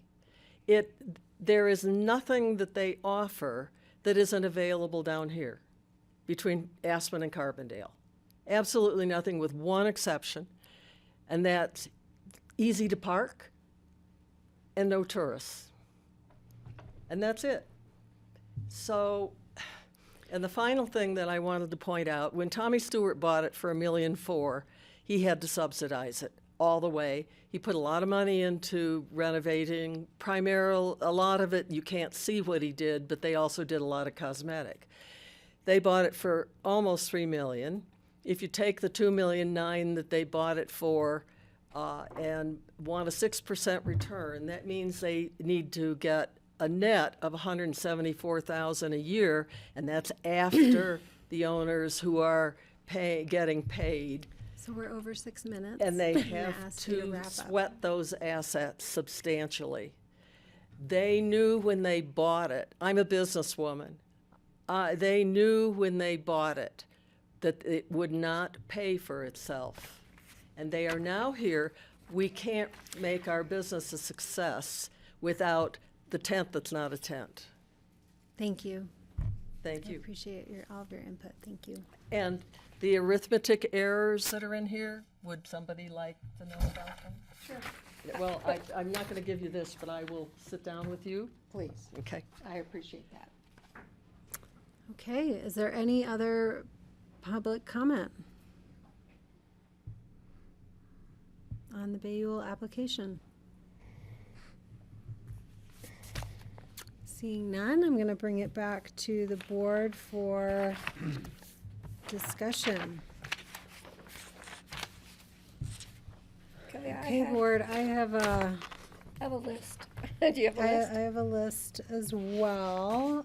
Patty, you're welcome to kick it off and I'll cross things out. I think we resolved the issue of the square footage, the numbers. So, the number of events and review and annual review. Patty, can you speak up? I'm going to let her borrow these. Especially with your hand in front of your mouth. Well, I'm going to let you borrow my hearing aids And next we'll time. take a break after this hearing. It's not just me, it's the whole room. Yeah. Okay, Kelly, you go ahead. I'm going to regroup. Okay. So we have had some discussion, and I'm just going to sort of try to walk us through some of these things. First, perhaps I should just take the pulse of the board. The recommendation of staff is to approve the special review use, exemption from activity envelope, site plan review, and GMQS. And I just want to sort of take the pulse of the board on if folks think that is the appropriate recommendation for us at this time, and if we should focus on the details of the resolution. And then I can walk us through what I think those detailed points of resolution are. Is that I'm happy to comfortable? move forward, having Okay. I'm happy to move forward and redline the reso as drafted. And I think that would also include some of Abby and Ashley and that's what I've collected for Their us to requests. talk through. Yeah. Does that sound to you? Yeah, I'm happy with their application. I'll be interested to hear a little bit more about their requests, but I'd like to approve it tonight. Okay. So as Patty started to raise, yes, sir. would it be comfortable to take a 5-minute recess to potentially bring some of the red lines together in our absence and then come back? I don't know Well, what I you would mean by request- that. I feel I need a organized. 5-minute biological break. You'd need a break. I could use That's fair to ask. I could use a Okay, biological break. we'll take a 5-minute break, please, and then we'll come and wrap this up. Thank you. I don't know what Okay. you meant by to bring the red line things back.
Okay, welcome back to the Pickens County Commissioners meeting on Wednesday, April 9th. We are still reviewing our application for the Bayou Retreat Center accessory structure, and what I have heard from the board is to look through the resolution to support and discuss proposed changes and any additional amendments we may think are merited.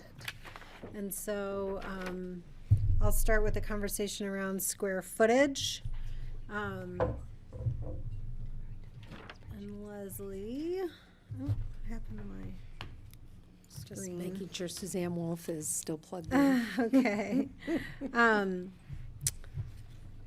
So, related to the square footage, we've had updated calculations to that. And based on those calculations, the presentations of our initial resolution still make sense, because if we are accepting the tack barn as potential historic, it does not bump us over the 5%. So I just want to make sure and check with you that we're accurately capturing that.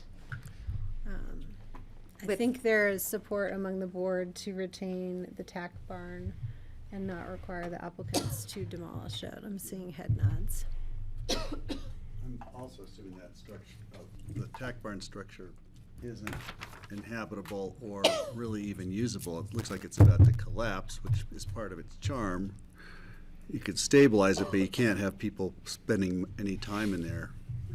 And that, however we define that, I think it needs to be defined that it's but just even as a temporary, you don't want to spend any time in there, right?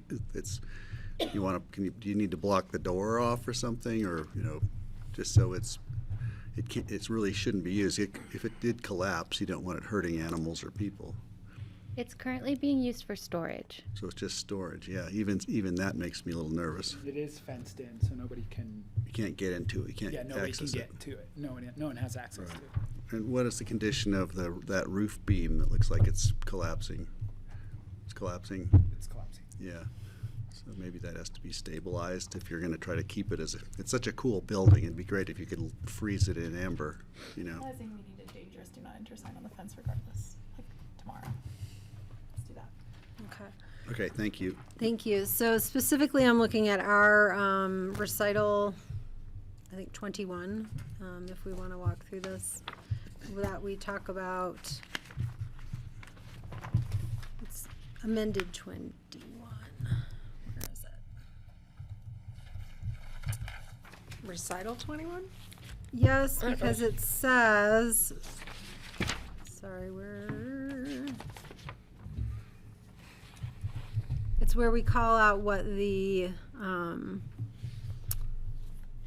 square footage size was, which I think has been updated. So page 4K says the special reviews approval provided for a total allowable floor area of 17,047. 805 square feet of floor area was not developed. Do we need to update these findings to Yes. reflect the newly measured? Yes. Okay.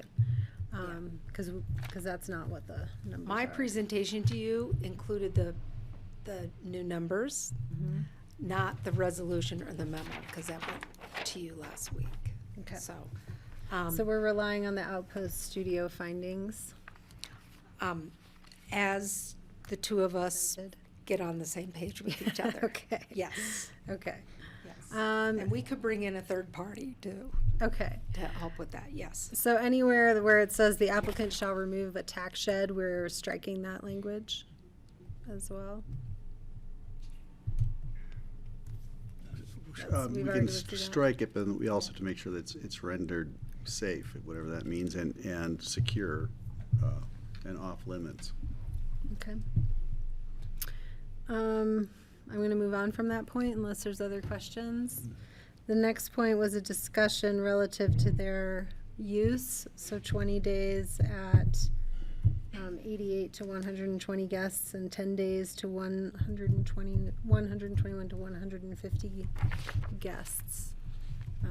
Does the board wish to amend that? Can I I'll jump Go in. ahead.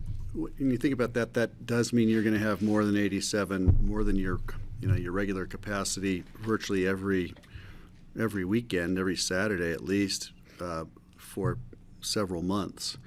And given that it does change the nature of the place pretty dramatically, I think that's, honestly, it feels like too many. And I'm The 10-day or the 20-day or both? well, probably both. And if you're going to have over 87 people virtually every weekend, that doesn't make it very livable for the neighbors, I'd have to say. That seems like a party immediately next door every weekend, and I'd like to be more respectful of the neighbors, and so I'd like to find some compromise that reduces that,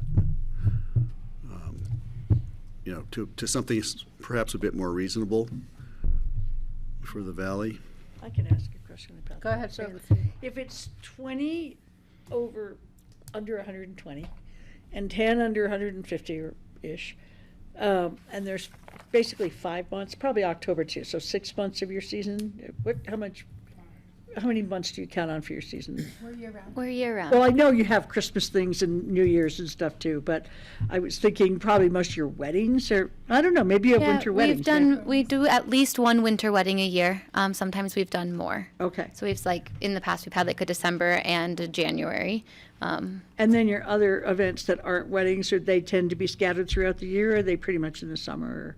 A majority are in the summer, and we still have retreats all year round. Okay, so I'm thinking 6 months of heavier wedding and retreat kind of usage probably, which is 24 weeks, which is 10 Saturdays is less than half of that.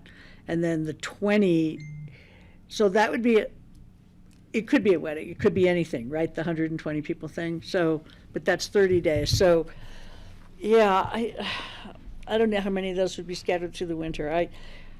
I do want to honor your need to make mortgage payments and pay your staff and have an income, and that's why you bought it.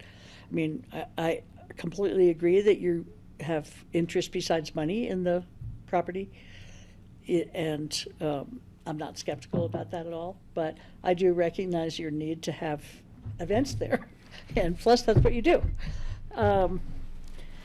So I could see maybe reducing the number 20. I don't think that 10 weddings throughout a year venue. So what are you saying? Sorry. I'm saying keep the 10 at 150, and then perhaps maybe cut down the 20 at up to 120. Just reduce the overall number a little bit to provide a little bit of space for the area. So maybe 20 days over 87, is that what you're saying? Well, that's what it is now. It's 20 days over 87, and it's 10 days over 120, basically. I don't know, maybe cut back the 20 to 15, possibly, just to try to leave some weekends where there's not traffic and events. But, I don't want to cut it back so much that you guys can't make your numbers work. I think it's actually remarkable that you guys bought that place compared to what could have happened to it, and that you're retaining the character, the physical character of the place as much as possible, and I really appreciate that. So I don't want to disable you from functioning there by being too strict about how many events you could have. I'm just playing around with the number a little bit. Patty, you had your hand up.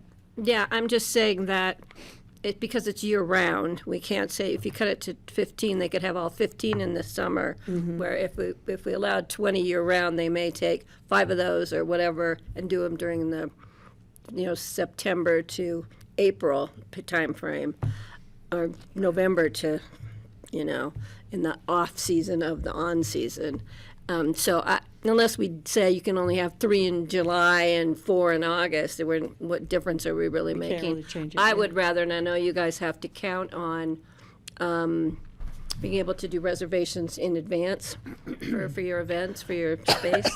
But, if there's issues that come up at the annual review in a year, that everything was crowded into that time frame, then we can look at maybe spreading out those events year round. I like that suggestion. So retaining the number. Keeping it for now and checking it in a year and seeing how it's spread out throughout the year and what the impacts were to Meredith and Thomasville. And if we find that we need to give the people a break that live up there, then and if it's overwhelming in the middle of our annual year review, it can still come back to us, guys. Yeah. We have the purview of bringing it back at any time on any complaint or any change, and we can change the parameters, the conditions. We can revoke the permit in total. I just want the public to know that. So we do have some opportunities. If there's misuse or overuse, we can tweak it during the first year, second year review, whatever. Yeah, thanks for that, Patty. I just want to point out that what you're saying, if there are 2 weddings in the winter, as they've pointed out, that leaves 28 over the course of about 7 months, if it's every weekend. So that's every weekend for 7 months, which is the entire summer season and into the fall. That's, so that's pretty much every week. I think that it's possible we could trim it down to do 3 weekends a month rather than 4 or something, because I'm feeling it for the neighbors right now. I'd propose that, but I have to see what other people think. Jeffrey? I'm comfortable with it coming back at annual review, leaving. Just leave it on, Jeffrey. I'm comfortable with it coming back at annual review, so I don't have a preconceived notion of trying to put a cap on the number of events.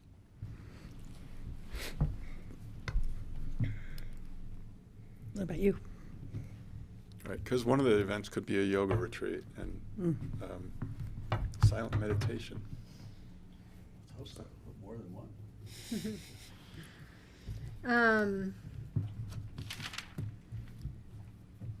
I don't know, it feels like a lot. Feels like fairly high intensity. Well, we could limit noise. I was going to say the other change in the condition is we put enough. We're putting a permanent structure in place, and we're putting noise abatement in place. So, looking forward, we shouldn't be having a conversation about noise. So, if it is a silent retreat 30 times, or if it's 30 people getting wed, it really shouldn't make a difference.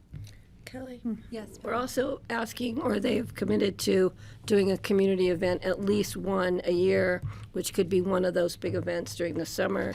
So do we want to make that event then have to be forced to be in the middle of February?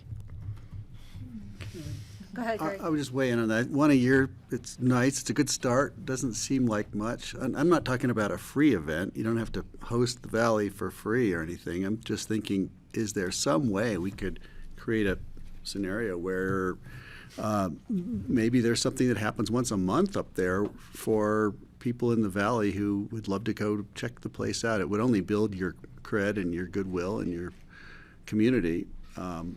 And it would make the rest of the Valley feel welcome. And that's kind of what I'm hearing from a lot of the comments here, is that they feel excluded, regardless of how sleepy Diamond J was for all that time.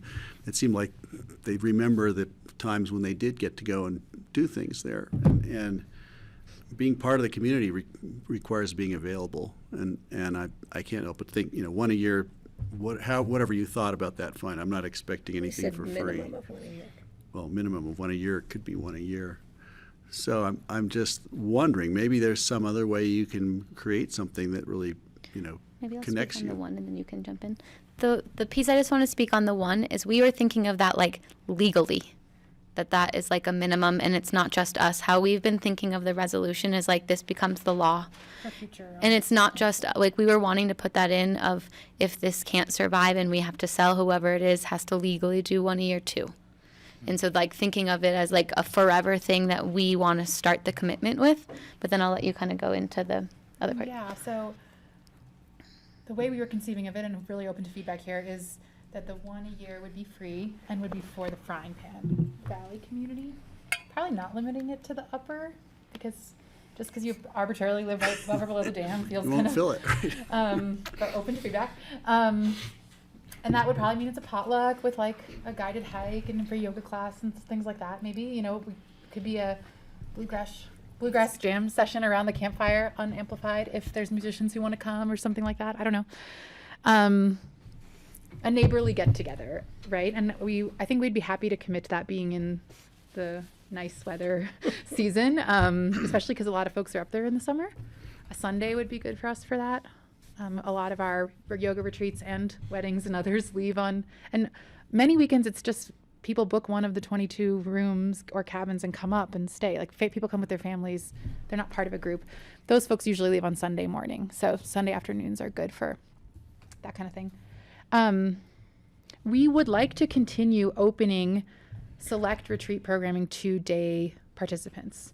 So that would be open to anyone who is within a reasonable driving distance by their own judgment, or who wants to come camp at Chapman or one of the other 175 campsites up there, and, or at Yolanda Placer cabins, which are down the street, and come stay. But that would be most likely within our 87 cap. So that's like the on-site is not full, or it's full but it's less than 87 people. And most of the interest we have in that kind of day participant for our programming is Frying Pan and Basalt, mostly, a little bit Aspen, Carbondale, but I see people from Aspen and Carbondale usually booking to stay. Just feels a little far, you know, to go up for every day for yoga or retreat or whatever, art retreat. So we'd like to continue doing that, but respecting the capacity limits as we have been. Whether or not we've done that in the past has been kind of like, does the host want to do it, like the yoga teacher or the artist or the author or whoever is like running the retreat? We've gotten very clear feedback that we cannot open just for meals. Like, you can't come just for a meal. You have to be participating in some sort of programming as a retreat center guest, and that you can't come just for a musical performance. That's pushing us into music venue territory, which is not where we want to be. So does that kind of sum it up with the day guests, I think? Yeah. And then real quick on the 87 number, we have 22 keys, 14 cabins, 8 lodge rooms. There's 51 beds in those. And in my experience, most people sharing a bed are couples or very close friends or family members. They usually are driving together. So that's the 51 beds. We also have a list we can show of like the parking for the cabins, and it's about 40 cars, usually less, but like max would be 40 at the cabins and lodge rooms. We don't strictly enforce that, but that's how many spots there are, and like it's basically 1 car per bedroom. So a 3-bedroom cabin has 3 spots and a 2-bedroom cabin has 2, and so on. Also, a lot of times there's a queen and a twin in one room. So it's 3 pillows, but really it's almost always 2 people. Like 2 people in the queen and the twin is empty, or 2 friends who split up, or a kid. I was just thinking, I was trying to figure out how can we just reduce car trips? Yeah. You know? We do have this, it's like a free, I think it's carpool.com, that goes out in the, when it's not our thing, when it's a client, we encourage them to do it. When it's ours, we do it. And it goes out, and it's this easy app, and I can screen share if you want to see it, that just shows. I'll look for it, yeah. Great. We don't need to see Okay, it. yeah. Sorry, that was just, try and move we're us verging through. into the like Right. day No, guests, it's good to adding hear- into the 87. it's good So to hear wanting what to happens there. give Yeah. some context there as to what that's like. Yeah. Got it. And I would say, like, sorry, go ahead. I was just saying, because of the distance, people are wanting to carpool. Like they're not wanting to take their own car. It's a beautiful drive, and part of that is like, let's ride together and like chat up on the way. And that includes staff. Like staff usually carpool when they make their weekly grocery trip into town or whatever. Yeah. So we need to reach some resolution on whether to leave or update the language of the resolution relative to 20 days, 30 days over 88 or above, 88 to 150. My suggestion is to leave it how it is, evaluate when we do the annual review, or if there's an implosion midsummer and there's complaints coming in that whatever, then we can always bring it back at any time. But I think we should leave it as it is now, see how it works. Again, give them the opportunity to make it or break it. And because the annual review will be the tell-all. I support that. Okay. Looks like you've got some- I just have a question as to how we memorialize the community event. They have a minimum now, which I understand you want to keep that in perpetuity, but can we add that we can encourage multiple community events throughout the year as appropriate? Would that be good language to add in there? Or Say we you're don't not- even need to have additional language. We just know we're gonna reassess, right? I mean, No, I'm saying for their community events. Oh. Yeah. Okay. So that would also go in number 3 of your resolution. I'll get Abby's edits that she put up on the screen. I have a list of those. Right. Yeah, me too. So number 3, where we would also minimum of 1 community event, but they are Serving the Frying Pan serving Valley the Frying Pan Valley. Neighbors. Yeah, neighbors. Because, you know, when the ski company did their community events, when they opened the gondola at night, they just said locals. So it could be anybody from Carbondale or Glenwood. It wasn't just me who lives at the base of, you know, the gondola that got to go up. So I'd like to be able to have the wider community at some point experience, and that would be good marketing. I want to keep walking through this, if that's okay. In that same section where I'm looking at number 3 of the, what do we call the now therefores? Recitals. Not the findings, the recitals. There was a request for events in the tent booked prior to today, not February 12th. Do we accept that change? Yeah, No. I got Okay. that. We're in the conditions, we're not in the recitals. Yeah, I'm sorry, Kelly is working in the conditions of approval. Thank you. On page Yes. 6. Thank you. Right. That is where I'm working. We additionally heard a request for clarification relative to the noise curfew. I have to find where that is, but. I think it's 8 a.m. outdoors on the patio. 8 a.m. I mean, 8 outdoor p.m. amplified music, 9 p.m. on the main lodge patio, and 10 p.m. in the tent. I have a question about Yes, that. go ahead. It's not exactly about that, but it's related. And I thought it's come up about the outside, the dinners that are served outside and stuff. We don't have any restrictions on that, do we? If they want to serve dinner outside, not under the tent or anything, that's okay? Because I thought I heard some complaints come up about that at some point, and it seemed like, why wouldn't we let that? So that's cool, the way it is, okay. There has been a complaint at one point where the speech during dinner could be heard. Oh, And that's for an a- outside dinner. Yeah, that the speech could be heard, and that comes back to like us working on our decibels and where the speaker is being pointed. Okay, great, thank you. And before 8 p.m. Yeah. You could limit them to 3 minutes. See how that works. And we're going to add a condition that you're not allowed to play YMCA. Thank you. Thank you. Okay, continuing Billy to move Idol. us along, regarding the employee occupancy covenant, there was a request to remove reference to the number of employees and just reference the 2-bedroom unit as opposed to the number of employees housed. That's already in your 5B. 5B. That language is currently, we just need Yes. to add back in if the board is supportive of within 90 days. Yes, of Still says, approval. I'm going to get it to still that. says 4 people in the recitals. Does that matter? It does I matter. would, I will change the recitals. What number recital is that? It is 19E.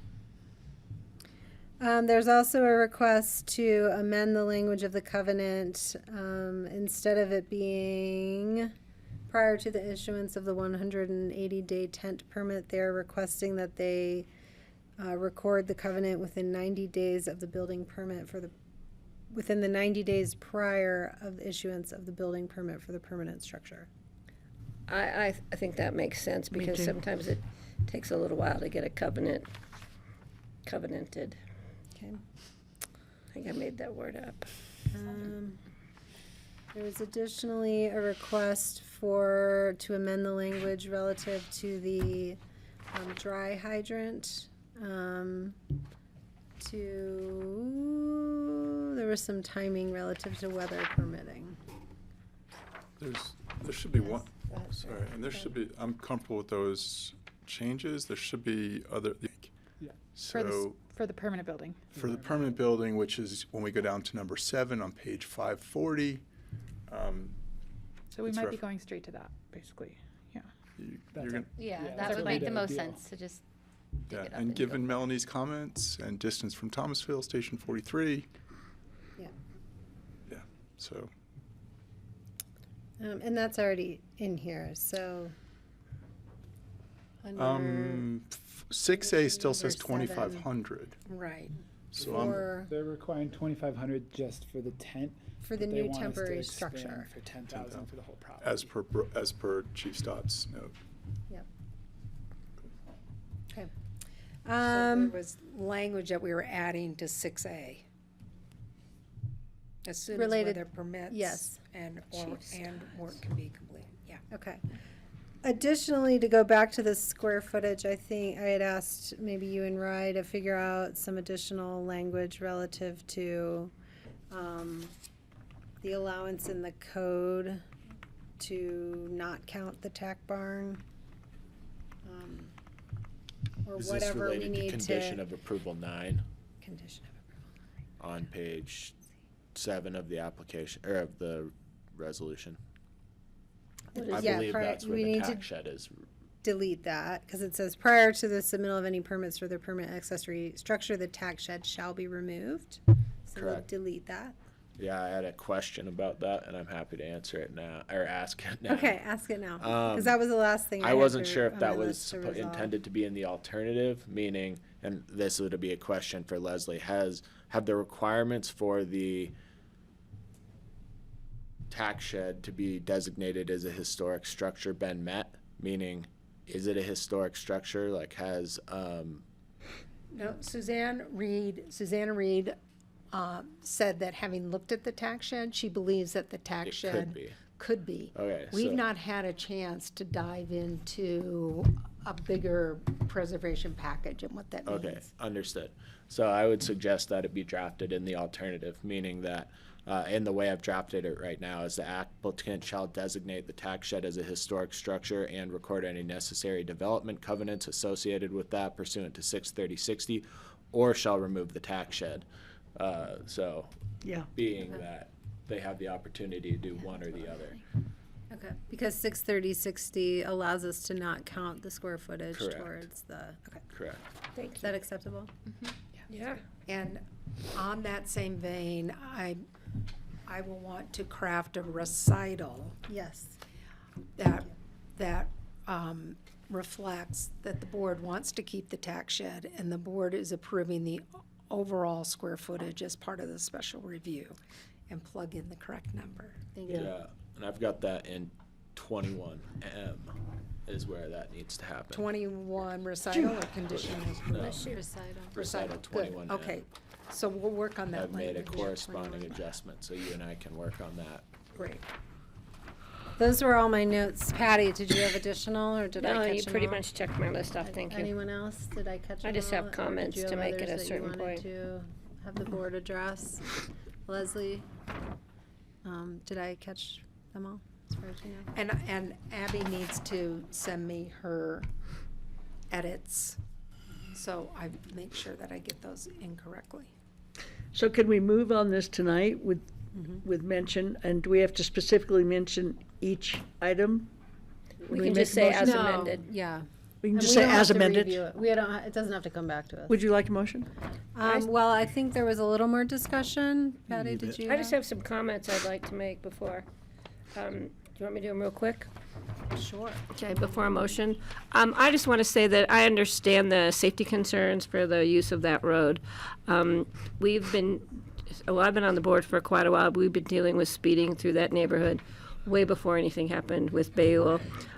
Be it locals, we're finding a lot of places we set speed limits and have officers out there, deputies, sheriff's deputies, and most of the people, not most, but a certain amount of the neighbors are the ones who get pulled over for speeding. So I don't think we can attribute all of these speeding things to the people who are coming and going from Bayou, from that property, from Diamond J. The other thing is also the issue of trash and people. It's difficult to say if people were camping and they wandered off. I think there's issues. There's just more use there's more use throughout Pickens County, throughout the world. There's more use, especially with campground facilities. And we really don't know what's going to happen this summer with maybe the lack of really monitoring of our public lands and our campground facilities. So bear with us, I think, in seeing how this will pan out for Bayville. I understand, having lived here a long time, I understand change is difficult, change happens, and sometimes just need to figure out how to make it work and allow people to try and make it work. Again, my thing about you're at risk because you know if you break the rules, there's the violations, we have a track record, we can pull this, and that's it. So I think the public needs, the neighbors need to know that who live up there. And the other thing, I had concerns coming into this. I think you guys have done a great job trying to resolve the issues and have listened to the neighbors and will continue to listen to the neighbors up there. The other thing too, this is a special use review, so Leslie, correct me if I'm incorrect, is that cap 57.5 for 5,750 square feet doesn't apply, nor does the 4,000 square foot that was adopted by the caucus and codified by the Board of Commissioners. This is a different ballgame we're playing in here. And so the special use review and permitting falls under different categories of those things, but there are still limits. And I understand the concern if everything is historic and you guys can exceed all the square footage, I want to make sure that would then have to come back to us. So I just want to have protection, as Greg said, and respect for the neighbors up there. And I apologize, but you live in a beautiful place up there. We have a lot of guests that come to our community and find it. Regardless of Bayou, they find it. They find every nook and cranny these days. So, and I apologize for that, but that's life as we're living in today. Thanks. You have comments? Yeah, just I agree with Patty's concerns. Concern about impacts on the residents, the valley neighbors, including the wildlife, super important. We have a big effort right now, big expensive effort to try to mitigate wildlife collisions. And I don't know how many collisions there are in that valley, but it's something to worry about. As you become more successful and grow, those are going to be bigger issues for you. Access for the neighbors, it's only a good thing for you, really. Important, to include them in the success of the place and the attraction of it. Going forward, I appreciate what you're talking about. You're saying about car share. If you can be proactive about getting people in shuttles, making that easier somehow with a shuttle company, there may be ways to get people out of cars to an even greater extent as you grow and get busier every weekend. It just seems that that's going to be something I'm going to be looking at on an annual review. I do like the events that include the community, and if the community can join you, what Debbie Bain said tonight was the hugest plus that gave me confidence that you're really working at it, and I want to thank you. And the last thing is, as this new building takes shape, it occurs to me that you're going to need a restroom in that, and I hope you're planning on it. You're just too concerned about these restroom breaks today. Yeah, exactly. Maybe. Can I just add real Thank you. quick to to Greg's? The shuttles are required over a certain, that's part of it. over a So certain that's number. huge. Yeah. And I agree that But that's still a 87 lot. people aren't going to get off the plane at the same time and rent a car. Right. Yeah, I'll make a motion. I would like to just say one thing, and that I would recommend you talk to the Forest Service about the use of the Forest Service lands. I was an outfitter for a long time, and there are so many ways in which you have to sort of watch your step there. So I appreciated Mrs. Wagner bringing that up. So I would just check with Soper's Aspen Ranger District to make sure that's okay. All right, I'm going to make a motion to approve the resolution granting an amendment to the special review use exemption from activity envelope and site plan review and GMQS for commercial development for the Bayou Retreat Center accessory structure with the discussed amendments. I will second. Okay, is there other comments? Just a question, when is the annual review going to be? When do we schedule that? The annual review is a year from today. Annual review is a year from today.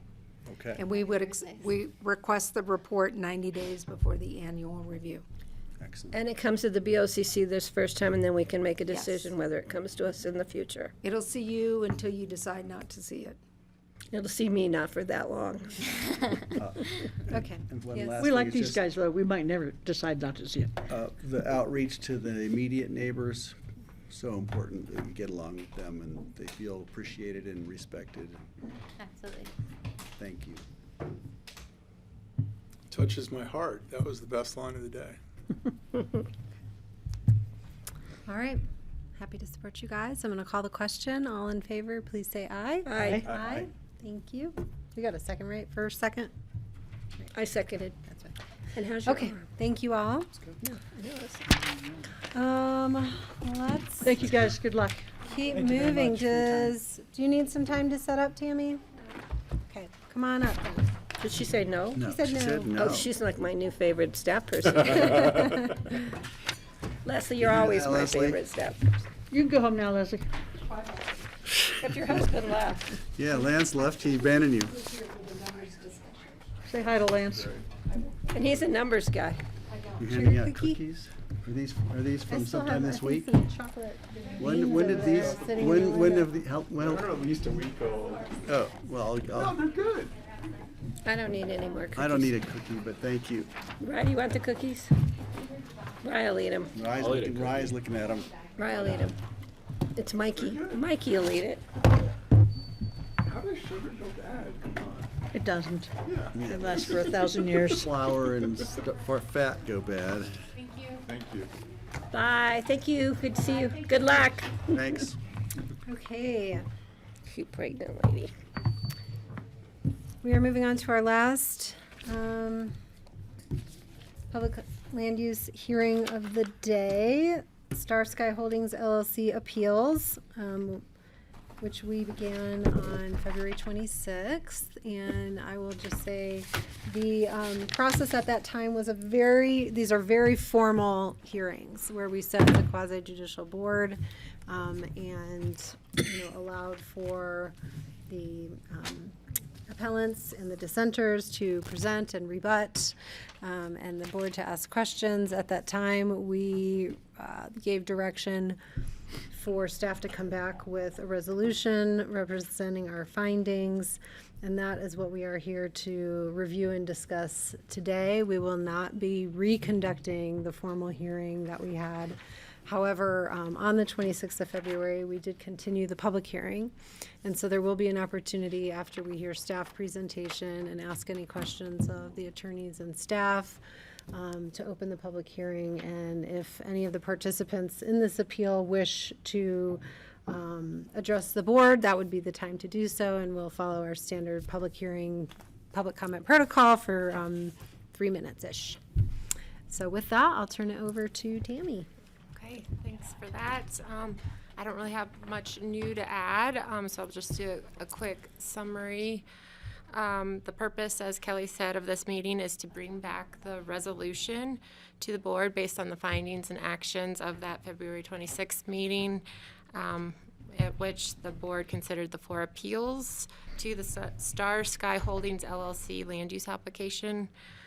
As you will recall, the property is located at 1200 Star Mesa Road and is owned by Star Sky Holdings LLC. They are represented by Glenn Horn and Tamir Goldstein. They're here in the room today. The original land use application was for an activity envelope and site plan. It was forwarded to the hearing officer on July 16th, 2024.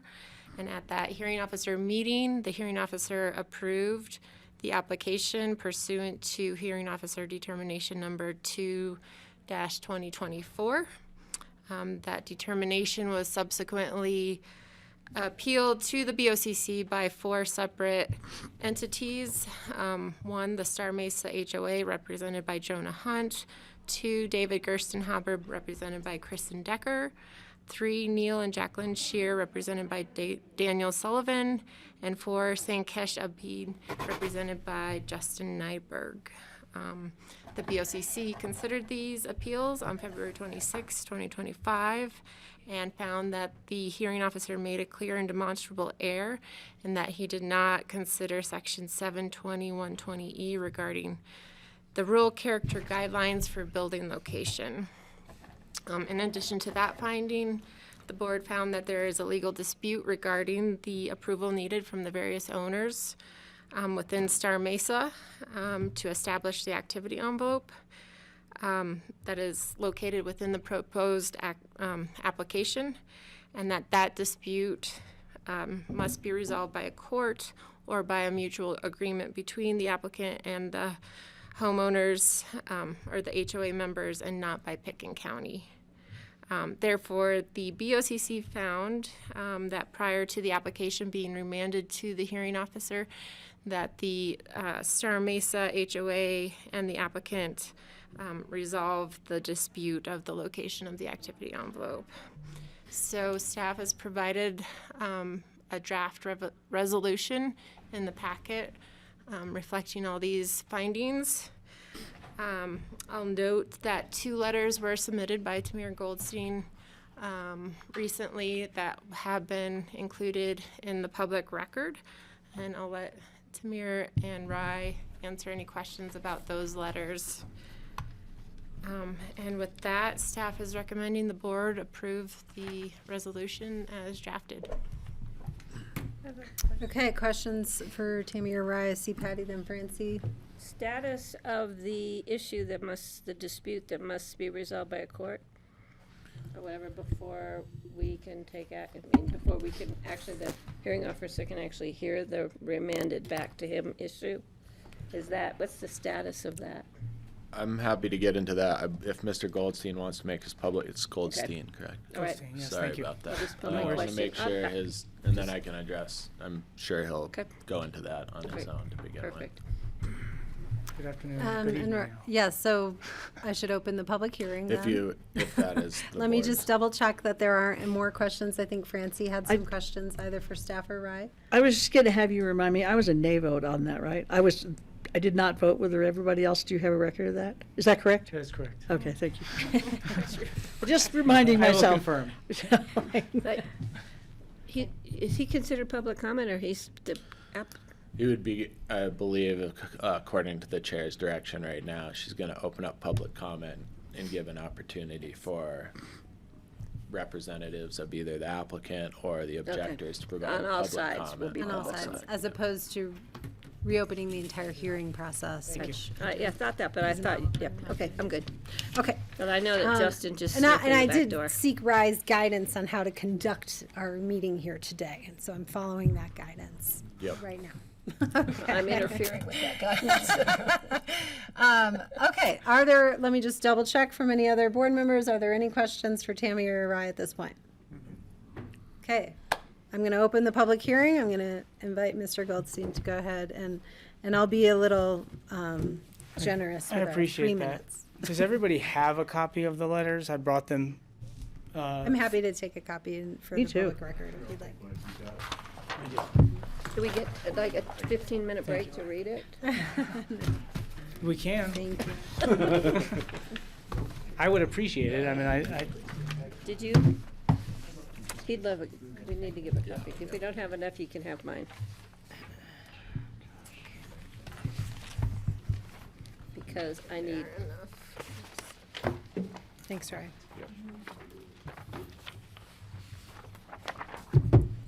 Okay.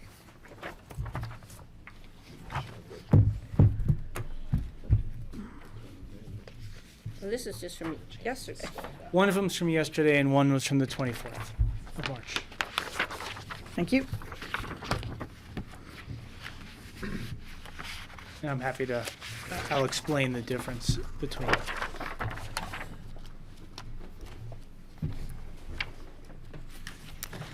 And I would just remind the board if this wades into legal territory that you wish to have clarification from our attorney, we can always call an executive session. Does everyone have it? Okay. Please, sir. Thank you, Chair. And everybody, thank you for letting me speak again today.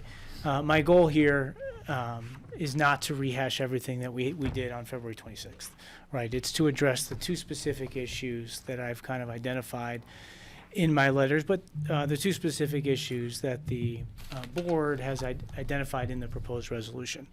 I want to address those two items, and the reason I submitted two letters and for the board's edification is, first, the first letter was to respond to Mr. Nygaard's letter that was submitted minutes before the hearing that we did not get an opportunity to even review before the hearing, let alone respond. The second letter, which I submitted just yesterday, was specifically to address the issues raised by the language within the proposed resolution that was submitted.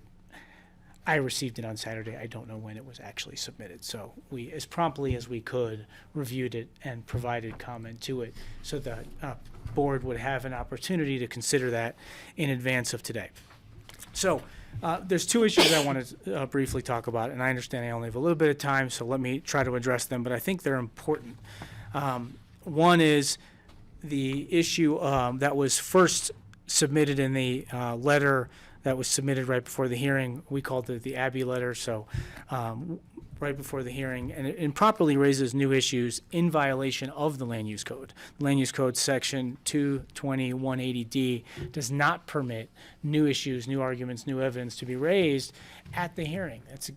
This is a different type of proceeding that doesn't allow that type of process. And the second issue is the proposed effective, I'm calling it a stay or a pause. It's really what in order, or a direction to settle, right? That is, the board is attempting to basically tell the applicant here that they must do and able to be able to exercise their rights under the Land Use Code, and that is also prohibited under the Land Use Code, both under sections 220-180G and 220-10. Now, at a high level, there's really two important points before I get into the specifics of those that apply to both. This is, as the chair identified, a different process. This is a quasi-judicial process. So in this case, the board is acting as a limited court of appeals. And so there have to be rules and there have to be processes that apply, because if not, due process is violated. And fundamental fairness is a critical component of due process. And that is what the applicant in this circumstance is not receiving with the two specific items. The proposed pause or stay being the bigger, the even larger concern, but but I think it applies to both. I'm going to take them in order and try to be as brief as I can. The first is issue one, which is the issue about compliance with land use section 720-120E, which was the issue raised for the first time at the hearing, and that the board decided the hearing officer made an error by not considering it. Well, it's important to note that this is, again, a quasi-judicial process. That issue was never raised before. It was not raised by any of the appellants. It was not raised by anybody, not the hearing officer, not the appellants, nobody, until literally when we're here effectively in front of the Court of Appeals. That is inherently improper. The hearing officer, importantly, also found that it complied. The application fully complied with the applicable land use sections. That is a finding, that he felt like the land use section was properly addressed to the extent it applied. As I said, raising it at the appeal itself violates Land Use Code section 220-180D. That section specifically requires, because this is a quasi-judicial appellate proceeding, that a notice of appeal has to be filed within 15 days, and that notice of appeal has to state all grounds for appeal. Those grounds for appeal were, numerous grounds for appeal were raised and considered and rejected by the board properly. However, a new argument was made that was never properly raised before, in contrary to the entire concept and the direction the board received at the start. Hey, no new evidence is allowed, no new arguments. That's not what this appeal is for. But that's kind of what happened. And that's where due process, in effect, was violated for the applicant, and why I think it's important, and not just for us, in this circumstance, but it really changes the whole process if those rules aren't followed, and that it's always constantly a kind of whack-a-mole. Like, what's going to come up now? What am I going to be prepared for? Certain appellate arguments were raised, and those arguments were rejected, and that's the process that needs to be followed. Now, I'm going to ask you to make your last point, please. well, this will be my last point on this. I do think it's important to raise the second one. I appreciate it. But importantly, as we stated in the letter, and I'll just summarize this, and that it's substantively also incorrect, because I do believe that guideline was followed. It specifically provides for alternative compliance issues, which were in detail laid out in the application and approved by the hearing officer. The second issue, which is critically important, is the proposed stay or settlement condition or resolution condition. This is a limited court of jurisdiction. There is nothing in the limited jurisdiction under Section 220 180G that gives the board that authority to say, we're going to stop the process. We're going to tell the applicant, you got to go do something else. It specifically says you may reverse, modify, or remand, and that's it, for either clear and demonstrable error, as the board found, we think, as to one of the issues. While we disagree, at least there was a finding of that to that one, or abuse of discretion, or a denial of procedural due process. None of those apply here. So the board doesn't have the legal authority to effectively order a stay. Now, why is that important? That important is it's not just important because it honestly violates the law, including the land use code, and including state statute, which I've identified there. But it also puts every applicant in an unenviable position. Anybody who wants to use their property or come to the land use code or make a Here, I'm going to have to ask you to wrap up, please. I'm We have wrapping up your right here. letters on record. And that is, what does it do? It effectively empowers the appellants in this circumstance who filed suits, which the code makes clear does not create a stay. Only a suit by the applicant or the board can create a stay, and it specifically says otherwise there is no stay. It empowers them to never settle and to file suits to stop land use applications, because that's exactly what's going to happen. There's already 2 suits. There'll be more.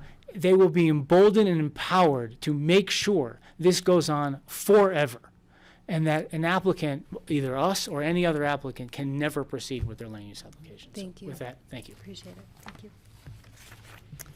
Okay. Justin, I see you back there. Let's go online and see if anyone is. Could I ask something before we have any more public comment? Because I'm not quite sure what we're doing here. I need clarification.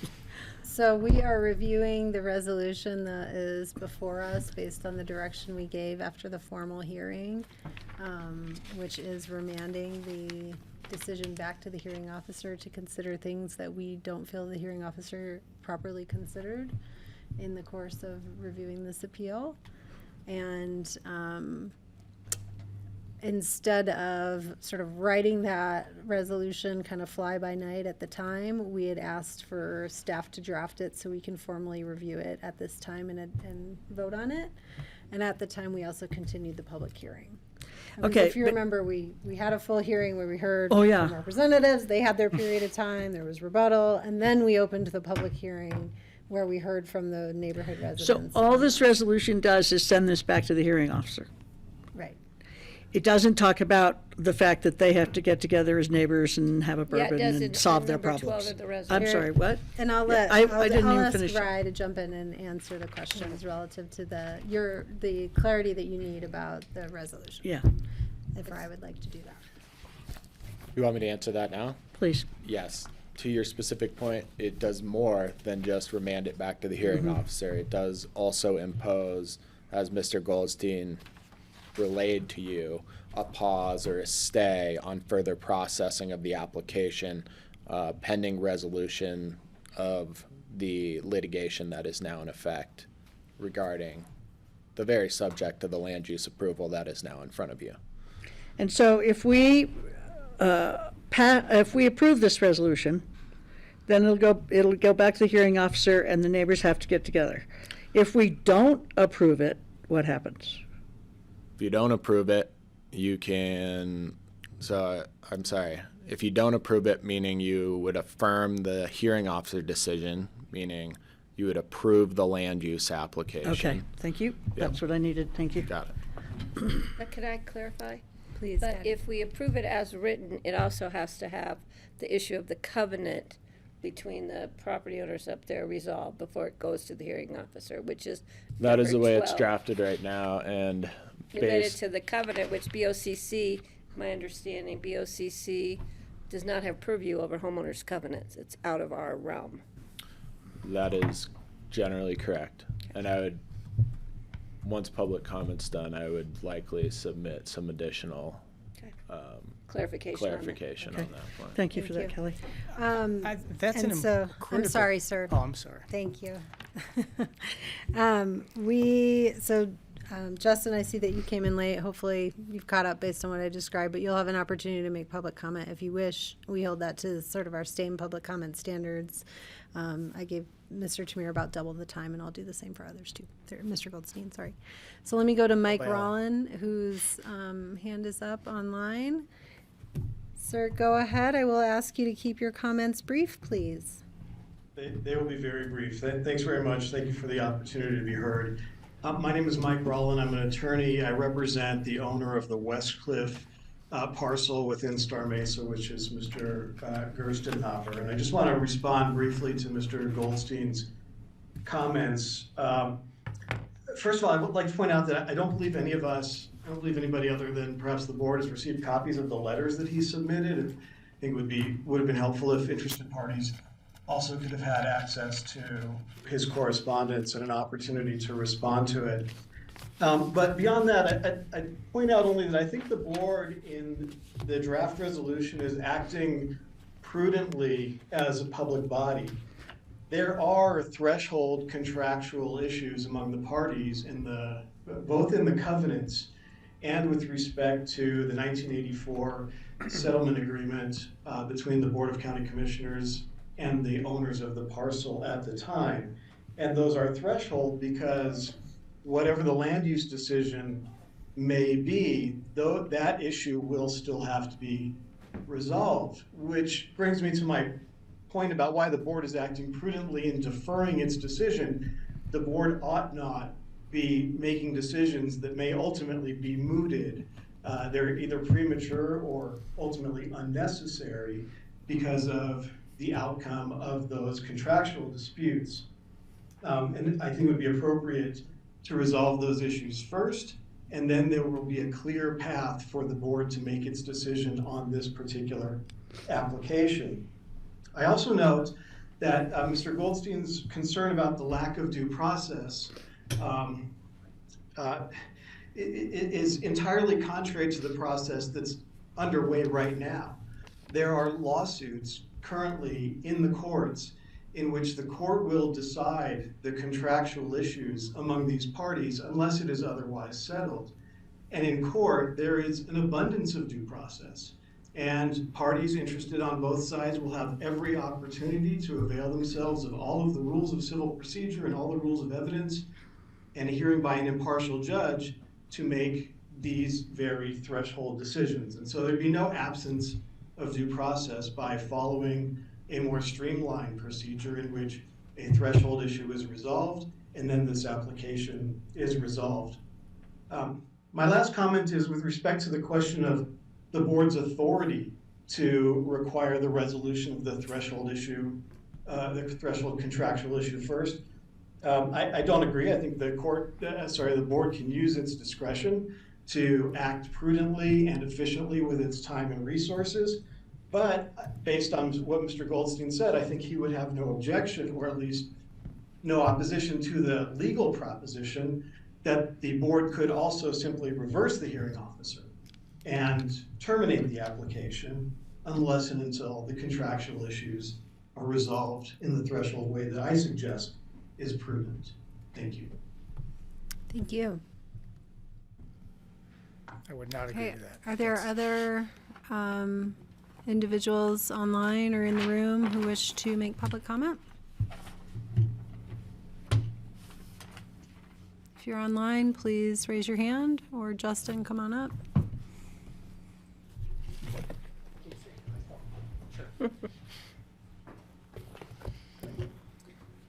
Justin Nyberg from Holland and Hart, representing Sankesh Avi, one of the, I guess the appellants. The red light on. Sorry. Justin Nyberg from Holland and Hart, representing Sankesh Avi. So I don't speak for any of the other, I guess it would be appellants on this? Yeah, the appellants. But from our perspective, the hearing, first off, we're only receiving these two letters with all the objections today. So it's difficult to respond to the specific allegations and assertions that are made in them. They're complicated.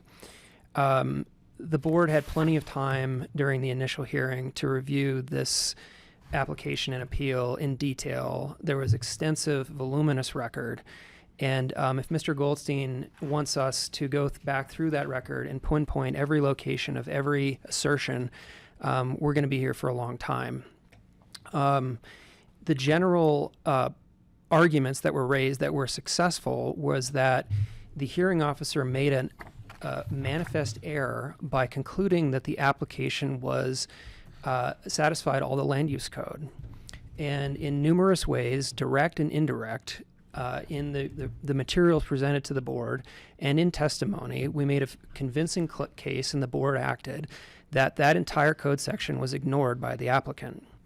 That in and of itself was enough to deny the application and reject it entirely, or to do what the board did, which was to remand it to the hearing officer to ask for that code section to be addressed. There shouldn't be a lot of debate on that point. The second issue that was brought up is this element of the resolution that includes a stay of the proceedings to allow these fundamental issues of fact to be resolved. The board presumably has been advised by legal counsel about its rights to do that. That is an important, I would say, protective feature of this application. The county may not want to be dragged into a lawsuit between these parties where the substantive issue of whether this application, whether this activity envelope could be relocated under these covenants that the board has no involvement in. The county doesn't want to be a part of that lawsuit. So by holding off on this decision, it does present some safety for the board, for the county not to be dragged into those lawsuits. And one of the more protective things that can be done here is just to reverse the decision entirely and reject this application for not being complete, for failing to address the code, and for failing to protect the meadow that is at the center of this dispute. So if we are going to extend this process any further, we're going to need time to digest all of these arguments in more detail. What happened? The Sorry. meeting ended, it's timed. This had never happened to me, sorry. Oh. Our meetings are never timed. Not on Wednesdays. I have no idea then. It just disappeared. Amy, are you still on grassroots? Broadcasting? Okay. So all those people that were on Zoom can't Zoom now. Right. Yeah. Okay. Sorry to interrupt you, Justin. Do you mind resuming that after a property few changed minutes? since the last Well, time I- Just give a chance to. Yeah, we can pause for I just had one wrapping up comment. I just would like the people online to have the benefit of hearing it. Okay, well, grassroots, we're gonna take a couple minute break while we try to get all of our remote folks back. Oh yeah, it looks, it says 12 to 5. No, this is the. That's next week.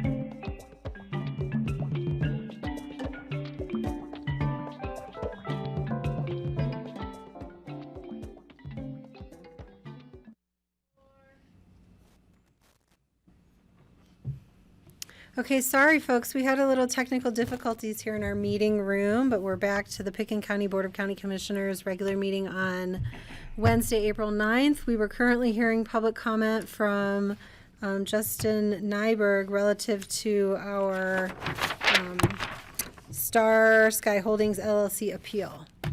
Sorry, we had to interrupt you, Sure. but please go ahead. I have that effect on technology. My apologies. So final thought. So the stay does get at the fundamental representations made by the applicant, that fundamentally the applicant has the authority to present the application to the county and make a decision on it. If they don't have the legal authority to do so, it undermines that inherent representation. It also gets at the completeness of the application. So in my view, the board is in this instance within its authority to impose that stay. And finally, if this does not go forward, if there are further venues for appeal of this decision, and the applicant is free to make those in a court of competent jurisdiction. In the unlikely event that has to happen, our client reserves all of its arguments that it presented at the hearing that were not in the draft resolution. The applicant had many other arguments that presented other bases for manifest error at the. You said applicant. Just want to clarify the record. Yeah, correct. The appellant. That those errors were made by the hearing officer, and we'll preserve all those arguments. Okay, thank you, sir. Patty, do you have a question? I just want to make sure that these letters get to the parties listed on the title of this. I don't know if they're appellants or, yeah, that's important information, even though we just got it yesterday. But we need to make sure that Justin and the rest of the lawyers, representatives, get this information. Okay, I'll go online. Are there any additional folks online who wish to make public comment on this appeal? I see Marcus Wiley. Good evening. Yes, this is Marcus Weil. I'm an attorney, and I'm here on behalf of Star Mesa in the place of Jonah Hunt, my partner. I will keep it brief. Star Mesa has no objections to the proposed resolution and would echo the comments regarding the prudence of the commissioner's decision to seek resolution of the underlying threshold contractual issues before rendering a decision on remand to the hearing officer. As mentioned, the commissioners could very well be spending time in Pickens County's resources in determining this issue, which certainly could become moot depending on the ultimate resolution of on contractual issues, which, as noted, are ongoing in the present lawsuit. Thank you. Thank you, sir. Okay, are there any additional comments online? We don't have anyone else in the room. Go ahead and raise your hand. I'll let it, we just keep that open for another second. We've heard from Mike and Marcus, but not Julie or Hershey. Okay, Julie or Hershey, if you don't wish to make public comment, I'm going to go ahead and close the public hearing and bring it back to the board for discussion. I think Rye maybe had Yes, some Rye, clarification. you had some clarifications Sure, I you can wish make for some us to additional consider. clarification, and if the board or the chair wants to provide Mr. Goldstein another opportunity to respond to that, that's likely appropriate. I'd just say that I guess I'll address Mr. Goldstein's, and I've got some notes about him here, contentions. In the order he brought him up, initially he raised a concern about the evaluation of the alleged new land use code provision.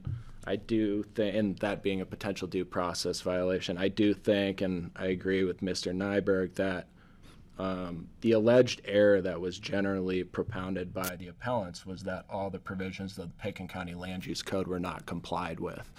And ultimately what this board concluded was that there was a misapplication of the land use code to the facts of the case, and that would fall either under the apparent error or the clear error standard under the land use code and or an abuse of discretion. So I think that particular issue does not warrant a ton of further discussion, but I'm happy to answer any questions about that before I move on if you would like.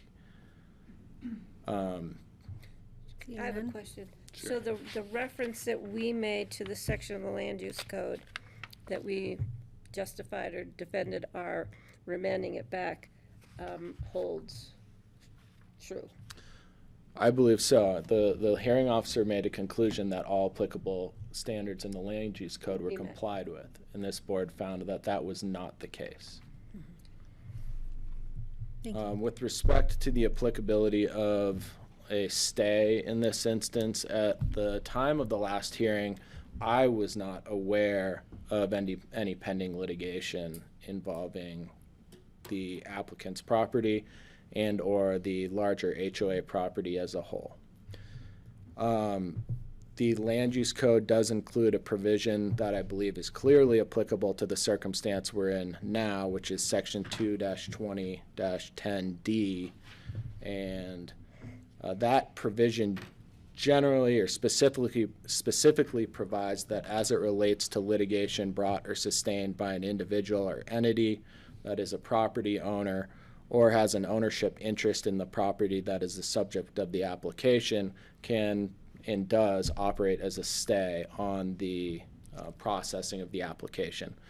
I do think that the board had the discretion previously to stay reviewing the application or stay further review of the application separate and apart from this section of the code, but I believe that 2-20-10D is clearly applicable. And with respect to the current application, litigation has been brought by members of the Star Mesa Homeowners Association, and the applicant has filed responsive pleadings in that litigation. And given my review of the application, I would be very surprised if the applicant didn't file its own claims in that litigation. Specifically, the applicable case numbers are Pitkin case numbers 2025 CV 30008 and 30009.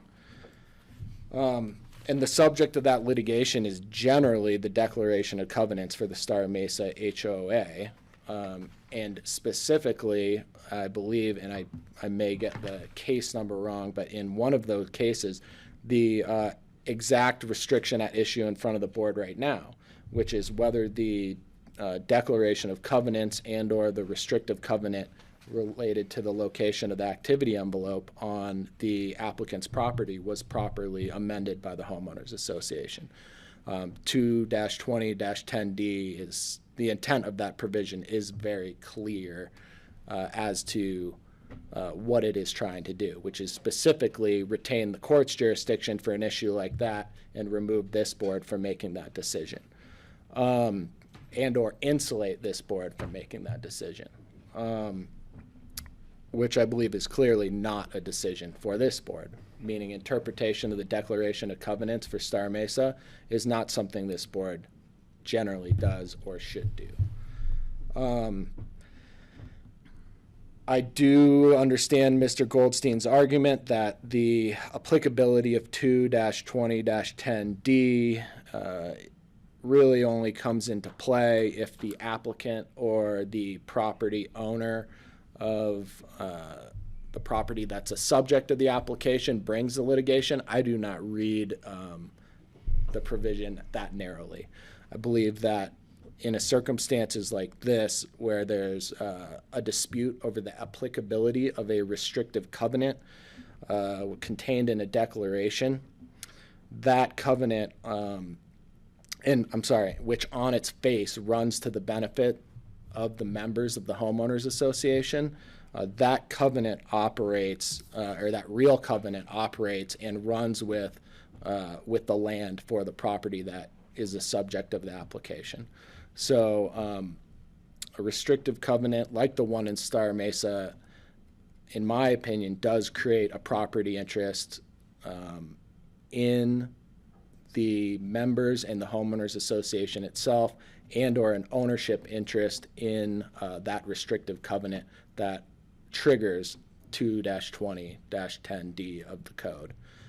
We have been on the other side to Francie's, I think, apparent concern about this provision and an automatic stay in this circumstance. We have been on the opposite side of this argument and had a court order this board to not process an appeal hearing because of this provision in the context of an easement. And the covenant that is at issue here is akin to a negative easement on the property. And I'm sure Mr. Goldstein will disagree. But again, there's a forum to adjudicate this particular issue as well if the applicant would like to do that. Finally, I think I'm considering the issues that have been raised by Mr. Goldstein and some of the other public comment. Off the cuff, the only other option I see for the board other than remanding and putting the stay in effect would be to simply reverse the hearing officer's decision and find that there is a misapplication of the code and essentially deny the application. So I'm not suggesting that. I think that the best course of action for you all is to remand at this point, allow me to modify the resolution in front of you today to include a reference to 2-20-10D. And if Mr. Goldstein's client does not think that is applicable to this circumstance, I'm more than happy to hash that out with him and his client in the future. So that would be my suggestion to you all. Again, I think if Mr. Goldstein, as the applicant's representative here today, wants to provide some rebuttal to that, if the chair wants to hear that, that's fine. Let me check in with the board first to see if any clarification is necessary. There was a live From lawsuit Mr. Goldstein? From Rai. Oh. Any questions about what he... the new information he has shared with us today and how that relates to our resolution in front of us. If we could make sure we understand, just if you could explain how the resolution would be amended once again. Sure, I think that, let me make sure I've got it here in front of me, and I believe it was paragraph 12 where the provision related to It is paragraph 12. staying the, I think it's I got it 14. right here if you want to I'm read sorry, let me, I lost it here when, looks like the internet must have went out Here, for a if you wanna- second. It's 14. Patty saves the day with print. Again, with paper. And I believe it would be an addition to 12 and potentially 14 with a reference to 2-20-10D of the code. And that code provision specifically related to the effect of pending litigation on the application. And as I've related to you, and I think Mr. Goldstein will freely acknowledge, and I think he even referenced before, there is litigation dealing with this very subject that is now in front of the board right now. Yeah. So that would be where I would add that amendment, and I would do that in advance of circulating it for signature from the board, should the board adopt this resolution. If not, we can discuss what the board action would be. Okay, So thank basically, you. what you just said is that you would amend it to say that the litigation should be resolved, and then it should be remanded to the hearing officer, according to this says. resolution? That's what it says right now. It says now. Yes. And I so would, what are I you would add a changing? specific reference to the land use code, which is to 2-20-10D, which, again, my opinion is that that covers this circumstance directly, but I'm sure Mr. Goldstein will disagree. Not exactly. So, I'm happy to hold explain. on a sec. Does that make sense? So that language in the land use code says we should not be reviewing an application that's in lawsuit, and he's referencing that in that section. Yes, of that our makes I sense to needed me. that but- clarification as to what that code actually said. Yeah. But the problem before me right now is that I don't think this should be remanded back to the hearing officer, and I don't think we should be involved in the litigation. And there's no way I can vote on that, so I'm probably going to abstain. Because those are sort of, I can't vote for both of the aspects of this. Well, I suppose that you could make a motion to affirm the hearing officer's decision as it was drafted and see if you could get a second and 3 votes on that if you wanted to move your position forward. So that would be not remanding it back to the hearing officer, and that would be, Which is what the applicant is requesting that you do, which is affirm the decision of the hearing officer and approve the land use application. And what would that do to the pending litigation? I would assume that the pending litigation would continue and the dispute over the restrictive covenant and the location of the activity envelope would continue. I'm sure the pleadings would be amended to reflect that this board has approved an activity envelope for the property that is the subject of the litigation. And I'm confident that it's very likely we'll be dragged into this one way or the other. So the prospect of getting sued or providing additional process through either a Rule 106 proceeding, which you all are familiar with, or getting dragged into the existing litigation is not one that I'm particularly perturbed by, because I anticipate that somehow we will be involved. Well, Rye had suggested that it would be appropriate to listen to Mr. Goldstein Yes, again. I just want to make sure Yeah. all of our questions and clarification has been resolved. Oh, I before might have do more that. after he speaks, I don't know. Yes, you might. I Taking agree it in that he bits and bites, okay? He should have an opportunity to do a rebuttal, but with Yes. the time limit. Yes. We know Patty, lawyers. did you need further clarification? No, I'm good. I just. Okay. If we're ready, then I'll invite Mr. Goldstein to reasonably rebut Thank you. what you have heard. Thank you, I And appreciate that. really focusing on specifically I'm a- the addition to the resolution, since you've Absolutely. had the opportunity to So comment on everything else. There's a few things that Ryan and I agree on. One is I absolutely think Section 22010D applies, and that's what we specifically identified in our letter. However, there's 2 subsections within that. Subsection 1 is where you can have it, where you have a stay, where either you bring a suit or we bring a suit, because that we shouldn't be having a lawsuit between us and an application at the same time. However, the difference is subsection D3 specifically states that if a lawsuit by other interested parties, which is the appellants in this circumstance, clearly, it absolutely does not provide a stay. And why is that? And that's because if anybody in the OHOA could bring a lawsuit, and that would automatically stop any land use application, you would immediately have every single member of every HOA immediately filing a lawsuit, and then their next neighbor would file one as soon as that one's finished, and the next neighbor would file one as soon as that one's finished.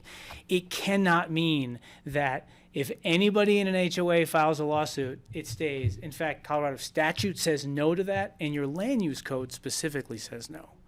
I also, by the way, to be clear, I agree with Section 12 of the proposed resolution. This board and the hearing officer should not be involved in this dispute within the OHOA. They're not a party for a reason in either of those lawsuits. That's an HOA dispute, right, as to the HOA covenant. So the board doesn't have authority and shouldn't be involved. It's 2 different questions, the land use application and then the covenants within the community. Section 14, however, is where we have a problem within the proposed resolution, because that says you guys need to go solve your stuff. And that's where we have our issue, because every HOA has disputes that go on forever. And this simply is, that's why the land use code section 22010D3 specifically says no, you cannot stay it based off a lawsuit or a claim by somebody else who's an other interested party complaining they don't like or they don't agree with it. That is to be decided by the courts. We agree. That is not the purview of the board, and that shouldn't be involved. I also just want to quickly comment on the suggestion about a reversal. I don't think a reversal is appropriate here. I think an affirmation, affirming the hearing officer's decision is appropriate, because just because there's other litigation, again, that doesn't satisfy the requirements of the code that there's demonstrable error, abuse of discretion, or denial of procedural due process. Those are the standards you have to find in order to reverse, right? If you want to, we've made an argument over the one section. I appreciate Rye's comments. If you want to remand for that and let the process continue, that's one thing. But to stay the process basically tells an applicant, whether it's us or any applicant, anybody in the OHO has an issue, file a lawsuit, and they'll never proceed. And that's the problem. Thank you. Thank you. Yes, Jeffrey. Question for Rye or Mr. Goldstein. Sure. Doesn't it then say the maximum stay length is 6 days unless extended by this board? So it does give A time frame? To it, so it's not in perpetuity.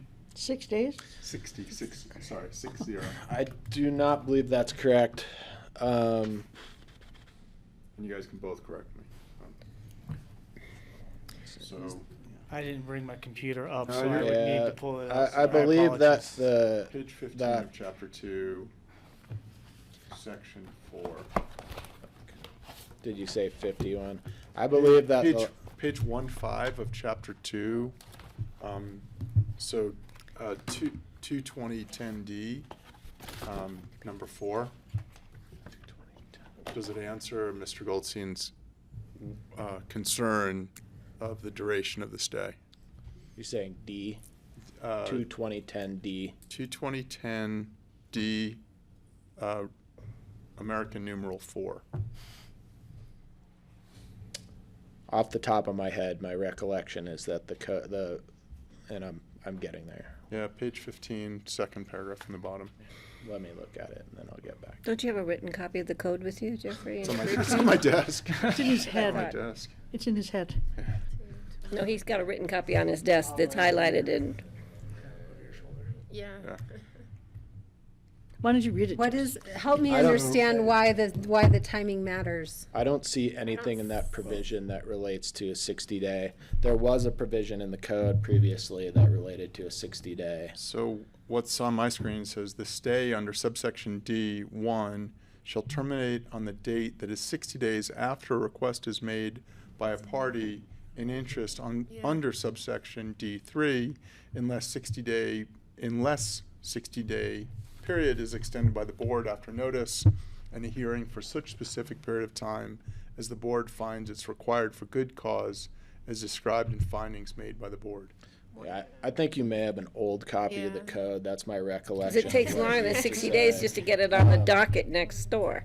What the code says is the stay provided for under subsection D1 of this section continues until the issuance of a decision by the BoCC on an appeal.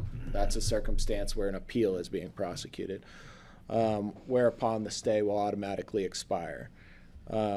Except that the stay shall remain in place until the issuance of a final non-appealable judgment or order in the circumstance where litigation, action, or other proceeding is brought. So, in the context of litigation, the code contemplates or requires that the stay remain in place until the litigation is resolved in a non-appealable fashion. So yeah, I do recall that 60 days, and I believe that was prior to the Land Use Code text amendment dealing with this provision. Where did you find that? So you have an old computer. Which was partially changed because of the exact circumstances we're dealing with here today. And really the disagreement that Mr. Goldstein and I have is over whether the additional members of the homeowners association are what is termed in the code as affected parties, whereby no stay would be in place, or whether they are parties that have an ownership interest in the subject property or a property interest in the subject property. In my opinion is they do, because the covenants that burden the property run to their benefit. And they have the ability to enforce those, and they have brought litigation, those members have brought litigation to enforce those specific terms of the covenants that are at issue here now. But I understand that Mr. Goldstein disagrees with that, and I've had that argument. I've had that argument in front of a judge. And I've argued Mr. Goldstein's position in front of a judge. So let me just, And can I lost. just get back to some simple speak here? I'm just gonna bring back to some simple speak here. Sure. Yeah, that's what I want to do. Because the mechanics that this triggers is a remand. It'll just go sit in the hearing officer's queue until the stay is resolved via court. And then if the court doesn't decide all that outcome, then the queue starts back up and the hearing officer revisits the section that we think he overlooked. Correct. In this, okay. The court would decide one way or the other, and then once that court issue is resolved, then it can go back to the hearing officer. My question is, do we have the legal, per the code or whatever authority, to keep that section in the reso 12 that says that this covenant issue will be resolved before the hearing officer hears the remanding? Okay, because. And we're gonna refer to the code section that specifies. Right, because what I was hearing was you have to be party to the lawsuit in order to do that stay. And so we might be party to the lawsuit by the time this meeting is over at 10 o'clock tonight. So I wouldn't be surprised if we just opened an invitation to do that, which we are kind of anticipating would happen anyway. All right, I'm gonna try to move us along here. Okay, Get to I a can make a resolution. Francie has a question, I think. Yes, well, I am going to make the motion that Rye suggested, that we do not remand this back, but we approve the application, and we, I don't know how we do this, but we stay out of the litigation stuff, so I guess that's We don't have part any of it. choice on that. So, because I think the way I interpret this in non-legalese language is that the other homeowners have built their houses and they're happy with what they have, and now they're trying to object to the last homeowner building his house. I think it's an incredibly NIMBY move, and I think I agree with Mr. Goldstein that they can just keep refiling and refiling, and the poor guy will never get to build his house. He's probably not a poor guy, but the house will never get to be built. And I find it disingenuous action, and I also like the application that was brought before us more than the alternative of putting it closer to the edge of the view plane. I think it was a better application than the alternative that the homeowners want. So I'll make a motion. I probably won't get anywhere, but I'll make a motion to not remand it to the hearing officer, but to approve the You application. would affirm the hearing officers. Yes, that. Thank you. Is there a second to Francie's motion?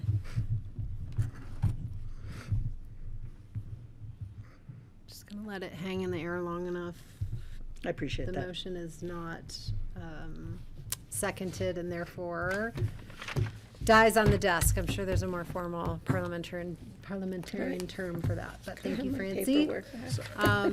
Is there a different motion? I will make a motion to, as I think I made the motion the first time, I'll make a motion now.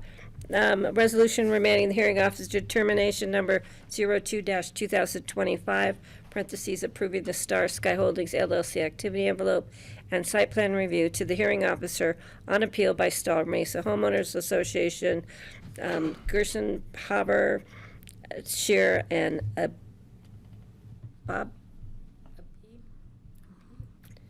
Sankash, Bobby. And Rod, did you want to add any other clarification language into between section? Yeah, I would add a reference to 2-2010D to paragraph 14. Okay, so as amended in paragraph 14 by the county attorney. Okay. Accurate? Yes. I'll second it. Okay, thank you. And I'll just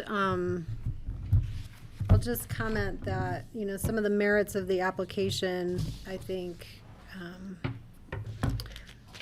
weren't primary necessarily in my consideration, because figuring out these covenants is incredibly important to how the land use application moves forward. And I think we properly found that the hearing officer didn't fully consider some aspects of the land use code.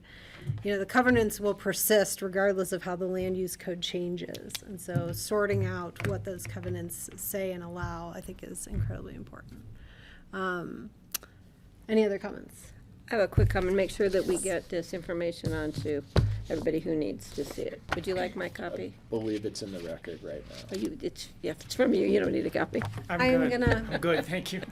I'm gonna call the question. All in favor of the motion to remand, please say aye. Aye. I hear 4 ayes. All opposed? Nay. Opposed. Francie is nay. Thank you.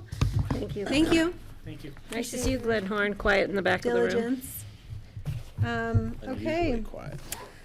We have our final item, which is open discussion. And John Peacock, do you have any open discussion for us pressing today? I do not. Okay. Do any other board members have? I have a public service announcement regarding an email that we just received from the U.S. Forest Service about a prescribed burn.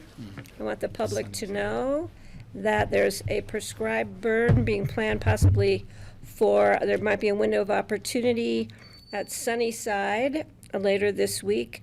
We will have further information from the Forest Service as it's gathered as to more specifics. So I just want the public to know now that it's possible we'll have a prescribed burn at Sunnyside, and that the smoke will be seen throughout the valley, and depending upon wind conditions as to where it will go. Thank you, Patty. Is there other open discussion? I'll just say I continue to be very concerned about impacts on the forest this summer under a reduced workforce and resource base, and would really love for the county to help get our arms around how we might mitigate or plan for those. And we have started those conversations. Great, Yeah. thank you. Any other open discussion today? I'll look for a motion to adjourn. Motion to adjourn. Second. Thank you. All in favor, please say Thanks, aye. guys. Aye. All right, adjourned at 6:40. Thank you, everyone. Thank you, Grassroots. And Rosa. Got a call from my doctor. This could not take it. Just have that comment. He wants